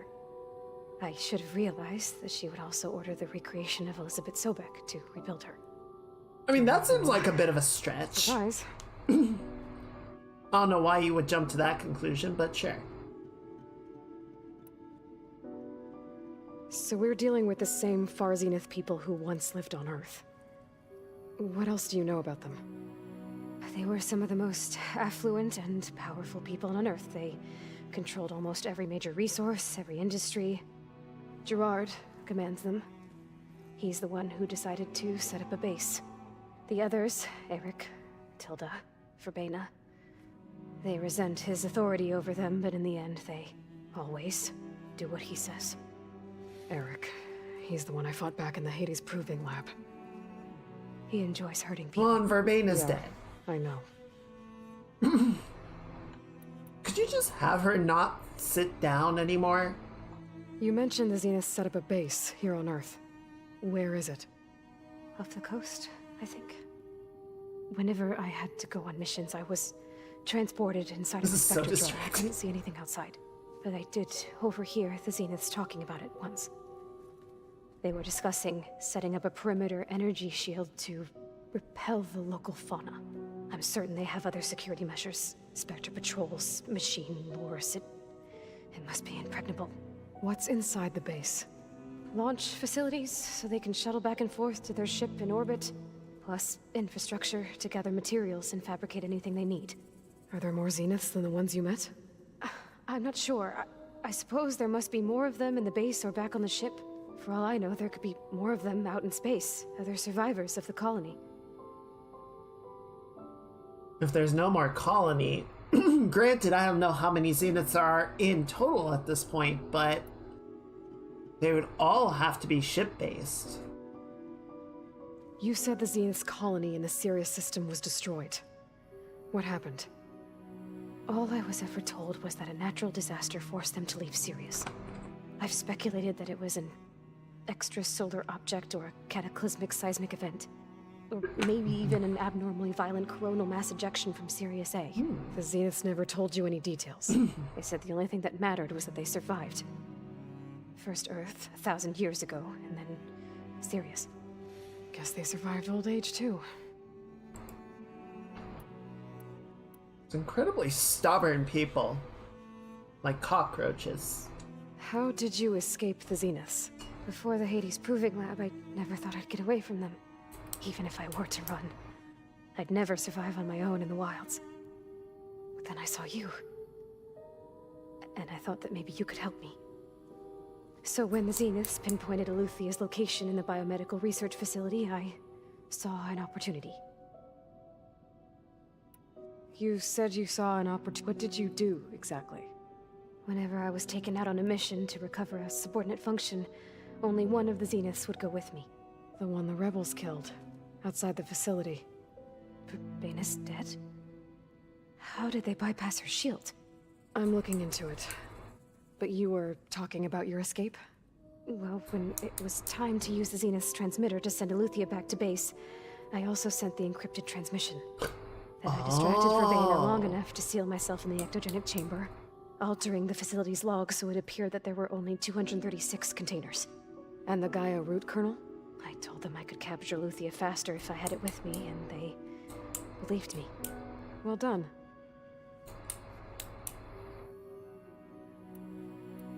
You said you were born on the way to Earth. In an artificial womb, I'm guessing? The Zeniths had an ectogenic chamber aboard the ship. An updated version of the one you found me in. Why? They must have used a stored sample of Elizabeth's DNA. I doubt Elizabeth would have let them take her DNA. Do you know how they got it? That wasn't part of the archive I was allowed to access. You said you spent years studying in a training interface. Was this archive you mentioned part of that? But only the parts I was permitted to access. Aristotle and Aspasia, the avatars of the archive, would assign me learning modules and evaluate my progress. Wait, those names. They were designed to be the virtual guides for the Apollo database, before Ted Faro purged it. The Zeniths have a copy. So it still exists. And you got to learn from it. Only what was deemed pertinent to the mission. If I requested information outside of my parameters, my tutors would deny it. To have all that knowledge, just out of reach.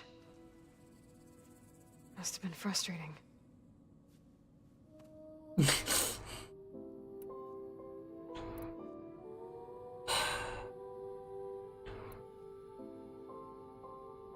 The Daughters of Sobek. What a pair they make. All right, I think that's enough for now. Do you want to come upstairs, or... So how long? You know, your plan. How long before Gaius fabricated a machine army to defeat the Zeniths? How did you know? Optimal strategy, so? Well, I still have to get 2 more subordinate functions before Gaia's powerful enough to absorb Hephaestus. What? You don't have Hephaestus already? Gaia's still figuring out how to capture it. It's not confined to a single... To a single location! Of course not! You didn't even know who the Zeniths really are. You were supposed to be further along by now! Coming here was a mistake. They're gonna find me. They're gonna find this place and take me back. This was all for nothing. They're not going to find us. Gaia's using Minerva to mask our location. What difference does it make? You're too far behind. We're never going to beat them. Everything, everyone, they're going to die. Hey, calm down. You're here now, right? So is there anything you can do to help? I have certain knowledge sets. And given your state of progress, expertise you probably lack. Geoengineering, of course. Computer science, physics, biology, chemistry. Okay. Those would be helpful. See if you can do something with that. Talk to Gaia. I'll check on you later.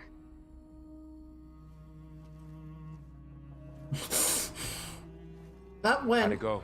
Well... Her injury's not that bad, but I think she regrets coming here. Feeling might be mutual. I'll come back later and talk to her. See if I can learn anything.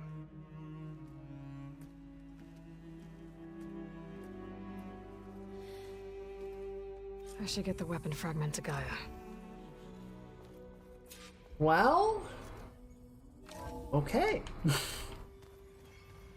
I suppose it could have gone worse. I mean, we didn't, like, attack each other. Definitely a little bit of a rough end. Something called makeup, like the card show. Why? Hey. I don't know why she thought we'd be farther Hammond along, okay? though. Nothing some rest can't take care of. Are you okay? This beta thing, it's a lot. Even for you. Just trying to take it one step at a time. Fair enough. If you need anything, just let me know. It's good to see you and Zoe enjoying yourselves. We're learning a lot. I've actually been looking through the data to find ideas for a gift, and to thank her for helping me study the glyphs. Something from the old world that she's never seen before. Instead, I found out they gave each other stuffed animals. If you ask me, stuffing a dead animal with anything, really, doesn't sound like a good time for anybody. Maybe Gaia can help you find something else. So close. I should get back to the wilds. I'll keep an eye on Beta. Make sure she's comfortable. Okay.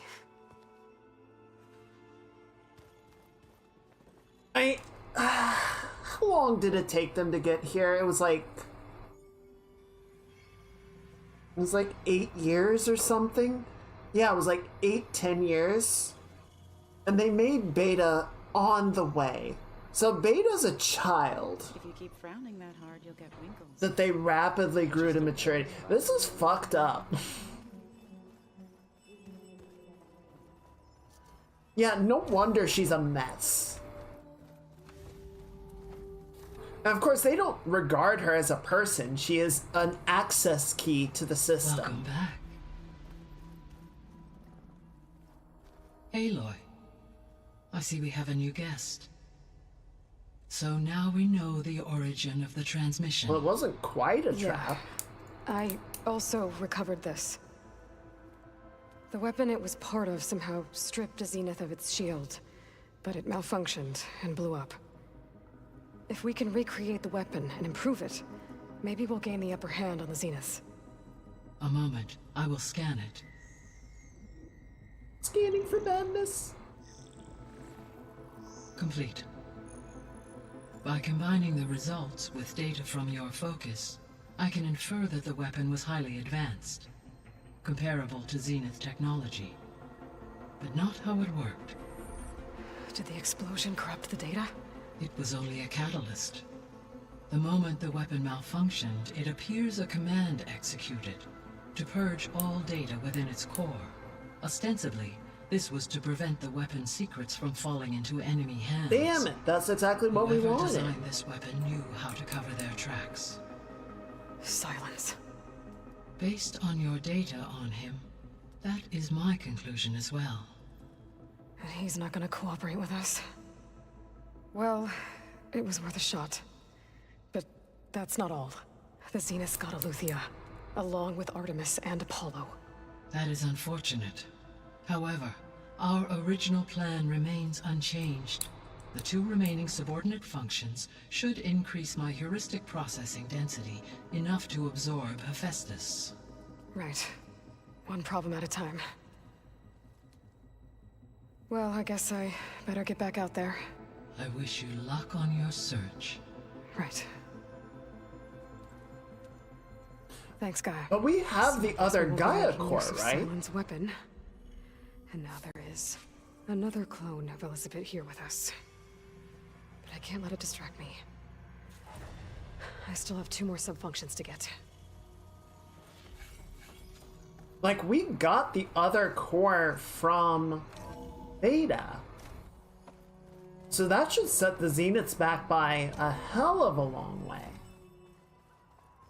Because now they can't even absorb any more subfunctions, even if they get to them ahead of us, right? I know. That makes you want to punch something. More like someone. But you're the one that helped me find it. People make mistakes. Aloy, there are more supplies in the chest. Help yourself. Thanks, girl. There is something I'd like to discuss. It's about the land gods. If you have time, that is. What's up? You said you wanted to talk about the land gods? I think there's a way to heal them so that they'll once again provide Plainsong with grain. Ooh. Gaia gave me a set of instructions. She called it, reboot code. If we deliver it to the land gods, their derangement will end. That's great. Maybe. There are thorns on the path. Of course there are. Unless the code is given by Hephaestus, the land gods will reject Fuck. it. Gaia showed me a way around this. We need components called control cores from machines made by Hephaestus. Machines similar to the land gods. You mean Grimhorns? Like the one we fought in the repair bay? Yes. Gaia helped me locate 2 of them out west. So, kill the machines, get the control cores, then use them to adapt the reboot code into something the land gods will obey? If all goes well. But taking down 2 Grimhorns won't be easy. We'll do it together. Bless you, Aloy. I'll send you the location of the machines. Well, that'll be exciting. I'll let you know when I get close to those Grimhorns. Good. If we can get their control cores, maybe we really can heal the land gods. That would be good. Alright, where's the door out of here? That's the bedroom. That's the focus room. I still don't get what this is for, really?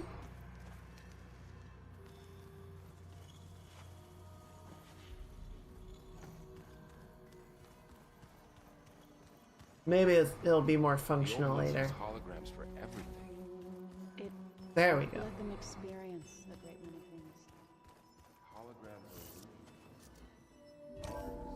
Alright, well, let's get back out there.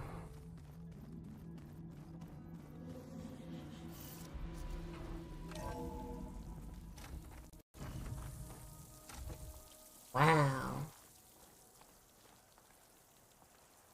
Chorus off in the distance, so the cauldron is that way. Oh, and that's Vegas. That's Poseidon's Tower. Okay, that makes sense. Okay, so yeah, we're gonna... Oh, I wonder... No, I can't do it yet. Because this game hates me. So yeah, let's just make our way straight down the mountain, and then next time, we will head over and do the cauldron.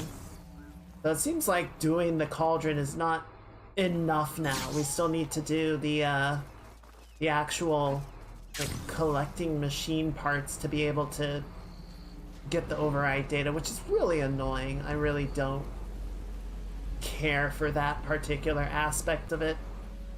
It's like, I already did the hard part. Why are you giving me busy work?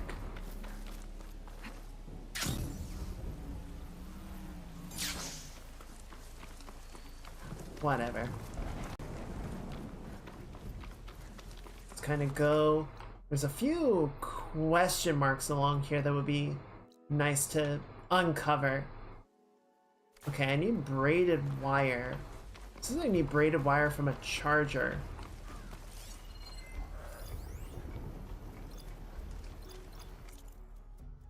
Is that just like... Yeah, I just need braided wire, which is a common drop, so I don't know why it's The hell is that? It's a Ravager. I'll mark this spot in my focus. Come back later. In the wall? Seems like it's in the wall. That's weird.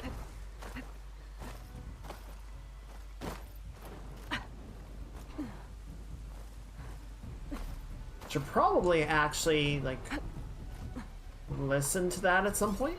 What the fuck? Is that a Tenakth? Yeah, Rebel Outpost. Okay.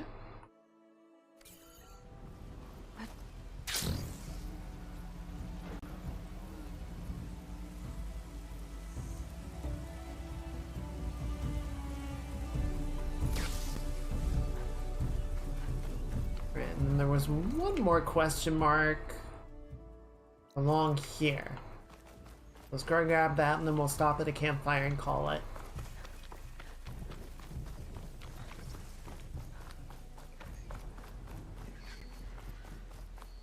What the hiffle?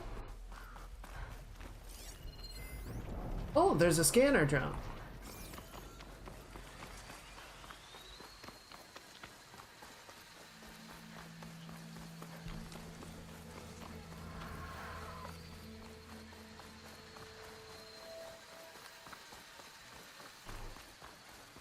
Mighty scrapyard. Blighted scrapyard even.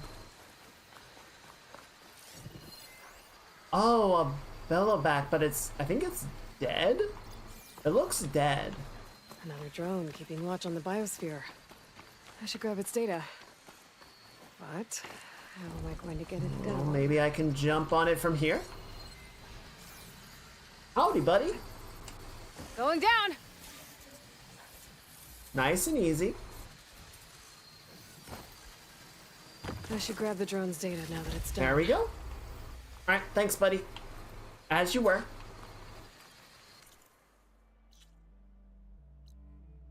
And then on to... Like there's a campfire right there we can use.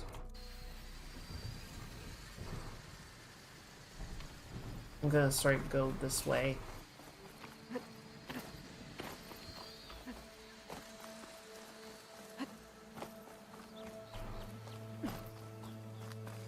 I'm glad we don't destroy the drones in the process. Things holding up? We just kind of drag them down, take the data, and then they kind of wake up and like, fuck you. And just keep going about their business.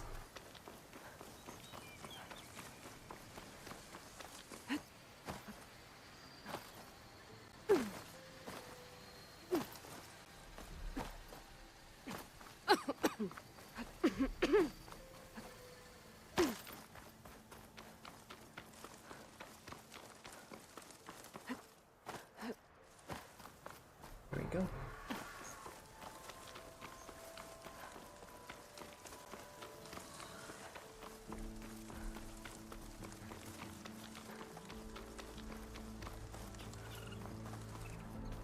Yeah, I like the story of this game. I like the world, I like traversing it.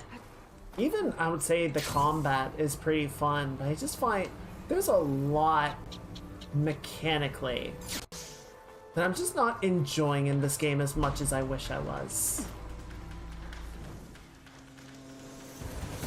Oh shit! Okay, those are just regular Tenakth, so they're fine, they're fine. I thought I was about to get into a fight. Those fang horns have parts I need to fix their override.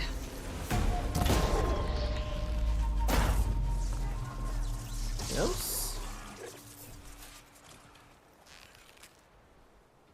Oh, I missed. Oh. I hit it, but I didn't hit the part I wanted. Fuck. There we go. What do I need for the override, by the way? Do you say? Will you tell me?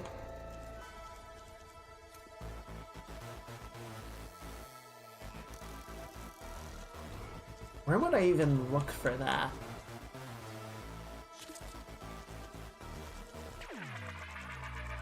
Relic ruins, salvage, scan glyphs. I don't think it's there. Collectibles? Alright, so I have most of the signal lenses, and I've got about half of the VATs. Only got one black box. Got some survey drones. God, that's a lot of collectibles. That's too many collectibles, man.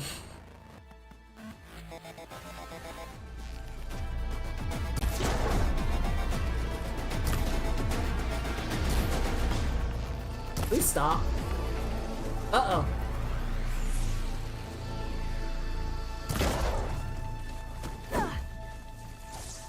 Okay, well, he doesn't seem particularly concerned with me.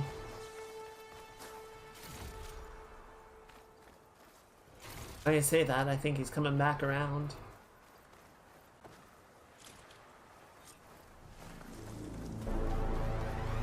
Yep, there he is. Oh wait, that's a different one. I'm sorry. Alright, well.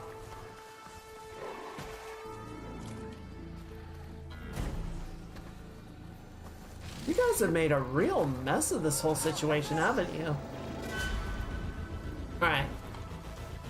Oh, I can't save. I can't save because somebody started a fucking commotion.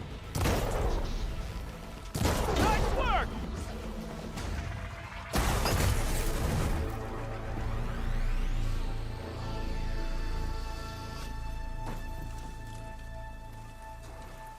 Alright, well, hopefully I've got enough of these antlers now for whatever I need. I'll be able to save now. There we go. Okay, cool. And save. Alright. That was good. That was a good little adventure. So, next time we're gonna head up north. We've got Cauldron Unknown to resolve, so we will go do that. Oh, there's a black box up there. Oh, that's where the research lab that we just went to was. It was at the top of this mountain. I see. So we might actually swing up and grab the black box first, just to resolve that. There is another thing right nearby, so we might go do that as well, and then we'll get the cauldron, and then I think we'll sort of swing our way south towards getting Ether. I'm sure everything will go exactly according to plan and we won't get sidetracked at all. Yeah, I think that's where we're gonna go ahead and call Horizon for tonight. So let's go ahead and take a little break. I'm gonna grab my tea, I'm gonna grab a little bit of food, I'm gonna do some stretches. Y'all should do those human things as well. You should grab something to eat, something to drink, stretch, use the bathroom, whatever you gotta do. I'm gonna run a couple of ads while I'm gone just to knock down the pre-rolls. And when I get back, we've got an art piece to work on. Maybe finish. We'll see how it goes. I'll see y'all in just a little bit. Bye!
Okay, there we go. Why am I up here? Hi, I'm back. Did everyone have a good break?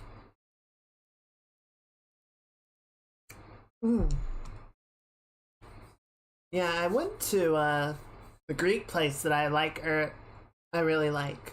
But I was kind of rushing a little bit this morning. I, went and placed the order, and I didn't see that I had ordered a shawarma instead of a gyro. And I discovered I've always been kind of curious because they seem very similar to each other. I could never find anything online that was like explain what exactly the difference between the two of them is. So, in a way, I'm kind of glad actually that I did get this because now I know. Like, I've had people tell me it's just a difference in the spices that they use. But it's kind of nice to actually have, like, a flavor profile and understand, oh, this is how they're different. Like, it's the same stuff, right? But I find, at least with this place, like, the shawarma is, like, a little bit more lemony. Like, it's a little sour compared to the gyro. Maybe, like, a bit more peppery. So, yeah, it's just a different flavor, but it's a very similar... Like, it's the same food. It just tastes a little different.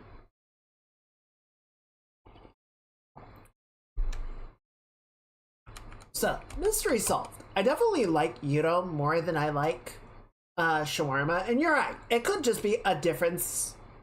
Like, that could be the specific difference for this restaurant. I could go to another place and be like, oh, I actually like this shawarma a lot more than I like it at the other place. But who knows? Who rightly knows? In any case, I'm glad we could shed a little light on that. So, where are we with these kids? I think we got most of the cleanup done last time. The one thing that I realized once we got over to Hamu's stream is I did not do the flower or really much of the feather at all.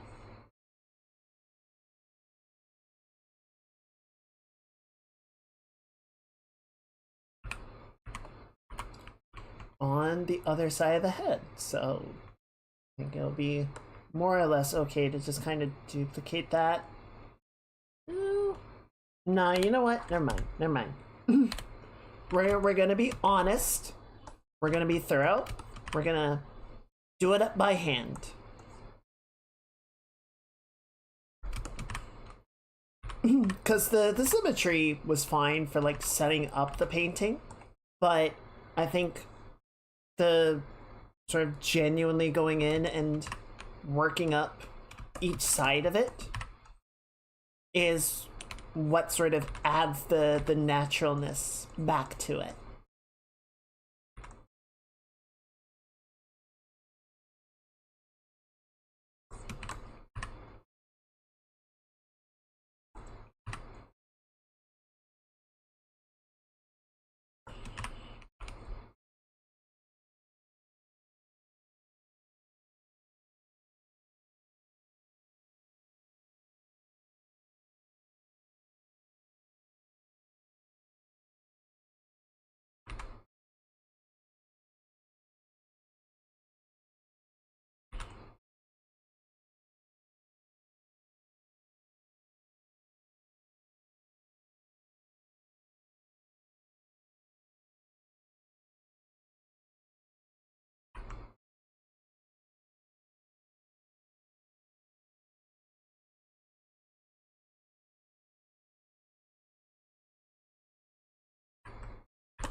So I was watching a video the other day. I don't know if you guys know the old video series Zero Punctuation. The smarmy Australian guy sort of takes the piss out of video games. Like, it's not a review, right? It is not a critical review of a game. It is humorously making fun of aspects of the game. Right? It is not meant to be like a thorough critique of the positives and negatives of a given game. But, you know, that series ended a few years back when Escapist basically decided to fuck over all their journalists and content creators. And so a lot of them went to form another group called Second Wind. And so many of them are over there now, sort of continuing to do their game and media deep dives and humor pieces and editorials and whatever else. And so that particular individual, Yahtzee, I guess has another series where he, you know, actually sort of goes in and talks about some of his own experiences as an independent game developer and his insights into the industry and game development and all those other things. And he put out a video fairly recently, sort of looking at, so essentially the idea, what he did was he posited to a friend who, you know, has a lot of experience in the AAA industry. If I wanted to, as a AAA game designer, have a scene where a character eats a bag of chips, right? Just like eats a bag of potato chips. What would that involve? How many people would that involve? What would the process of getting that into the game look like? And their friend said if it was just a generic brand of potato chips and it wasn't like put forward as a marketing deal or, you know, a licensing agreement, probably at least 15 people would be involved in a AAA game to make that happen. Between designers, programmers, artists, animators, mocap people,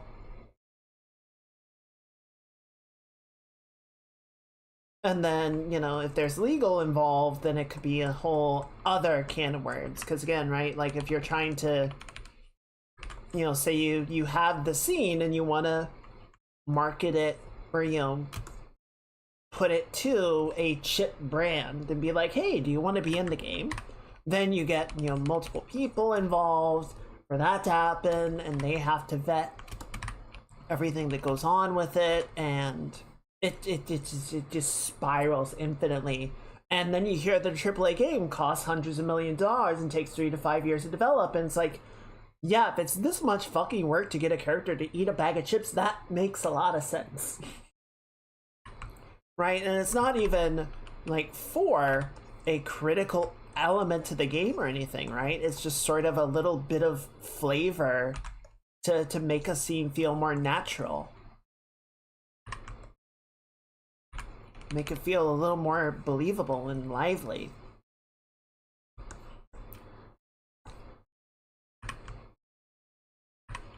So yeah, the AAA industry, you know, he was sort of making a point that just throwing more money at a problem does not fix it.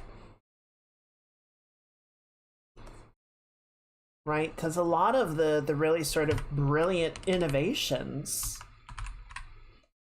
throughout, I mean, I would say much of history, but particularly entertainment history, have come from, we have a limited number of resources to work with here, and we got to figure out how to make this work. So how can we be really smart and really lean about this? And sort of get where we want to go. And then once they've done that,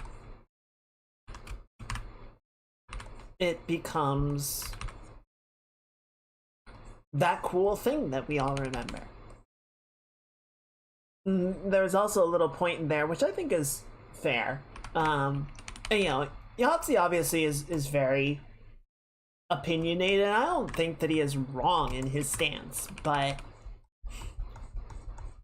one of the things that got pointed out is that sometimes you will have designers or artists or whatever going rogue, right? They will want to see something happen in the game, and they will sort of take it upon themselves to make it happen, right? So they won't call in the efforts of a strike team of people to see this done. They'll just sort of take the steps in their off time to complete it. It does happen from time to time. You know, for my part, the stuff that I work on, I certainly don't have the authority to, like, just add stuff into the game that wasn't approved or anything. But I will definitely, sort of where I can, go, well, is there anything that we can do to sort of plus one this a little bit, right? Add some cool little tidbits or features or just nice things that if the player notices it, they might appreciate. You know, just go a little bit above and beyond what the client asks for. Just a little bit, right? I'll try to do that, at least with some of the projects. But especially on the design side, you know, if stuff sort of gets secretly added into the game that's outside of scope or whatever, frequently those can get, you know, caught by QA and reported as bugs.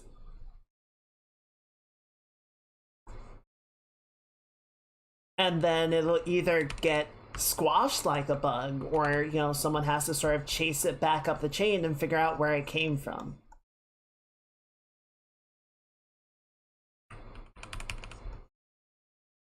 I enjoy those too. I always love seeing a project, see it, you know, be it a game, a show, whatever. I love getting the sense that the people that worked on it really cared about it, and that they put that extra effort into making it as much as good as they possibly could. Again, within the available restraints and limitations, right? Like, I don't think, oh, this would be so much better if it had, you know, $100 million to throw at it. I think it would just be better, you know, if they just sort of had the liberty to do the things that they wanted to do. I think it does kind of show when the project sort of gets stymied by, you know, committees and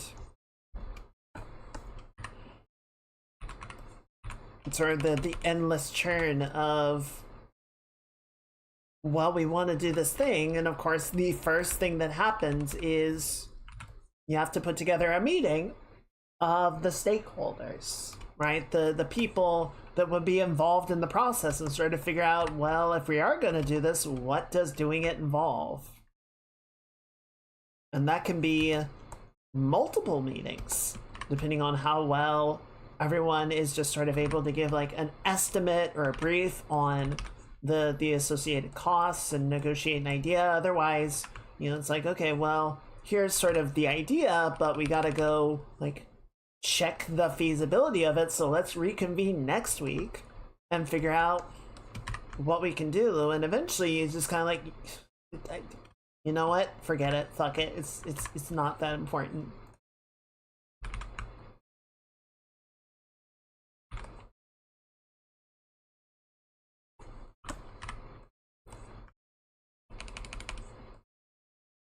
So, you know, I think there are many downsides to indie development, right?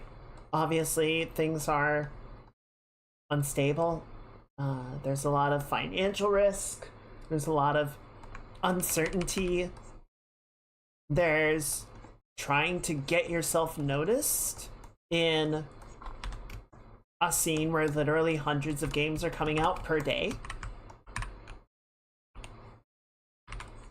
And, you know, the scene continues to get inundated with slop, which makes it harder for actual creators to get noticed.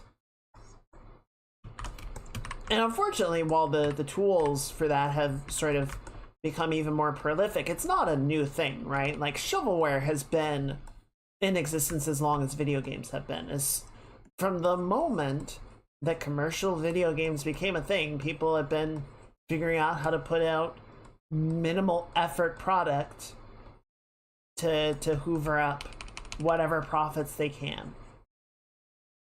So that's not new. This is not new, nor is it surprising. But I think while it is absolutely dangerous, while it is absolutely risky, I think it is also, you know, where the interesting work gets to happen. That people get to be creative and tell the stories that they want to tell and make the games that they want to make. Because, you know, as much as I try to take pride in my work, I am a single person on a single team out of many teams working on a single aspect of this massive ship of a game that, you know, things happen from somewhere else in the studio and the ripple effects and orders come down, and there's nothing I can do about it because, you know, this decision has been made by the powers that be, and the ship is turning, and damn if I can turn it by myself. Whereas, you know, even if you're on like a 6-person team, if something happens with a game project and you don't like it, it's not that far to go talk to the person directing the project and be like, hey dude, I don't like what you did here. I don't agree that this is a good direction for the project, and then you can hash it out.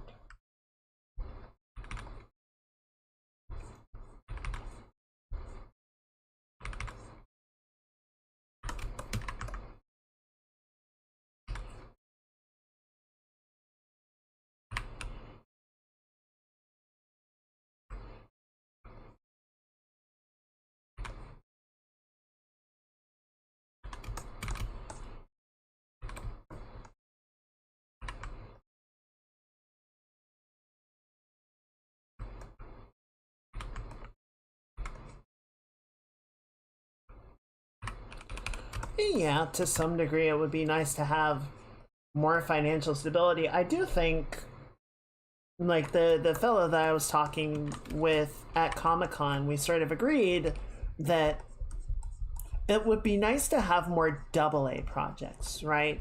Because right now we sort of have the two opposites. We have the AAA, where you have like $100 million project, or you have the indie scene, where you have 1,000, you know, $100,000 projects, or, you know, even less. You have however many Top Ramen projects. So wouldn't it be nice, instead of having 1 or 1,000, you have like 100 mid-sized projects, mid-sized budgets,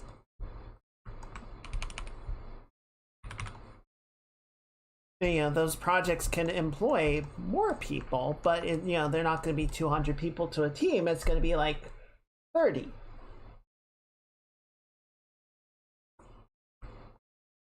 You know, just find that nice sort of middle compromise in terms of project cost and scale. And, you know, you also sort of get the benefit that if, you know, say Project A didn't land, it didn't resonate with audiences, to use a business term, but Project B did really well,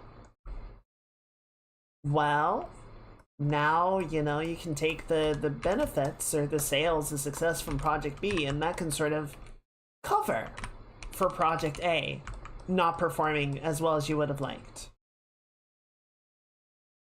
Maybe Project A or Team A next time will put out something that people do like more. And if Project B or Team B falters next time around, then, you know, the favor has been returned. And I think part of the problem right now is everything that isn't successful gets the axe. Right? Like, everything that isn't more than pulling its own weight doesn't get a second chance. Everything has to be, you know, at that top level of success. It's like, that's not how it works. That's never been how it works. But business people have convinced themselves that it is. And it's like, no.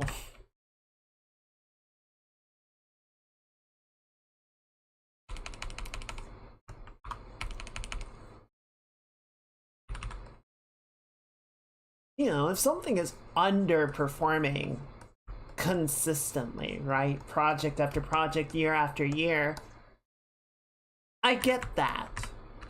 And I would get, you know, if you have a studio that has fallen behind on a project, right? Say the plan was to have it out after 4 years, and, you know, here's the budget, and, you know, the team has missed repeated milestones. They're not hitting their agreements. The thing is getting delayed indefinitely.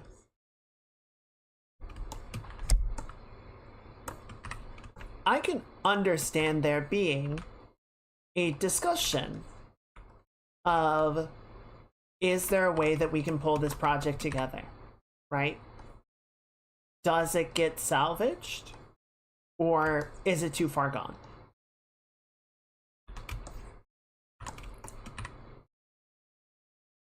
I mean, realistically, if Star Citizen were beholden to a publisher, the game would probably be dead.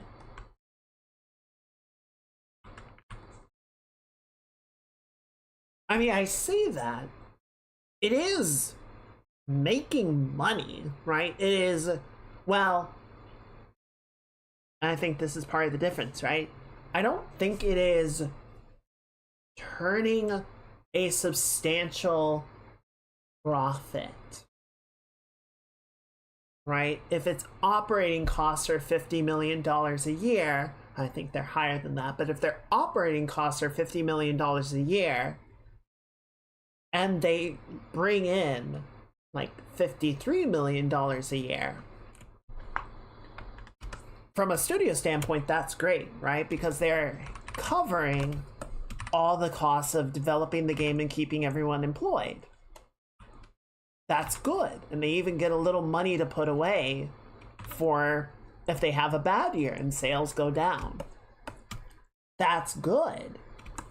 But from the standpoint of John Business, who's only concerned with, you know, profit and yearly growth,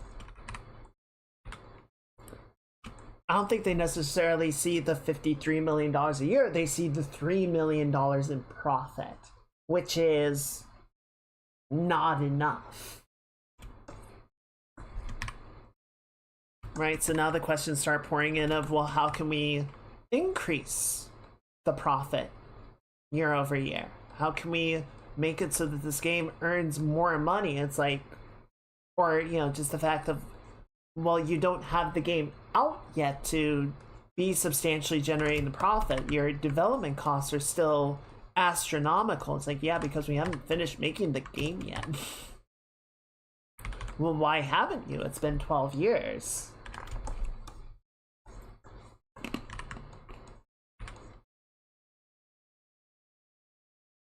the number go up mentality, I think, is the most... It is possibly the most toxic thing that affects the human race.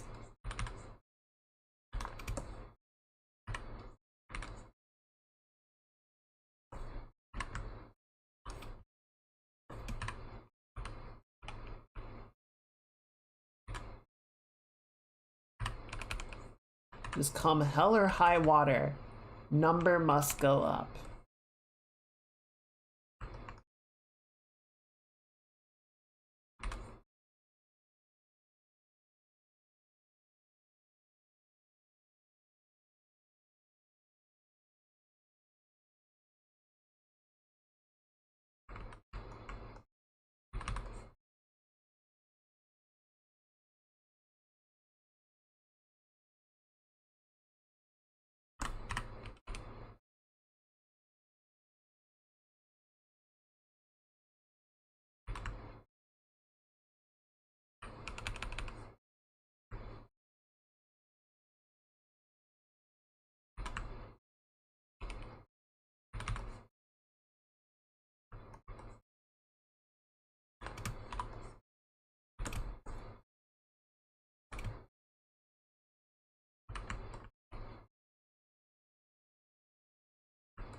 Good. Think that's looking all right.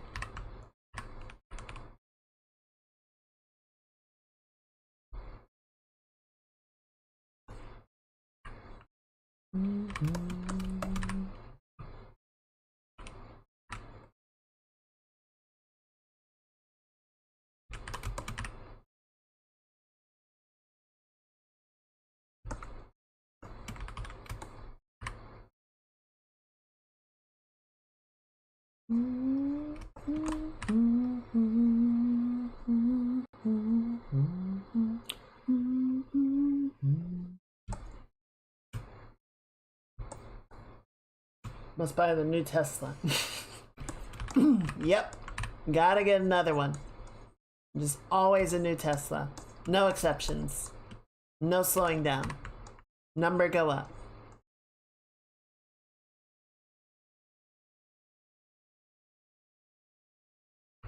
Is that even like a covetous item? I feel like it's not what it used to be.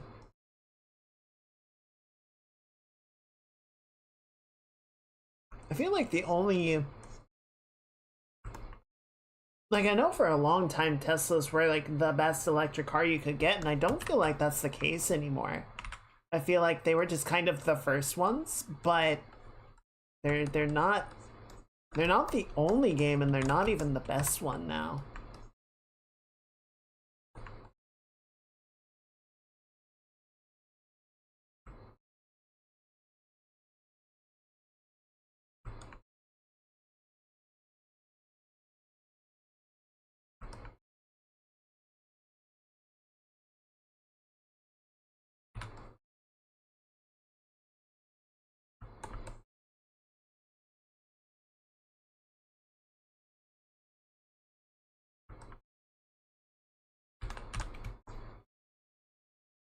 These companies are... Yeah, that is definitely an issue. Well, I say issue. Issue might be a little too antagonistic. I know it is a very hot button topic.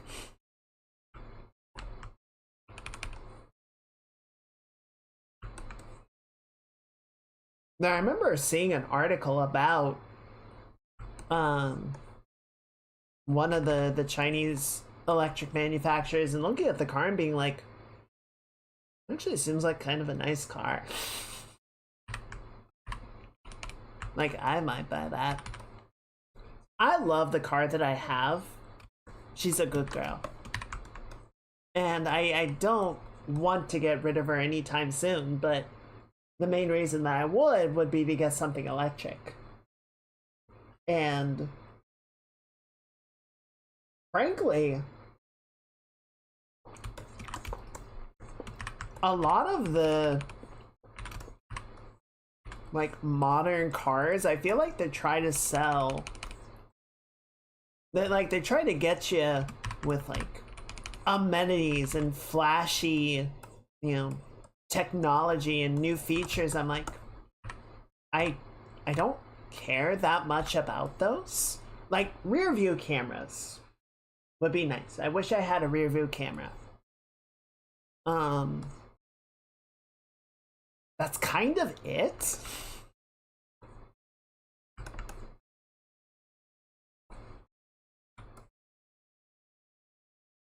I don't know, like all the other, I don't feel like there's a lot of other recent developments or additions to car design that I like particularly care about, you know?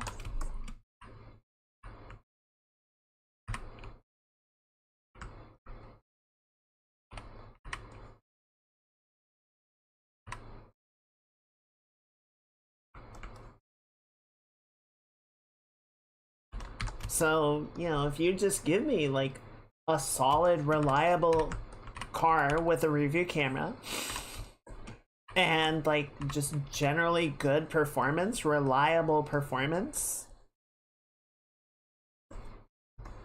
that's honestly gonna entice me more than all the bells and whistles ever could.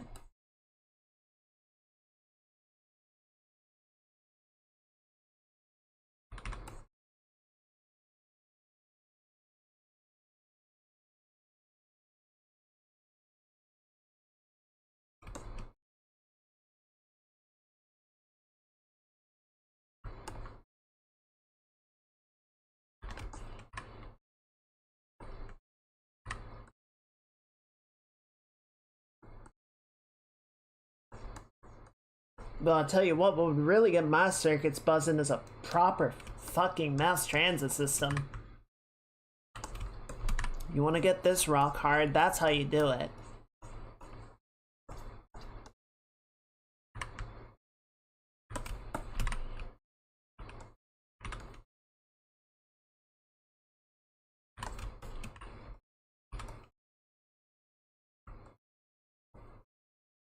Like, I love my car. I dare even say I like driving. I don't like driving in traffic, obviously. I don't think anybody does. But, you know, if it's just like a good stretch of open road, yeah, that's fun. That's fine. I enjoy that. But I don't like having to use my car. I don't like having to use my car for simple things. Right? Like, I wish I could take my bike to the grocery store. This grocery store is like maybe 10 minutes away by bike. It's so close. But good luck going to the store, loading up on bags of groceries, and then carrying that back on a bike. I know people do it, but I doubt anyone enjoys doing it. So instead, it becomes you have to get on the, or you know, have to walk down and take the bus over. But there's no bus that goes directly to the grocery store. So it becomes this whole like process of figuring out what routes I need to take, and then it takes that much longer. It's like, this is stupid, I'm not doing it. And then I just take the car, because the car is the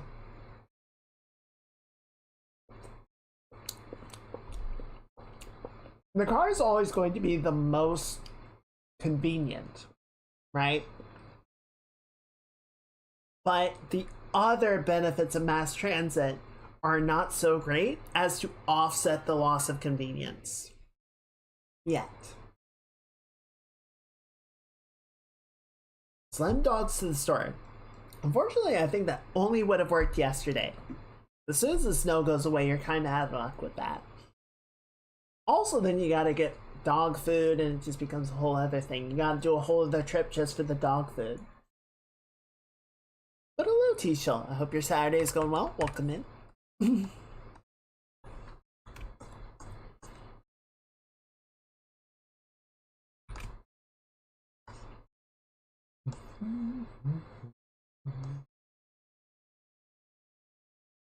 I realized how I fucked this up. Excuse me. I need these guys. I need this to go like this way. The one pedal is sort of overtaking on both sides and it doesn't work.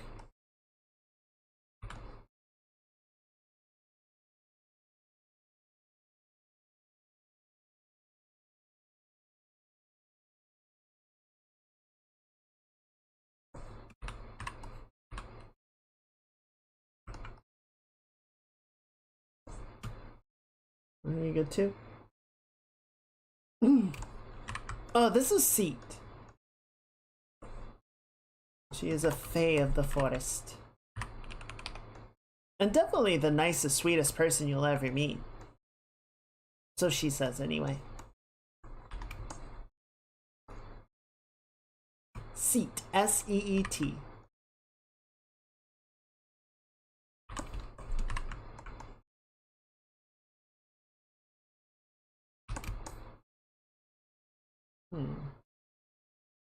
Yes.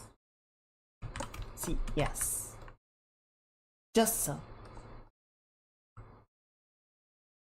At least that is as much of a name as you will get from her.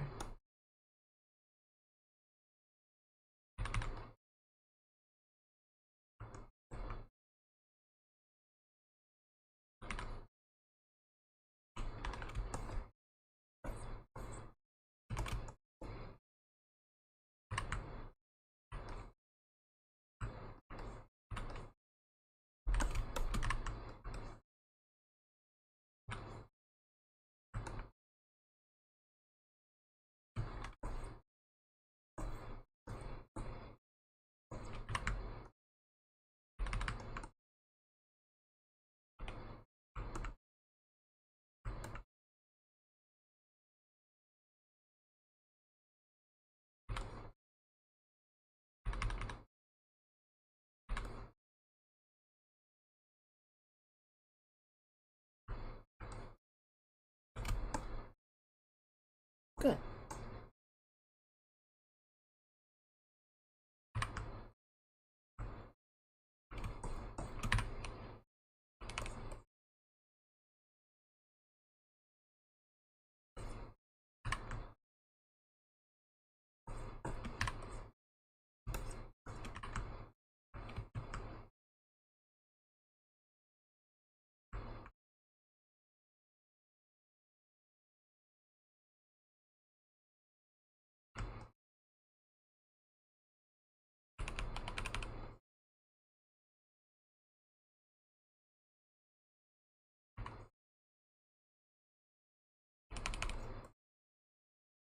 It's been an okay day.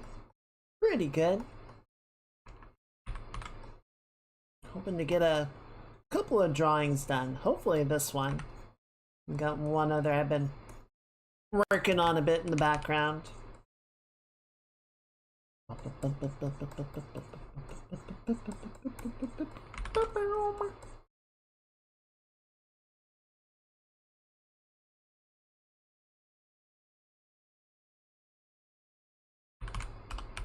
I don't know, I've been feeling a little unsure with some of the drawing work recently. Like, I think some of it has turned out okay. I think the piece for Valk turned out well. The TM Opera piece turned out okay. But I feel like the process for the last couple of months has been a little bit stagnant. It makes me wonder if it's time for another sort of mix-up of things.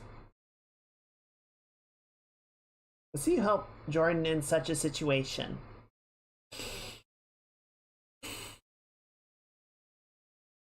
It's a very good question. I think it depends a lot on Seat's particular mood in the moment.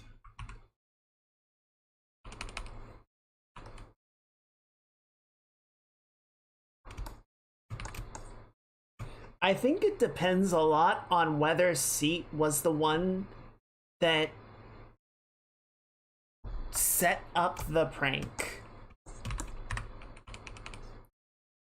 Like, if she placed the order knowing that it would annoy Jordan, then no, she would not help at all.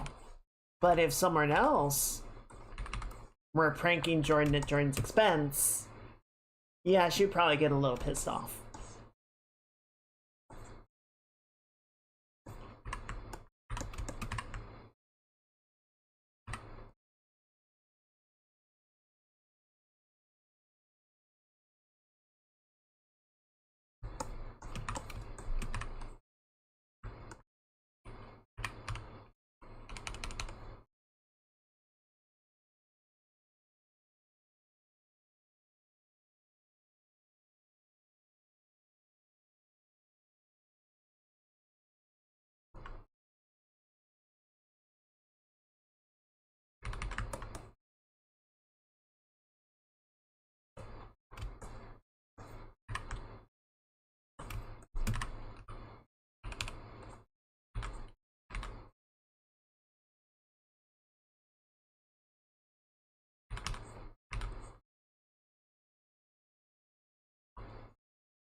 There we go.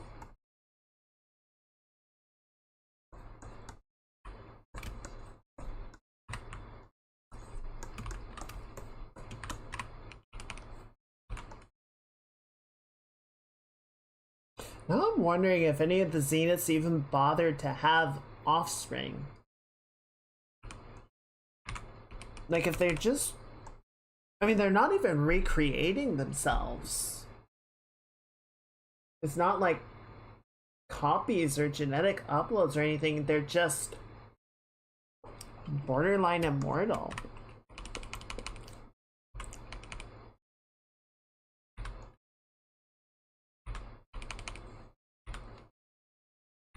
Well, again, they're timeless. They're not immortal, as we have well seen. As we have evidence of, in fact.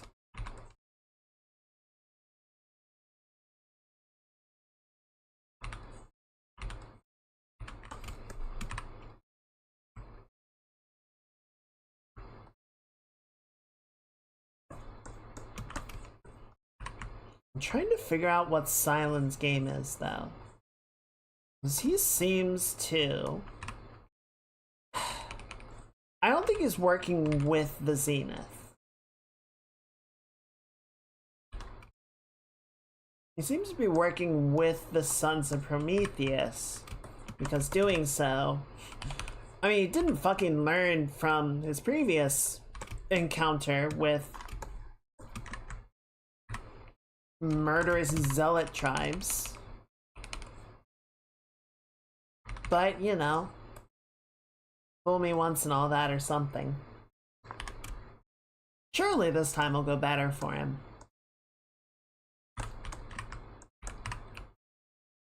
But I think... I mean, he had them, assuming that Sylens was involved in that weapon test, he had them use the weapon on a Zenith. So either he's playing them against each other, or he's sort of finding his own ways to develop countermeasures against the Zenith.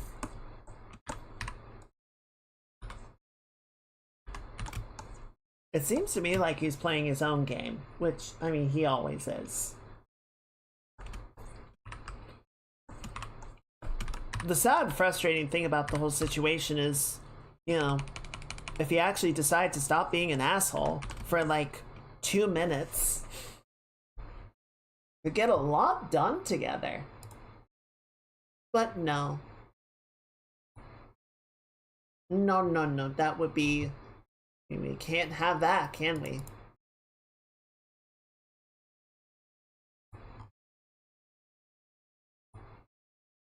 It would be entirely too convenient.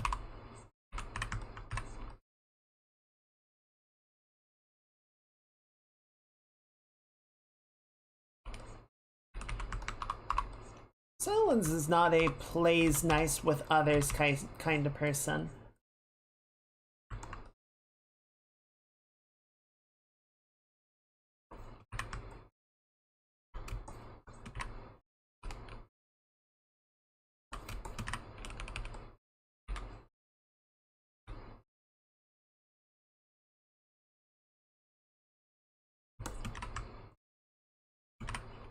I do think there's an interesting sort of like case study of nature versus nurture in Aloy, right? Because now we have 3 individuals. We have Elizabeth, Aloy, and Beta.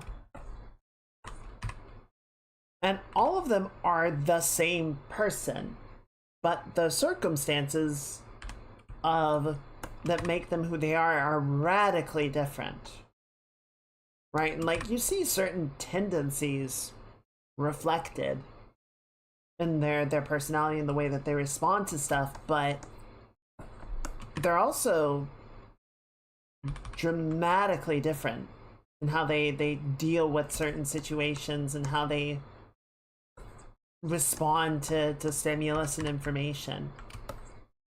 It's very interesting.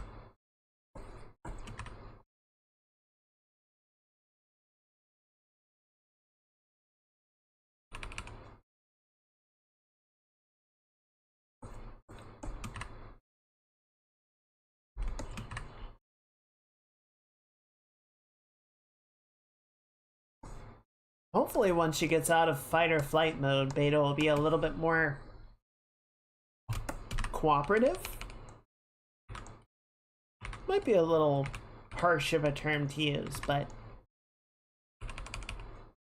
I can certainly understand her situation right now being very much like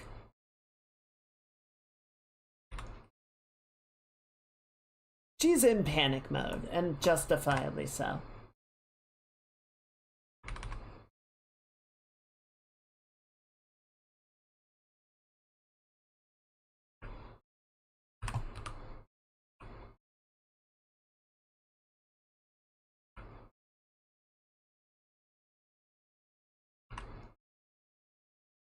I think I would be in panic mode too if I deceived a bunch of homicidal star people only to find out that the people that I was putting my faith in weren't able to deliver. Understandable, really. Happens to everyone, right? We've all been there.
There we go.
I was watching yesterday, the Tiberian Suns. It's a metal band. I've played a fair amount of their music on here. But their sort of big thing, the thing that I would say they're kind of probably best known for, are their Ace Combat covers. You know, they have at least the one album was sort of like a bunch of covers from across the Ace Combat series of various songs that they've sort of metalized and done different mixes of. And I love them. They're a great band. But they got to do an entire concert at MagFest.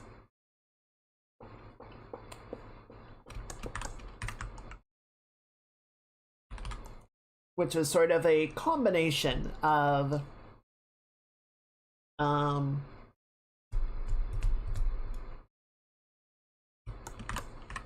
like some of it was songs that had already, you know, were known. But I think there were a couple of new ones in there as well, at least ones that I had never heard before. So it was a very nice set. It was a really cool show, really well done performance. They uploaded the video to YouTube. But what was really cool about it was they had a little introductory video, you know, talking a little bit about safety stuff. They sort of played it up like an airline safety video, so it was very cute. But then they had a video from, I'm blanking on his name, but the creative director for Ace Combat. Apparently someone reached out to him and said, hey, you know, the Tiberian Suns are doing a concert at MagFest. Would you be willing to just like record a little video and sort of, you know, welcome them on? And the guy said, yeah.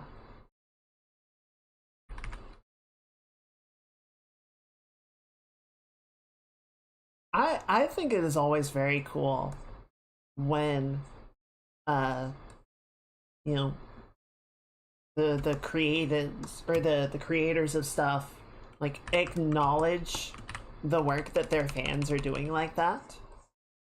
They're like, these guys enjoy the series enough to have like put in all this work and make these covers and go on tour with it and everything. Like, these are serious fans of ours. And rather than like send them a cease and desist or something, cough, they, you know, actually, you know, acknowledge and show their appreciation. I think that's cool. I think that's a lot of fun. I think that is a good dynamic to have with your fans.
free marketing too. True. Oh, they just sort of said hello and sort of said their appreciation for the Tiberian Sons. And just sort of wished everyone a good time. You know, it wasn't anything like really crazy or anything, but just to, you know, for them to take the time to record the video and all was cool.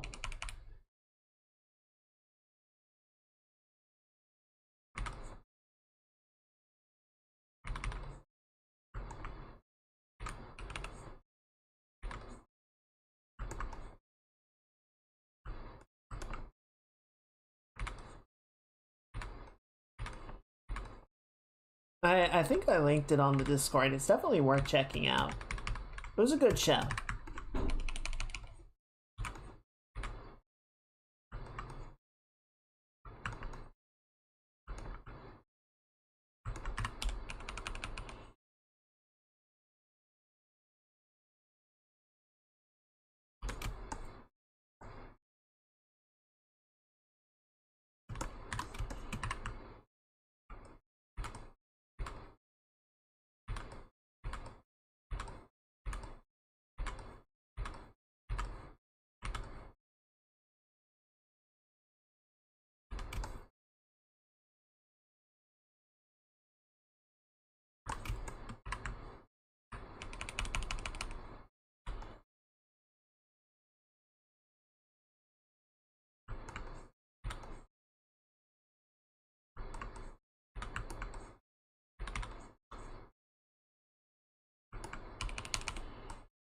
I think reputation is a bit of a lost art in business as well.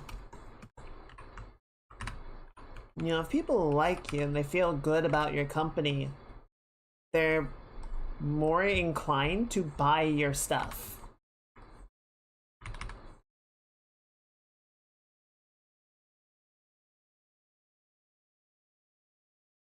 When people feel disrespected, underappreciated, if you have an antagonistic relationship with your fans and consumers, then you are clawing every dollar out of them that you can get.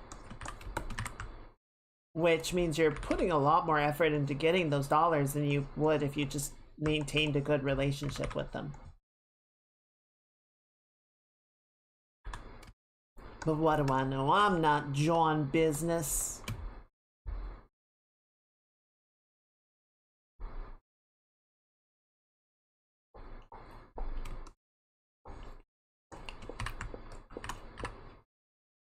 More of a Jane Pretty Pictures.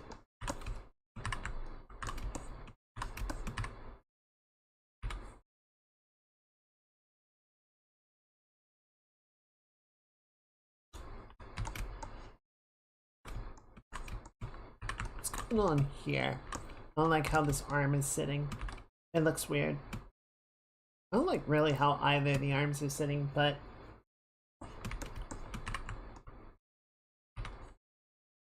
I'm sorry, correct the shape at least.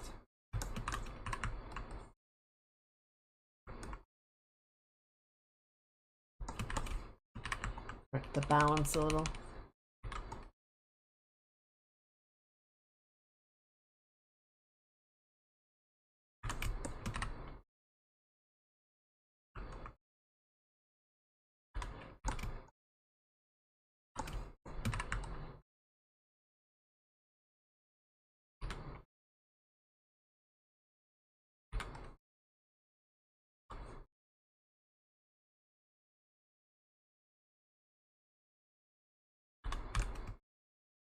There we go. That's a bit better.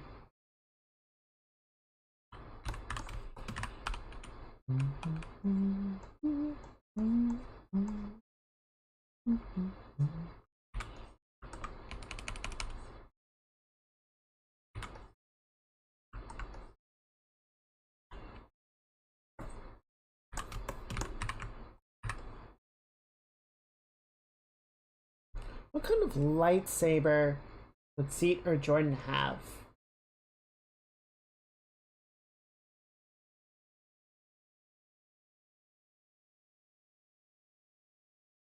Interesting question.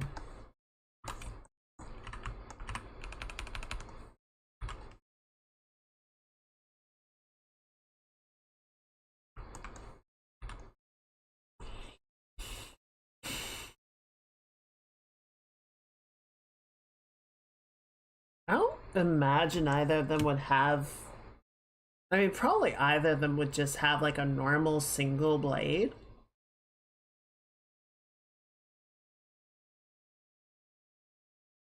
I feel like Seat might go for the dual wield, but I don't think either of them would go for like a double bladed or anything.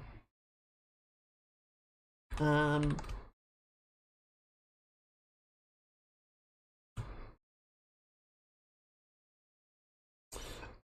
feel like Seat would probably go for blue. I know there's like color language to the different crystal types and what they mean, but I don't really care that much.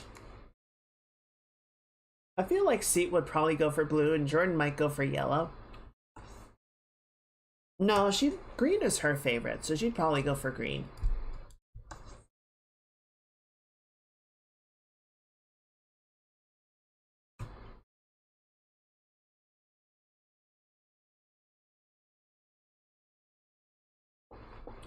Wonder if there are any lightsabers that have 2 crystals in them.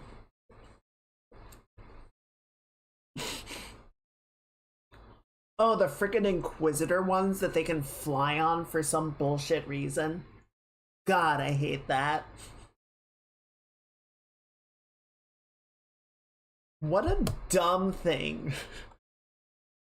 What a dumb thing that exists.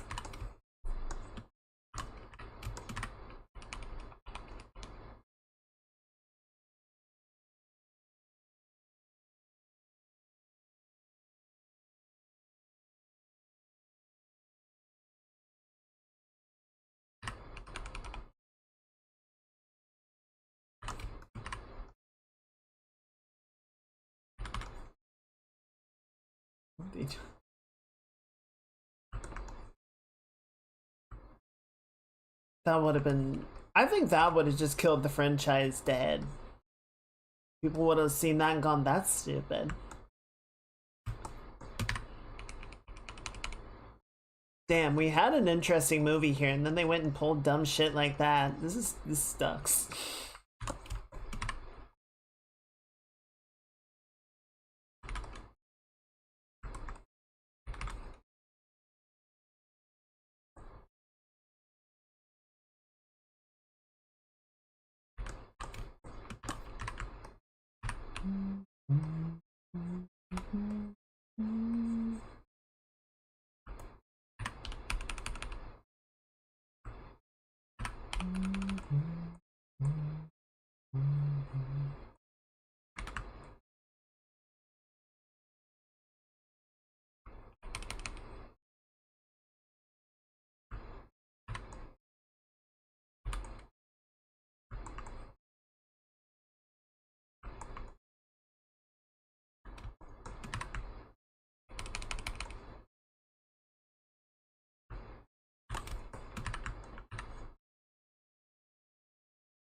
There we go.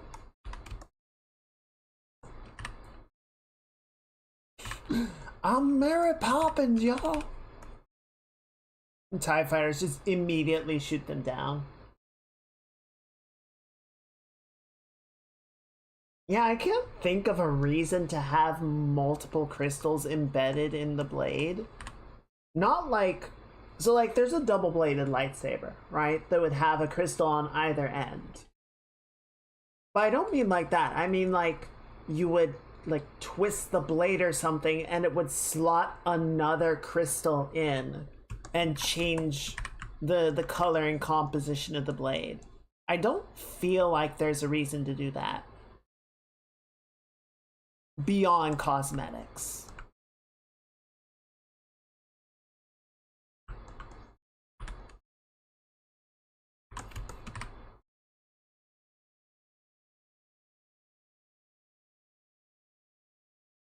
I mean, I think Mace Windu had a purple lightsaber because Samuel Jackson wanted a purple lightsaber. So you're not wrong from a real world standpoint. And again, there are in-universe reasons about like what each color lightsaber means and which groups use particular colors, but beyond like the nature of the red crystals, I couldn't tell you what they are or what they mean. I don't really care.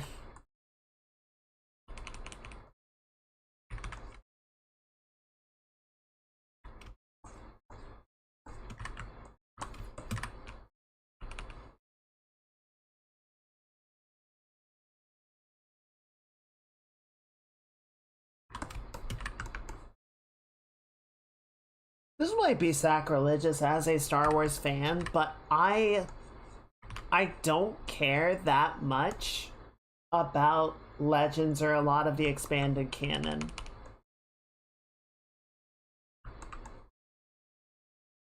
Like, I think there's cool tidbits in there. I'm sure if I found it, great, but like I haven't read many of the books.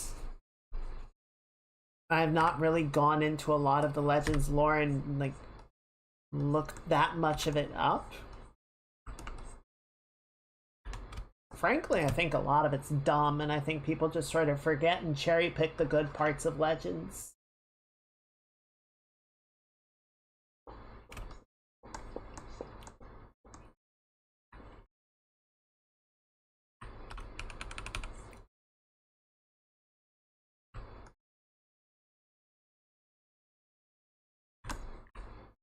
I think Seat would definitely have a saber that can alternate between blue and red just to fuck with people.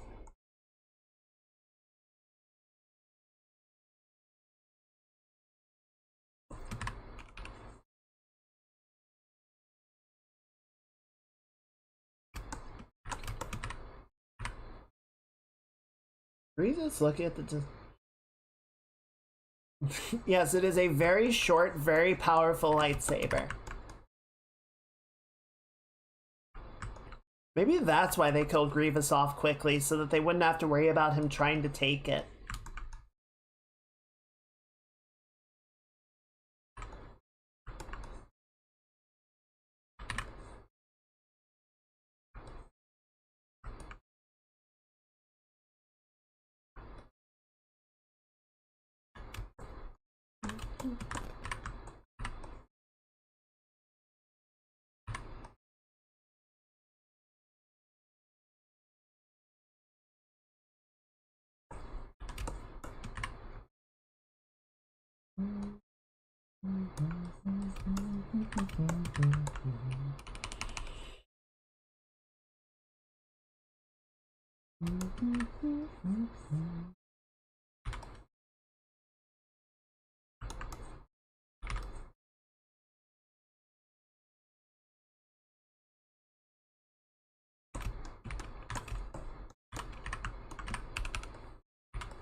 Hang it up as a birthday present.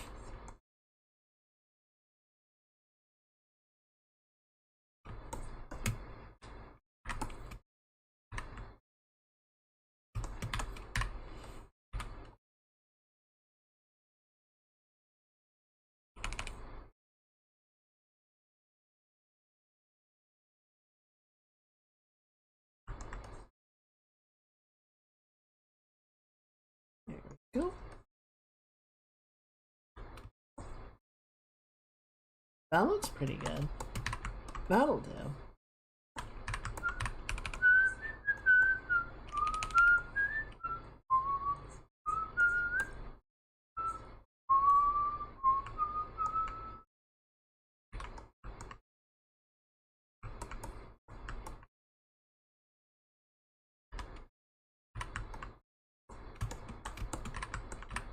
There we go.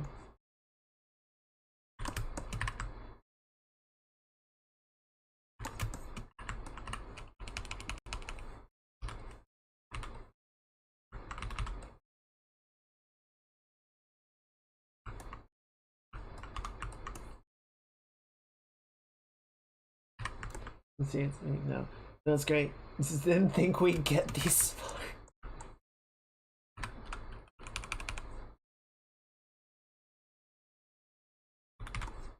Honestly, you didn't really have a plan for once we reached this.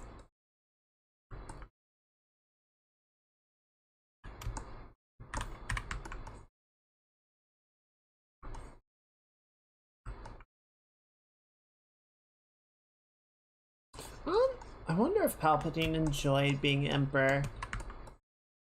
I feel like a lot of times people covet power and then they get it and they go, oh, this sucks. That whole great power comes great responsibility thing, and on one hand, you know, there's the Spider-Man version where it's like, oh, you have a responsibility to use that power for good. And then there's the other versions like, well, now you have all this authority and you also have all the responsibilities that come with the authority. And I feel like people don't think about those very much.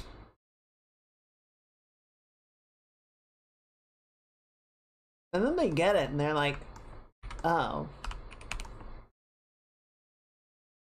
See, that's why I don't want to be elite. I like making the art. I don't like being in charge of the people making the art. I don't want to have to make the decisions.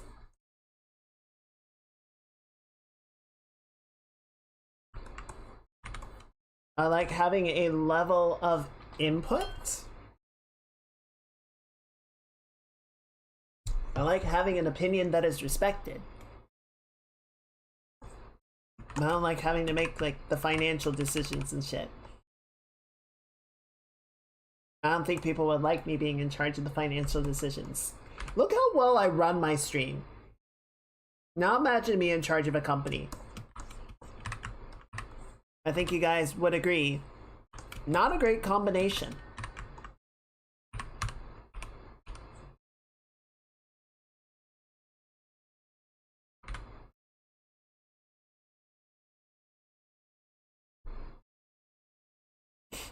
Already handled.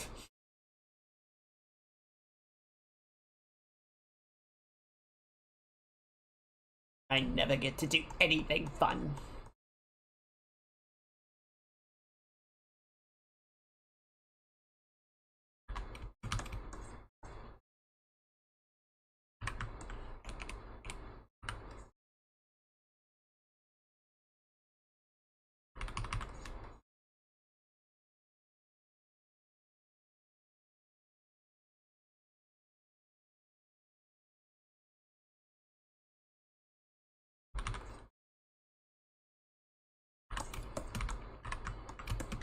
And when got his ass thrown down an elevator shaft.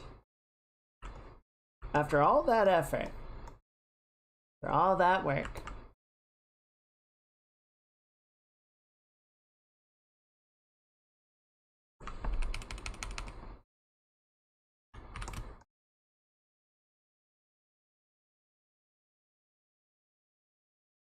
Okay.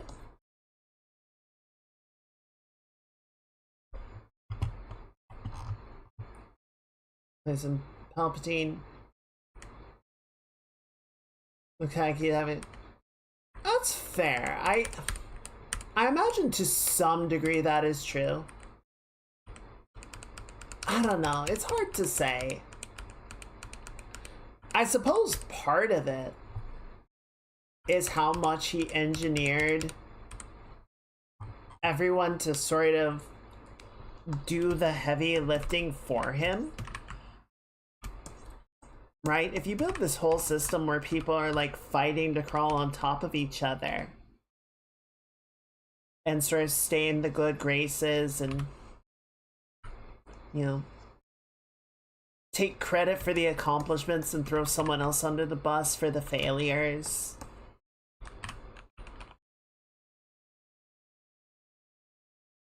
You know, that line that Vader said in Return of the Jedi, where, you know, the Emperor was on his way to oversee the final stages of the Death Star, and the commander in charge, you know, sort of assures Vader, we'll, you know, redouble our efforts, we'll meet his quota, you know, now that like that level of severity is on the line, and Vader says, I hope so, for your sake. The Emperor is not as forgiving as I am. Like, just the threat of the Emperor having to get involved in something himself is enough for people to get their shit together.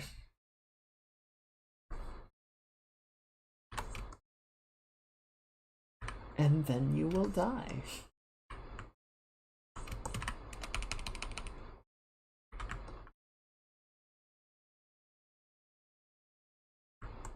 So yeah, maybe you just gamed the system so that he like barely has to do any of the actual overseeing and governing. Is just, it keeps getting like handled by middle managers and the Moffs and shit. Because if he actually has to get out of his chair and get on a shuttle, someone's gonna have a bad day.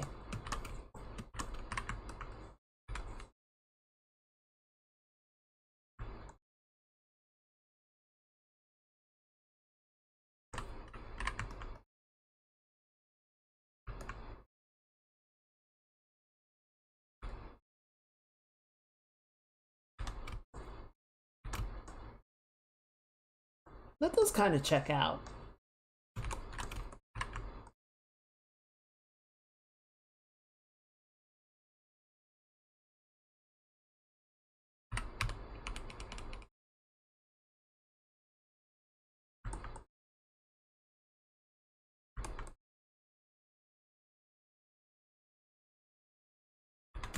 That does seem like something he would do.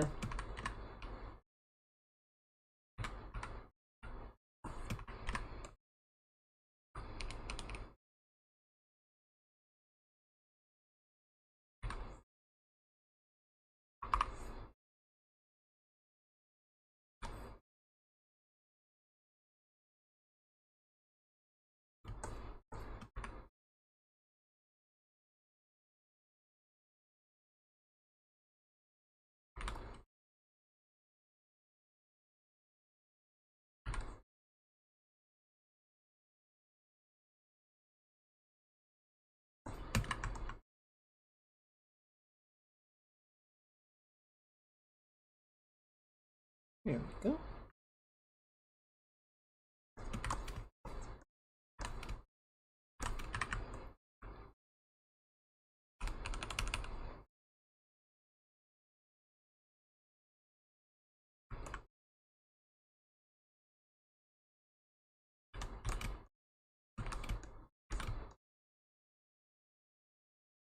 Looks pretty good overall. What is this? Leftover scuff and chaff in here. I did a ground shadow on the vines. I didn't want to do one on the ground directly. Okay.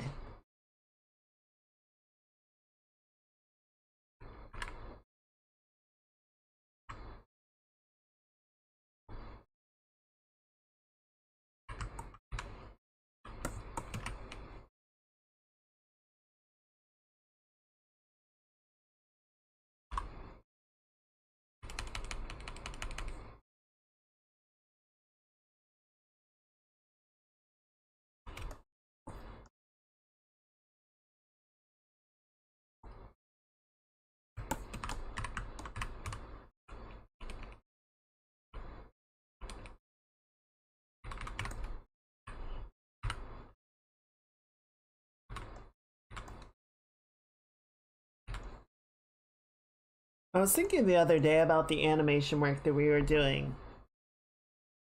And, you know, I need to give myself a little bit of grace just because the walk cycle that we're doing now is sort of the first one. So obviously it's going to go slower, right? We're not going to know, I'm not going to know what I'm doing. I'm going to need to spend more time sort of figuring out procedure and best practices and all those other things.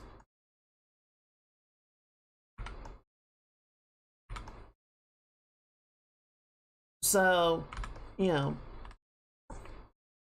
I would like to believe that as we figure it out and get better at it, the subsequent animations aren't going to take as long.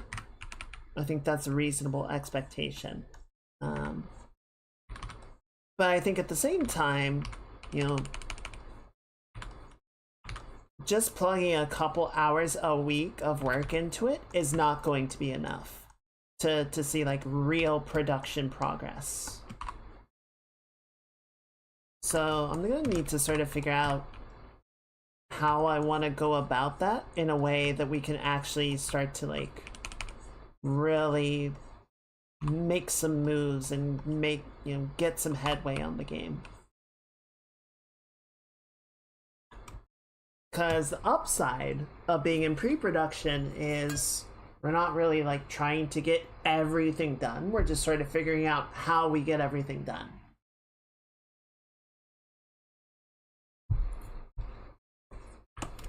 But then once we get into production, that flips, right? And now we are just making all the assets, all the art, all the animation, all the systems. We're building everything out now that we have a plan on how to do that. And to some degree, that is just going to take time. And frankly, the amount of time that I am committing per week to the game is pretty small.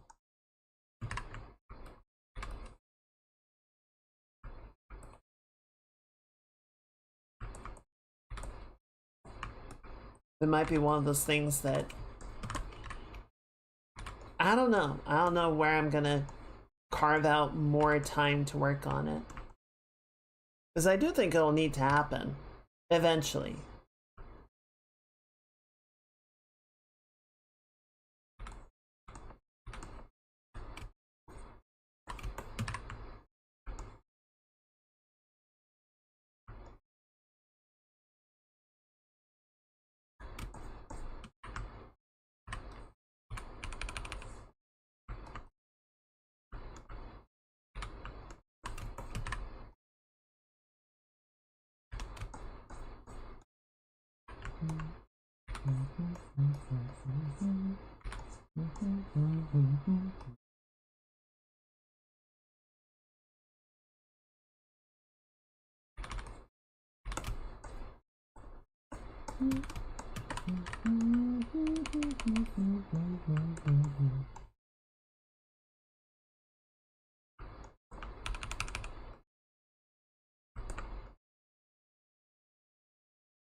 Okay.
You know what we were saying before about the sort of limitations on creativity in the AAA industry as a consequence of, you know, just having so many cooks in the kitchen just to get anything done. I think that absolutely is true. I think there is two sort of opposing points to that, though. I'm not going to say that the AAA industry is like leveraging this in an effective way or anything, but I think there are two advantages. I think advantage. I think there are two upsides to having multiple people be involved. Upside number one is having other people be involved in the artwork or in the creation, the idea process, can result in additional insights, ideas, feedback, etc. that the original creator might not have had, right?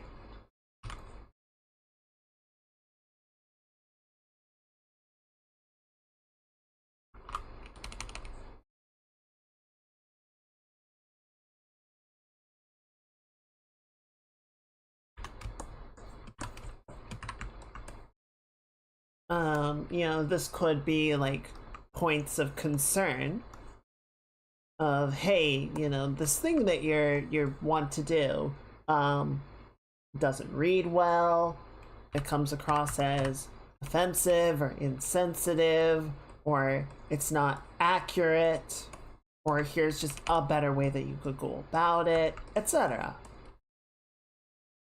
Right?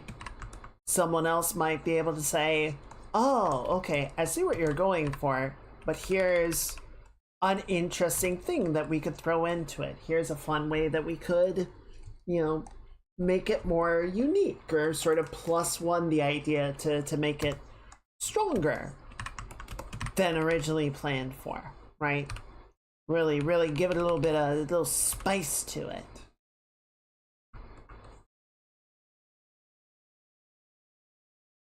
And the second advantage, which I guess is kind of to the point that I was making first, is a lot of times people have bad ideas. And you see the amount of bad ideas that make it through the committee into released products. Released movies, released shows, released games. And that was with everyone in the room going, yeah, this is a good idea.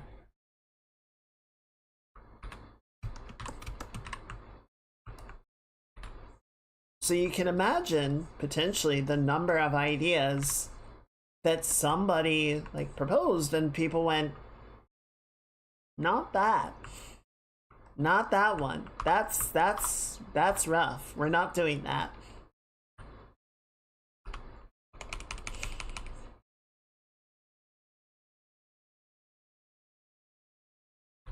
You know, that's not people being like dismissive. It's shooting down bad ideas.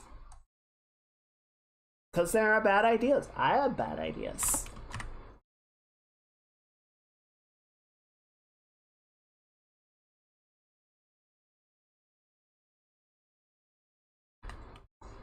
You know, it's always nice to have somebody just to like bounce ideas, bounce problems off of, and yeah, like the bad sort of get filtered out and the good can get augmented, reinforced.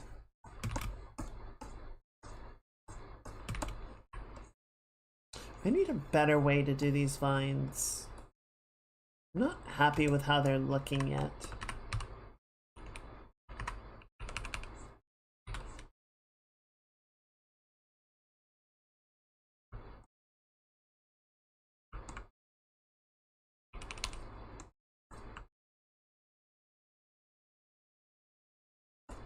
I think trying to round them out and make them volumetric is not playing the way I want it to.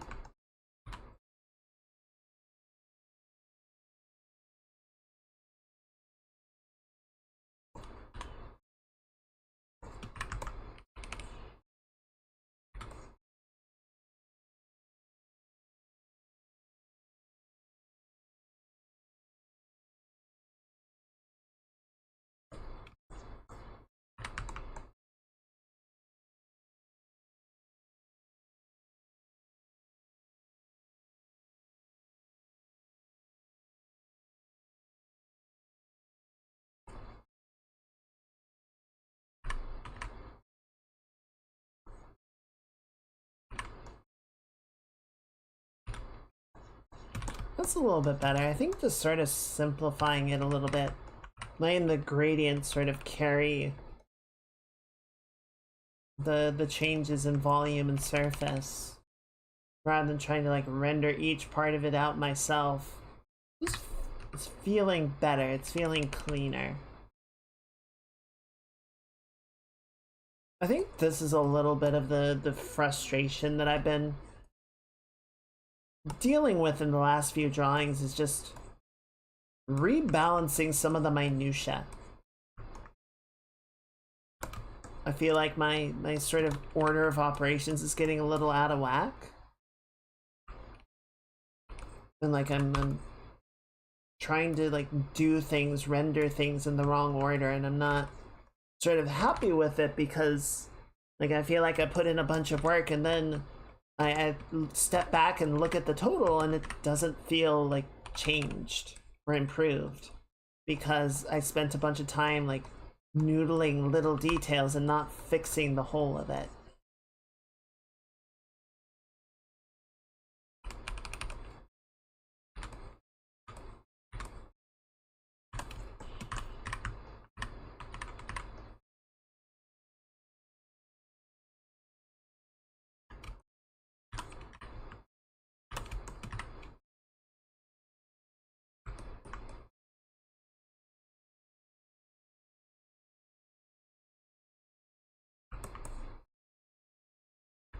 I might try doing something a little bit different with the next drawing. Just not in terms of like subject, but in terms of process.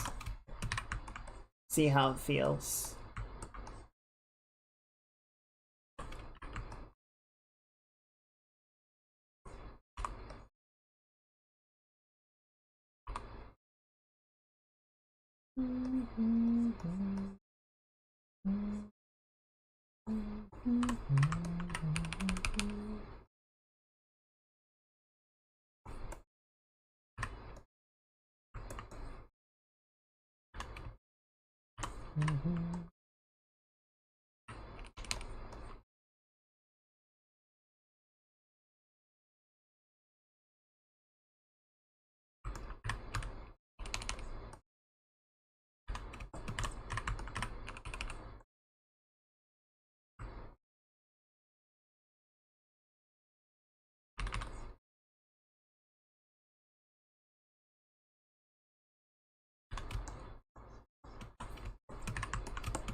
That's feeling better.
I was watching a little bit of Space Tomato earlier.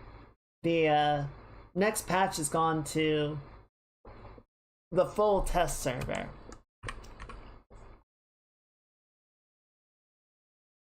So I think there's a good chance. I think it's likely we will see the patch release this coming week. I think it's a little bit optimistic to say Tuesday. But I think we will probably see it before the end of the week.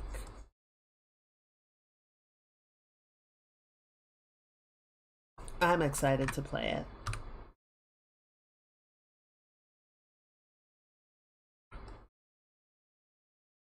I do expect a lot of shit to break. I think it's gonna be new enough. I think there's gonna be enough new stuff. There's probably going to be jank and scuff. But, you know, I think that's important. I think that's part of the process, is finding those pain points and sort of resolving them. one thing I think they are, as a developer, going to need to figure out is how to stop having those releases. Right? Because one of the things that they have said as part of their live 1.0 push is they don't want to release broken, half-finished content anymore, right? Like, if something gets added to the game, it is polished, it is ready for release, it works well, and we don't have any more of this, like, dev build shit.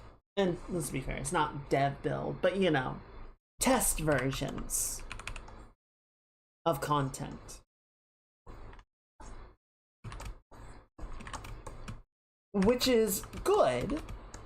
I agree with that intention 100%, but they've never done that, is the thing, right?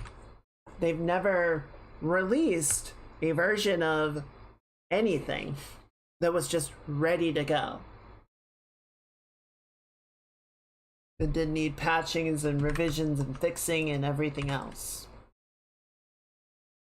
And some of that might just sort of get easier to do as the game nears completion, right? I think some of it does come from, well, we put this in the game, but then other systems that it was leaning on or dependent on, those changed. So, like, one of the things that's coming up in this patch is an inventory rework, right? Some new user interface for your inventory and how you can sort items and tell what's equipped where and what attachments go on what guns and all sorts of stuff, right? Additional information about the stuff that's in your inventory, and it's a great update. Everyone that has had hands-on time with it seems very pleased with the direction, even if it's not 100%, you know, everything we could want. But it is still a huge improvement. And, you know, I feel like at one time, the inventory that we've been using up to this point was adequate. Again, maybe not as good as it could have been, but for the complexity of the game and the items that we were working with at the time, yeah, it worked fine, worked great. Well, let's not say great, but it worked. But since then, the game has evolved. It has become more complex. We need to know, we have more stuff to interact with and work with and more things to be aware of. And the inventory did not keep up with that.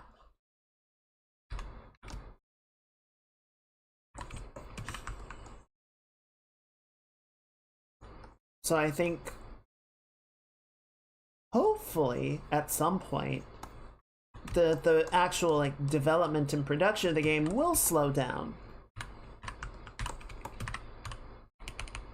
And, you know, various systems and features and functionalities won't be sort of playing catch up and getting revised as frequently as they are now. Hopefully.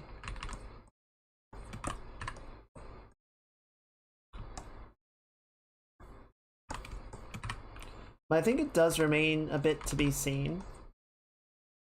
And I think as we sort of get closer to 1.0 release, I think we need to see more of that happening, right?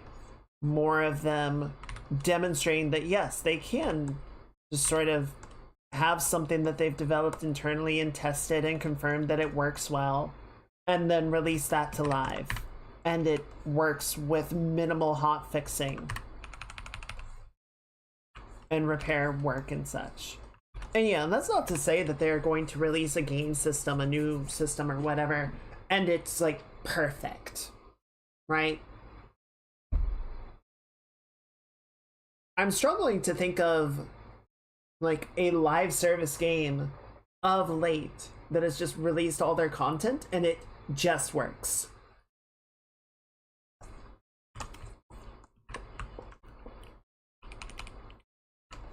It feels like everything goes to live and then gets revised and updated and patched and improved upon. And that's part of the benefit of a live service game, right? Is that you can do that. You know, I was saying with Horizon a little while back, it feels like the changes in Forbidden West are like a draft. They feel like they were experimenting with ways to improve on what they had started with Zero Dawn. And Forbidden West is like take one of that improvement system. Or the improved systems, the new systems. And in my opinion, a lot of those improvements are not very good. But now we have to wait for a whole nother game for them to do another draft, right? Whereas with the live service title, you know, you release the game, you get feedback from the players, and in like a couple months to a year, depending on the severity of the reworks, you can update the game with new functionality and better systems. Depending on what it is, there's definitely a lot that you would need to do, and some of it might just be out of scope for what the game is, but like it's much more within the realm of possibility than you know, one and done single player games or like single release titles.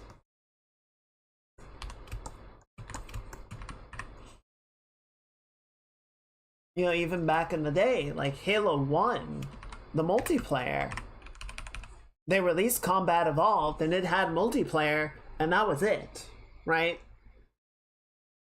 You could even kind of see when they did the PC port, how many other things, other ideas they had. They're like, oh, we have another chance to release this. Well, let's put in these guns and these maps and these vehicles and this will be great. And then people, I don't know, I guess people liked it at the time. Some of the stuff definitely persisted in the future Halo multiplayers. Some of it was like jank, broken, and dumb, but still fun.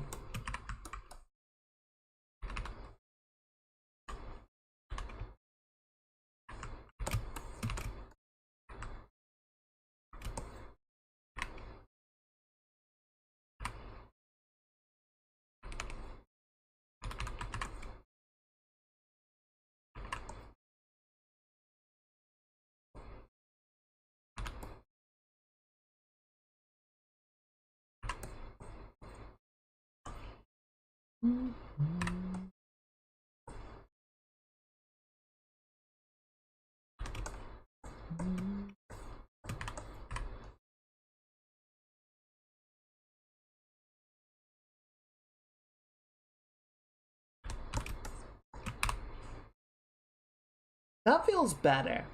I think just trying to be less particular with a lot of the vines and just sort of focus on how they like sit compositionally, I think that's better. I like it more.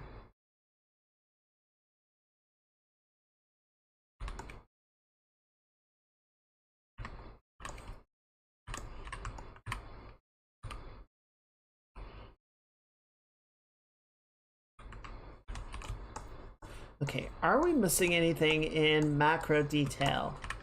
I don't think so. I think we actually got everything pretty much where we need it to be.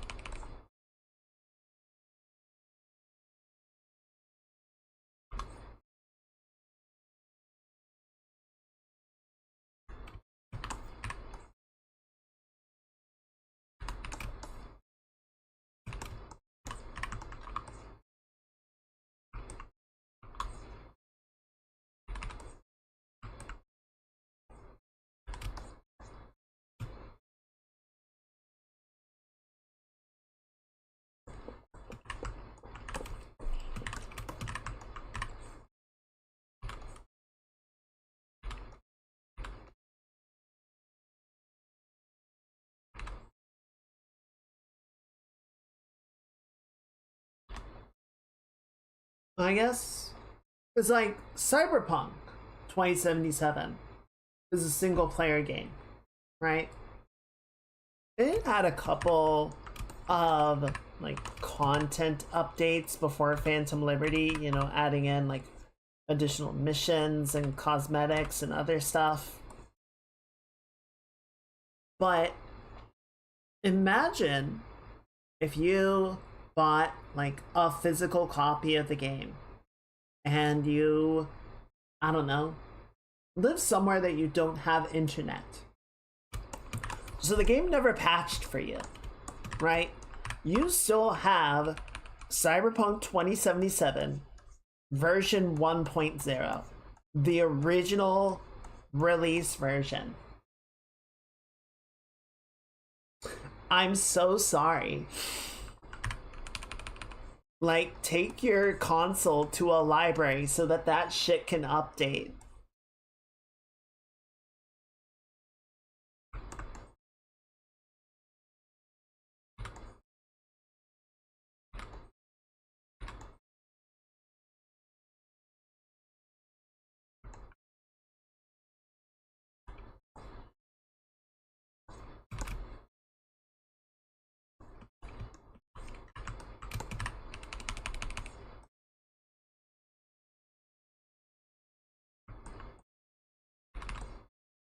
So I don't know. I don't want to...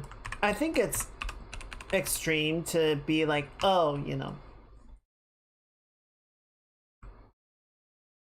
live service games are all bad, or, you know, games having internet connectivity and live service updates are all good. I think there are examples of it being used in good, responsible ways, and I think there are examples of games being dragged on indefinitely when they shouldn't have been. I think it is, as with many things, very circumstantial. You know, I think Cyberpunk is an example of a good thing, of, okay, you know what, yeah, we fucked up, we did not release a good game, we handled this poorly, we are going to put in the effort to make this work. And they brought it back and it was great.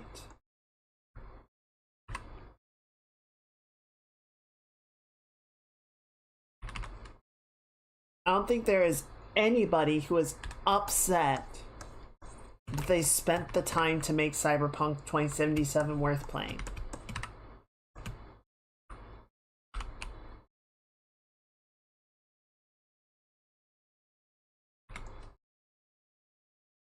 I mean, there probably is, just because it's the internet. And people always find something on the internet to be upset about, but you get my point.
Alrighty, T-Shaw. Hope you have a good rest of your weekend. Hope you get some good rest. We'll see you next time. Everyone say goodnight.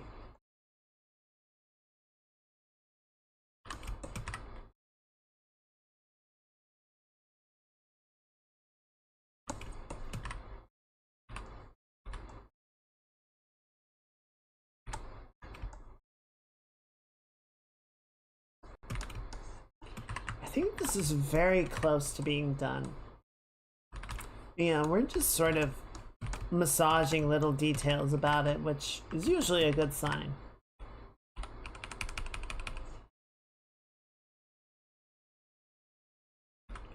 I think what I want to do right now is finish cleaning up the eye here. Then I want to do a post-process pass and kind of use that as an opportunity to see how I feel about it.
Okay.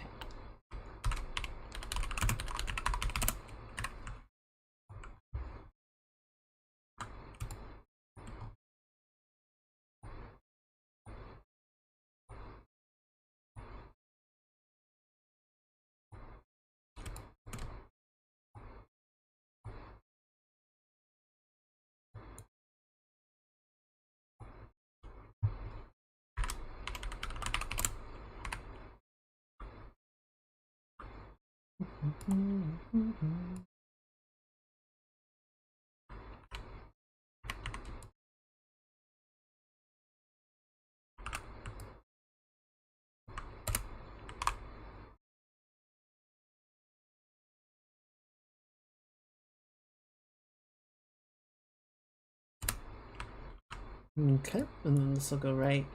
Not that one. Wrong slider. There we go. Out of curiosity, how does this look with our value cut out? Pretty good. Pretty good. We could definitely stand to lighten the focal points, but that's what this is for.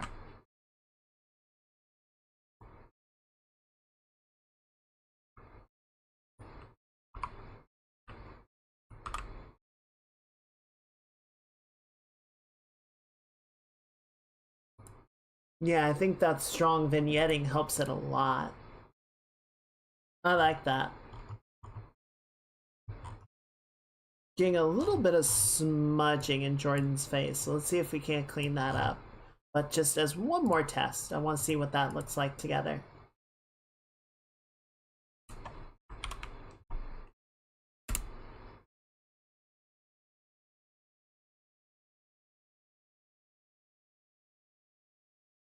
Yeah, see, I think that cuts well.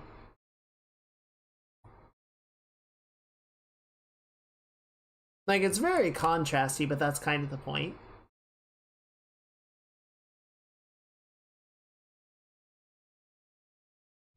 Okay. Yeah, let's turn this off. I think Seat's face is in a pretty good spot. There's a little bit of smoothing out we could do there. Double check, I think. Yeah, need a couple of berries on her necklace, but just a little bit. So yeah, there's a couple of things we can polish up. I think it's in a spot that I'm willing to call it done though, tonight. Might go just a little bit over our usual finish out time. Just to see these last couple areas cleaned up and done, but I'm feeling good about it. I'm feeling okay about it.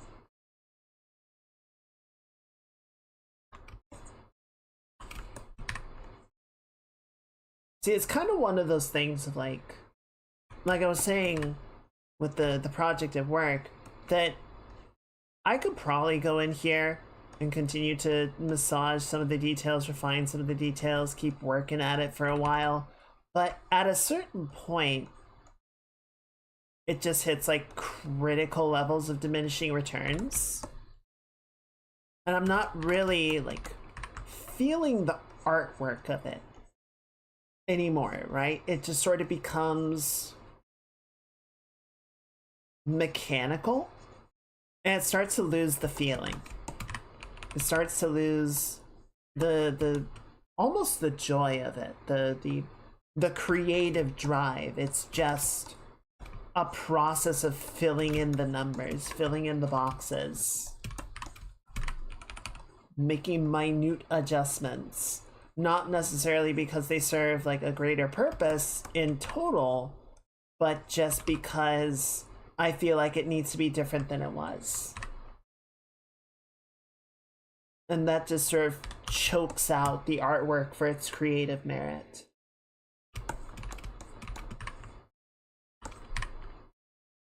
So at a certain point, even if it's not necessarily as good as I could make it, I feel like there's sort of a point where I just gotta say, it's done, you know?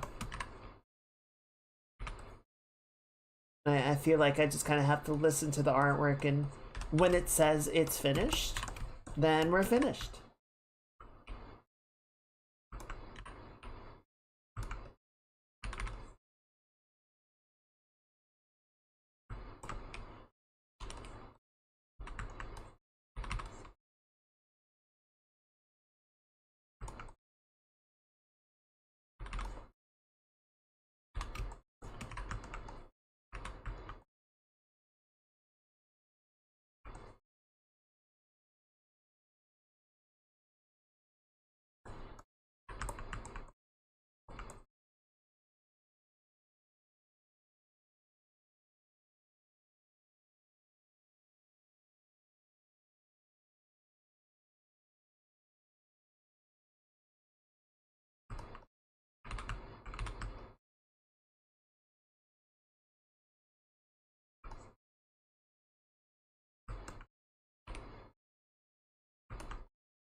I know I said I want to touch up the face, and then we're working on everything except for the face, but I want to get a little bit more focusing on the hands, just because they feel a little rough. Hands are definitely something I could stand to practice more. I feel like I still have a sort of blocky way of putting them together, and I'm not quite happy with it. I think they've gotten better. But as with many things, there's more that can be done.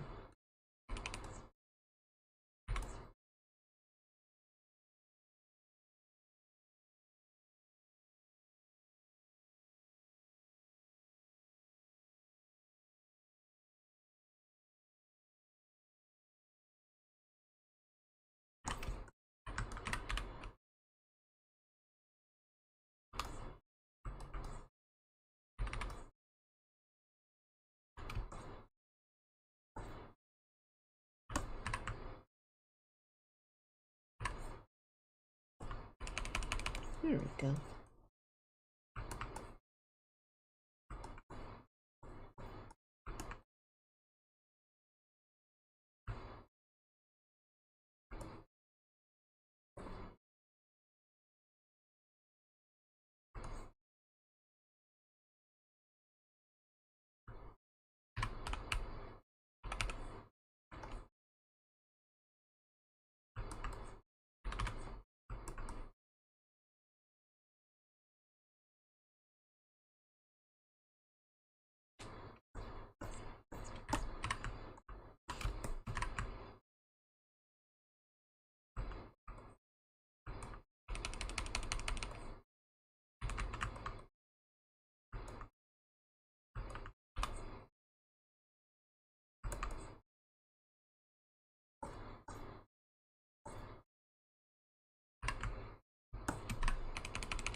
I hope y'all will forgive me if we go a little over time.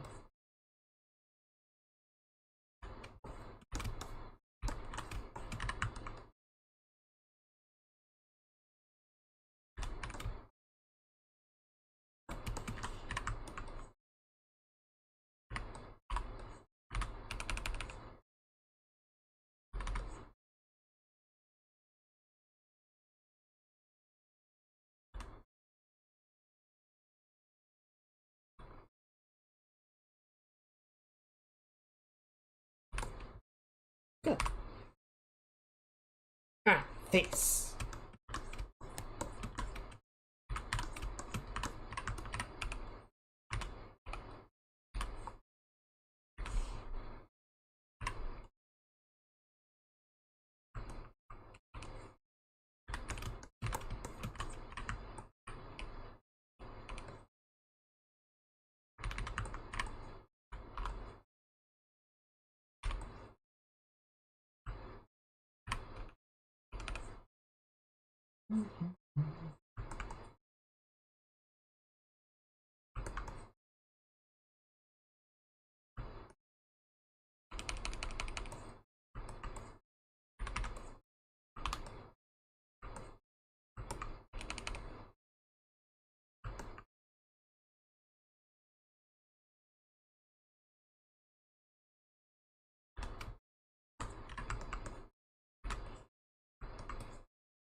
Cool.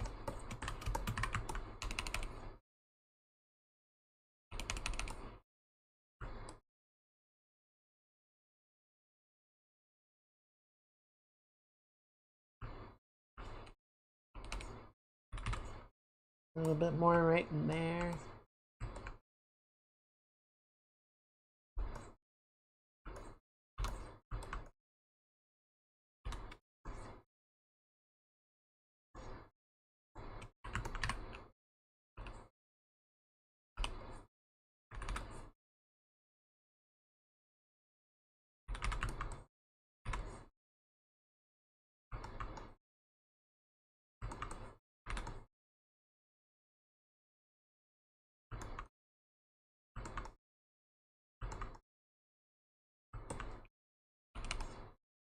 Wish I could stream more than I do. I don't have the time for it, I just wish I did. Maybe that's it. Maybe I just wish I had more time to do these fun things. Don't we all want that? It's a bit of a misalignment in the eye design here. Clean that up really quickly. So I pull that out, and then this needs to come down to meet it more.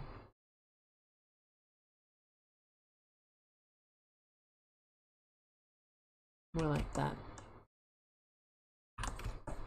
And then let's flip, see what that looks like.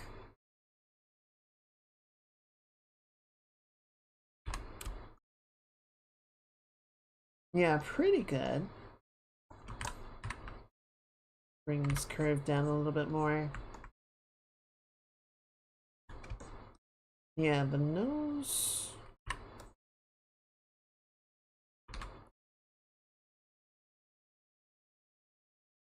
Yeah, there's a bit of a mismatch in the distance here.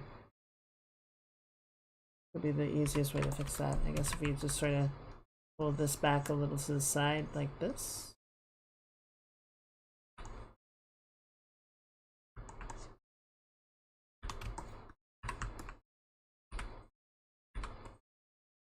Yeah, that looks better.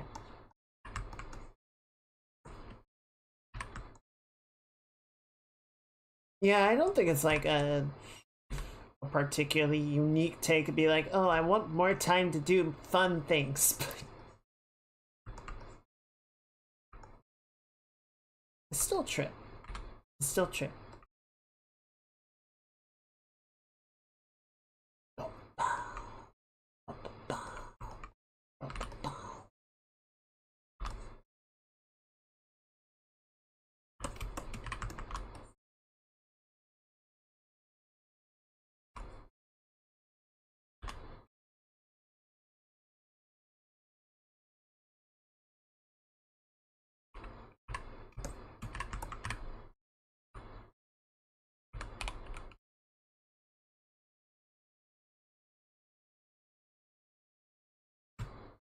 For work things, I always feel like I could do a better job with more time.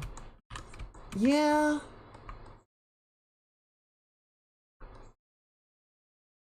Yeah, I get that.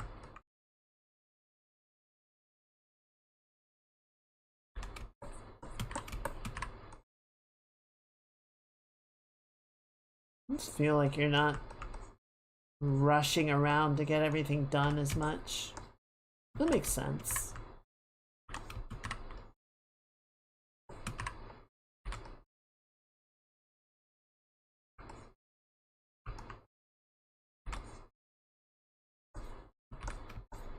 That looks good. Alright, and see how you doing up here.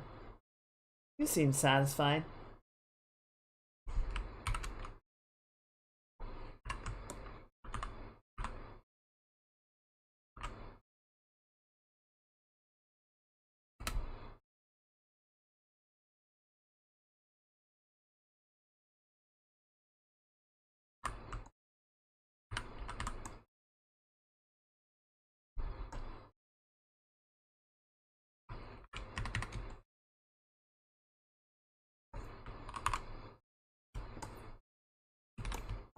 Alright, let's just clean up the face a little bit here. And we'll do one more. And we'll sort of bring it all in together again and see how that looks. But I think it'll be in a good spot. Soften up the cheeks here. A little too sharp.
Oh, I forgot one detail, which I don't think we need as much on Jordan, but I think it's very important for Seat's overall look und vibe. Well, for one thing, gotta add a couple of berries in here.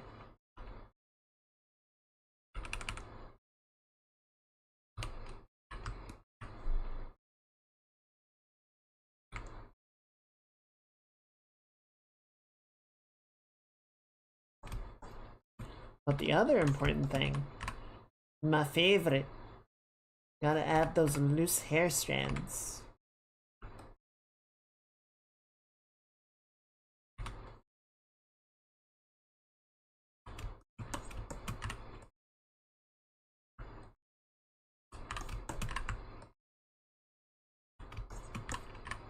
Got a few of them up by the hair, or up on the forehead. We need more. More!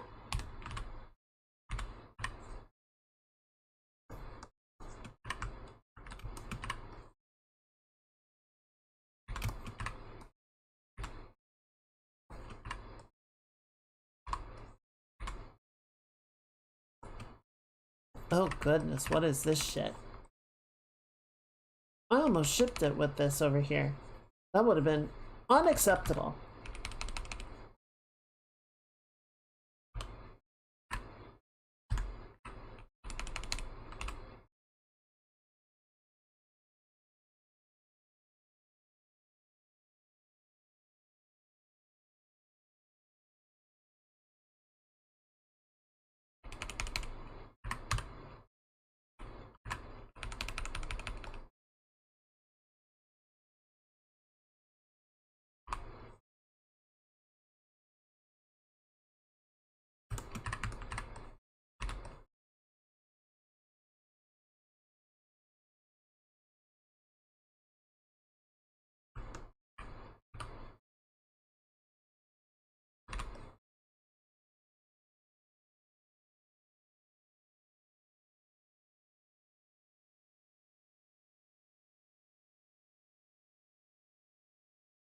Good.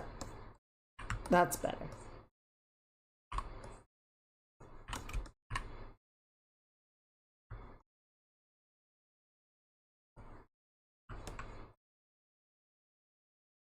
Let's break up this color patch a little bit. Get some variation in here.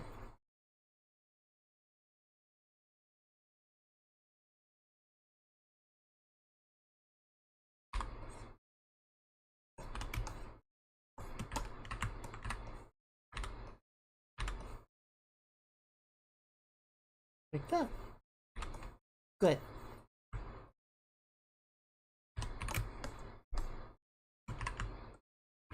Oh, sorry. Balance it the same over here.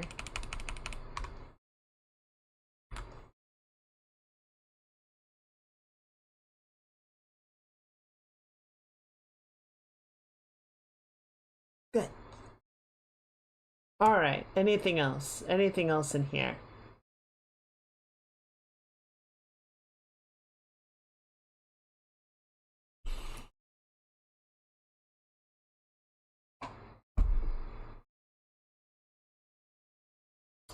Ah.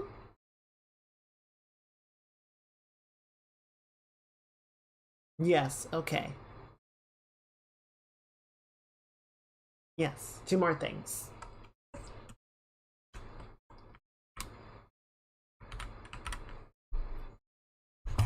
Two more things. So 1, we're gonna add sort of a glow to the tattoos like so. And 2, I'm realizing I drew the bulb of the flowers incorrectly. I also did not add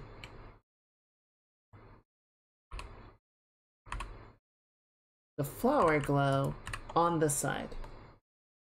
So we gotta go do that.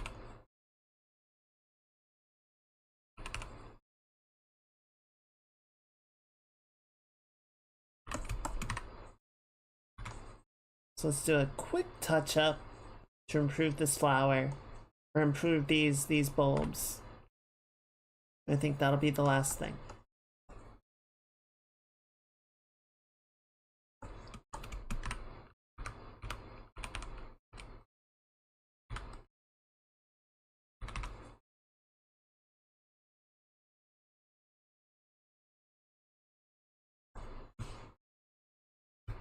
Alright, yeah, let's see if we can't make these work a little bit better for us. So I'm not super happy with how they're sitting right now, so I don't really mind putting in the effort to make them better.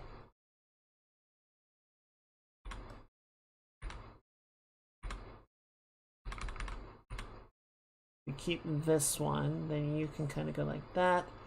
You can kind of go like this. And then we need to sort of rebuild the shape of the bottom one here. Fill it out like that. And then you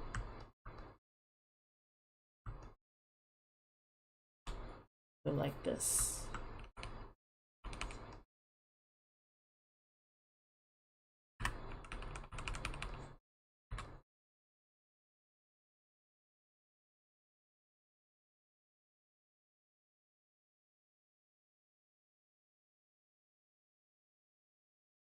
You know, I know I'm not really one to talk because I have plenty of abandoned projects in my rear view, but I always get kind of sad when there's like a story or something that, or a web comic that I'm following, and then it kind of falls off. Just like the creator gets, you know, busy with other stuff, or real life gets in the way, whatever the case may be, and then eventually, you know, you hit the dreaded H word, the hiatus. And a lot of times when a project goes on hiatus or a content creator goes on hiatus, there is a good chance that they don't come back.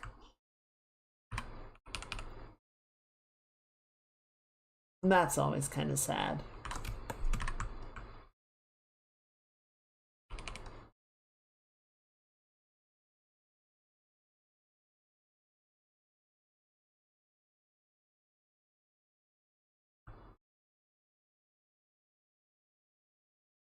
But it can be hard, you know? It can be hard to see like long-term projects all the way to the finish line. Especially if they last for years. Because, you know, you get started on something, you work on it for a while, and you don't know where you're going to wind up. You don't know like how long you're going to be able to sustain work on that project.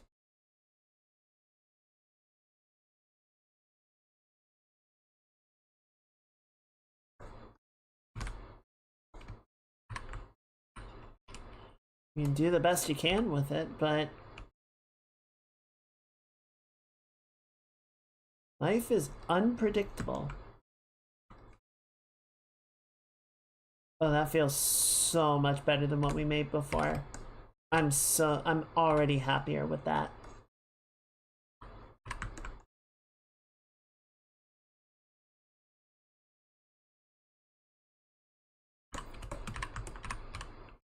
Couple little polish things to just sort of correct the shape of the petals and everything, but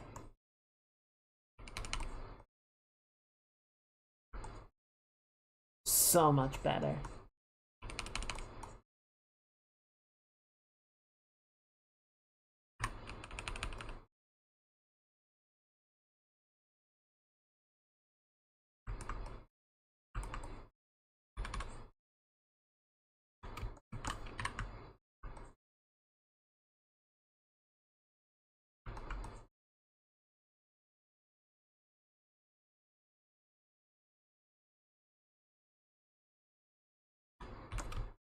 Good.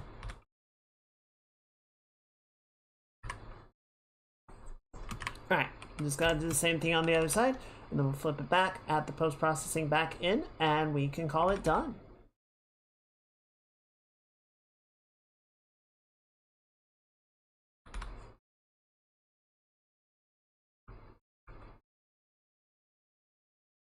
Home stretch.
There we go.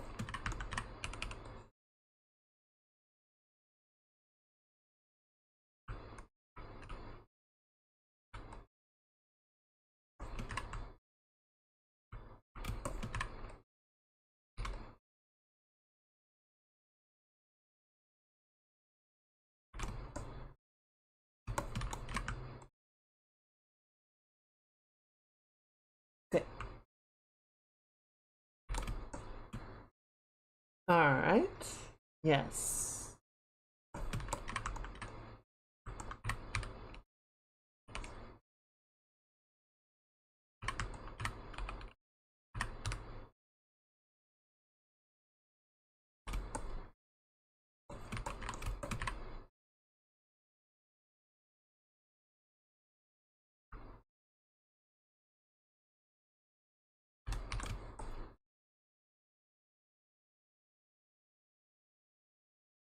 Yeah, I think that works.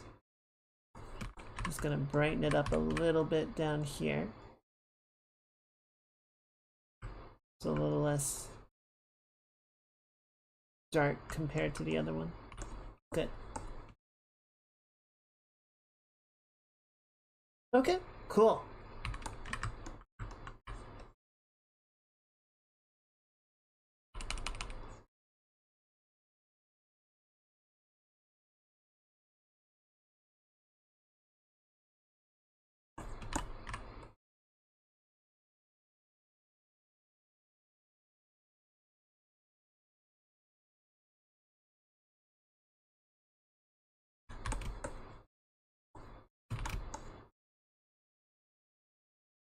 Good. Alright, flip it.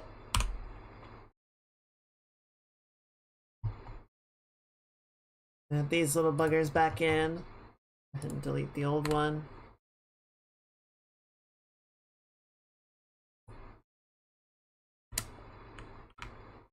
Lock that in. Drop it to, I think it was like 30% I had it before.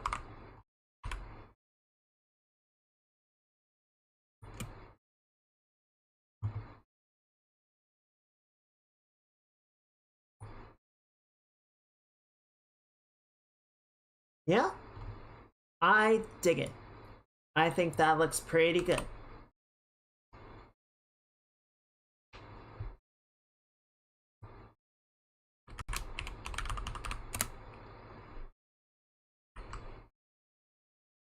Which means the last little thing.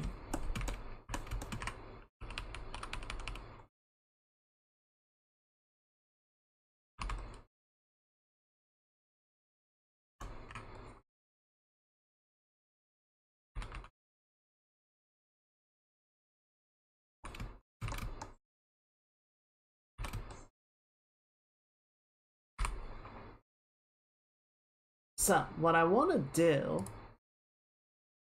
I don't admittedly do a lot of these, right?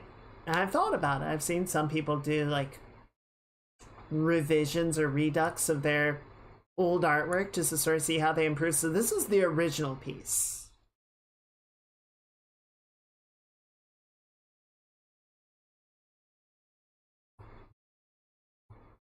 Man, that ended up being a departure.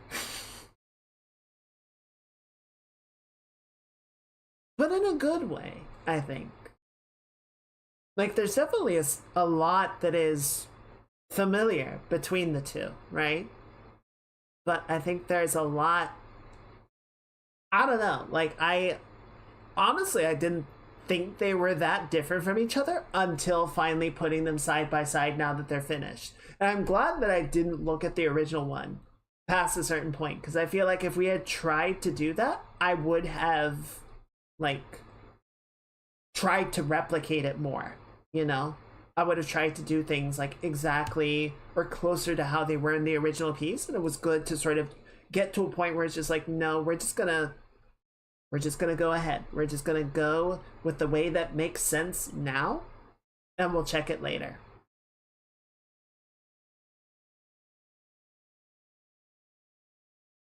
Man, that does feel different, doesn't it? I like it though. This is good. Yeah, I think the original one was very like important at the time. There's some stuff about it that I'm like, oh, I do like that idea. But I guess I would say sort of not to the point that I would want to go back and change it or add it to the new version. I had forgotten to add the vines coming off of Jordan's arms and sort of spreading out across the space. But at the same time, I kind of like that it frees up the silhouette and makes her read a little bit more clearly. I lied. There's one thing that I forgot to add. That is actually, it is a character detail, so we do need to go in and do it. Just gonna grab a little bit of this. And we're just gonna go, well, let's take the post-process off actually. So yeah, we're gonna grab a little bit of this. And we're gonna grab a little bit of this because I'm noticing just a little bit of schmutziness here.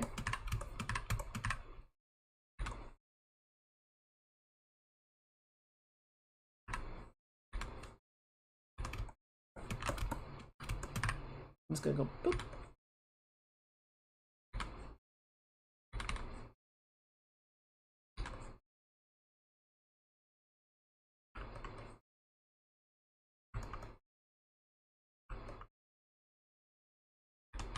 There we go. It's a small thing, but it's important.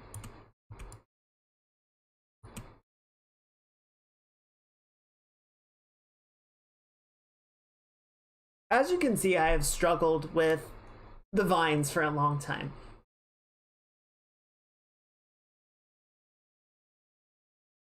True. And yeah, I think originally I was sort of using the vines as a built-in framing vignette device to really sort of like enclose them.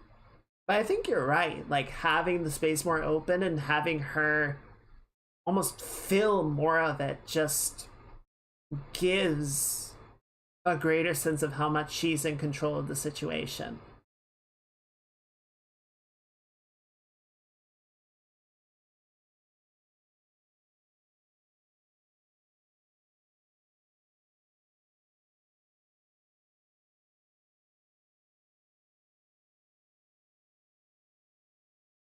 Also, I like just having, I think at one time the idea was more that, you know, she was, because the whole sort of idea behind her is that she's sort of based on or inspired by or conversely inspires the myth of the Lian and Xi, which are like muses, right? But they're like muse vampires, that they inspire their human, their person, but sort of in the process of inspiring them, draw the life from them.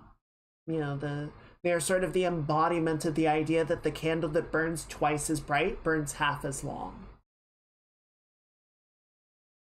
So I think there was like sort of the original idea was to give her some monstrous features, but she could also sort of appear more like typically beautiful. And I think just sort of over time working with her more and more, the teeth just became more prominent as an element. And like anytime she smiles, they sort of poke out. And yeah, I think eventually it just sort of got to a point where they're just kind of always there. They're just always visible. And frankly, I'm kind of here for it.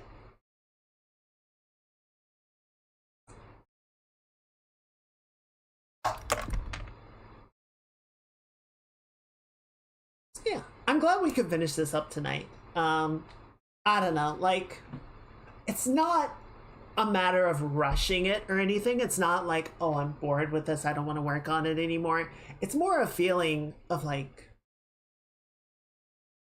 I feel like it would have gotten overstretched if we had worked on it for another stream. It would have felt like we had just, I don't know, we were sort of overworking it, over massaging it, being overly particular, and just at some point it just, again, not for my own just like exasperation or anything, but just like, it's done, you know, it feels done, it says it's done, I'm good with it. I'm actually quite happy. Like, there was a point where I was sort of thinking back on the original. It's kind of like when you have like a memory of a game, how it looks in your head, and then you actually see what it looked like, and you're like, well, No. It didn't look that old, did it? Oh, fuck. I was thinking about this because the Tiberian Suns concert had, you know, clips of Ace Combat in the background, and I remember playing, I think it was Ace Combat 4 on the Xbox 360, and at the time thinking, this game looks so real, it's so good looking, it's like photoreal, holy shit. Now I see screenshots of Ace Combat 4 and I'm like, oh, I can count the polygons. But in my head, Ace Combat 4 looks like what Ace Combat 7 looks like now. Because at the time, it felt like it was real. And it's kind of the same thing here of like, oh wow, that does look a lot older. So it's kind of nice to see not just how the characters have evolved, but also have like some side-by-side comparisons of, oh yeah, I have leveled up. I have figured things out. I have improved. That's cool.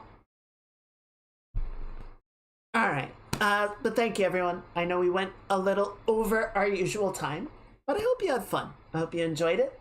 It is always a pleasure to do these streams with you. I really enjoy getting to hang out and yap and just do all the things. It is always so fun, and it is. I can't believe the stream week is over. It makes me sad, but it's okay because we'll have another stream week soon.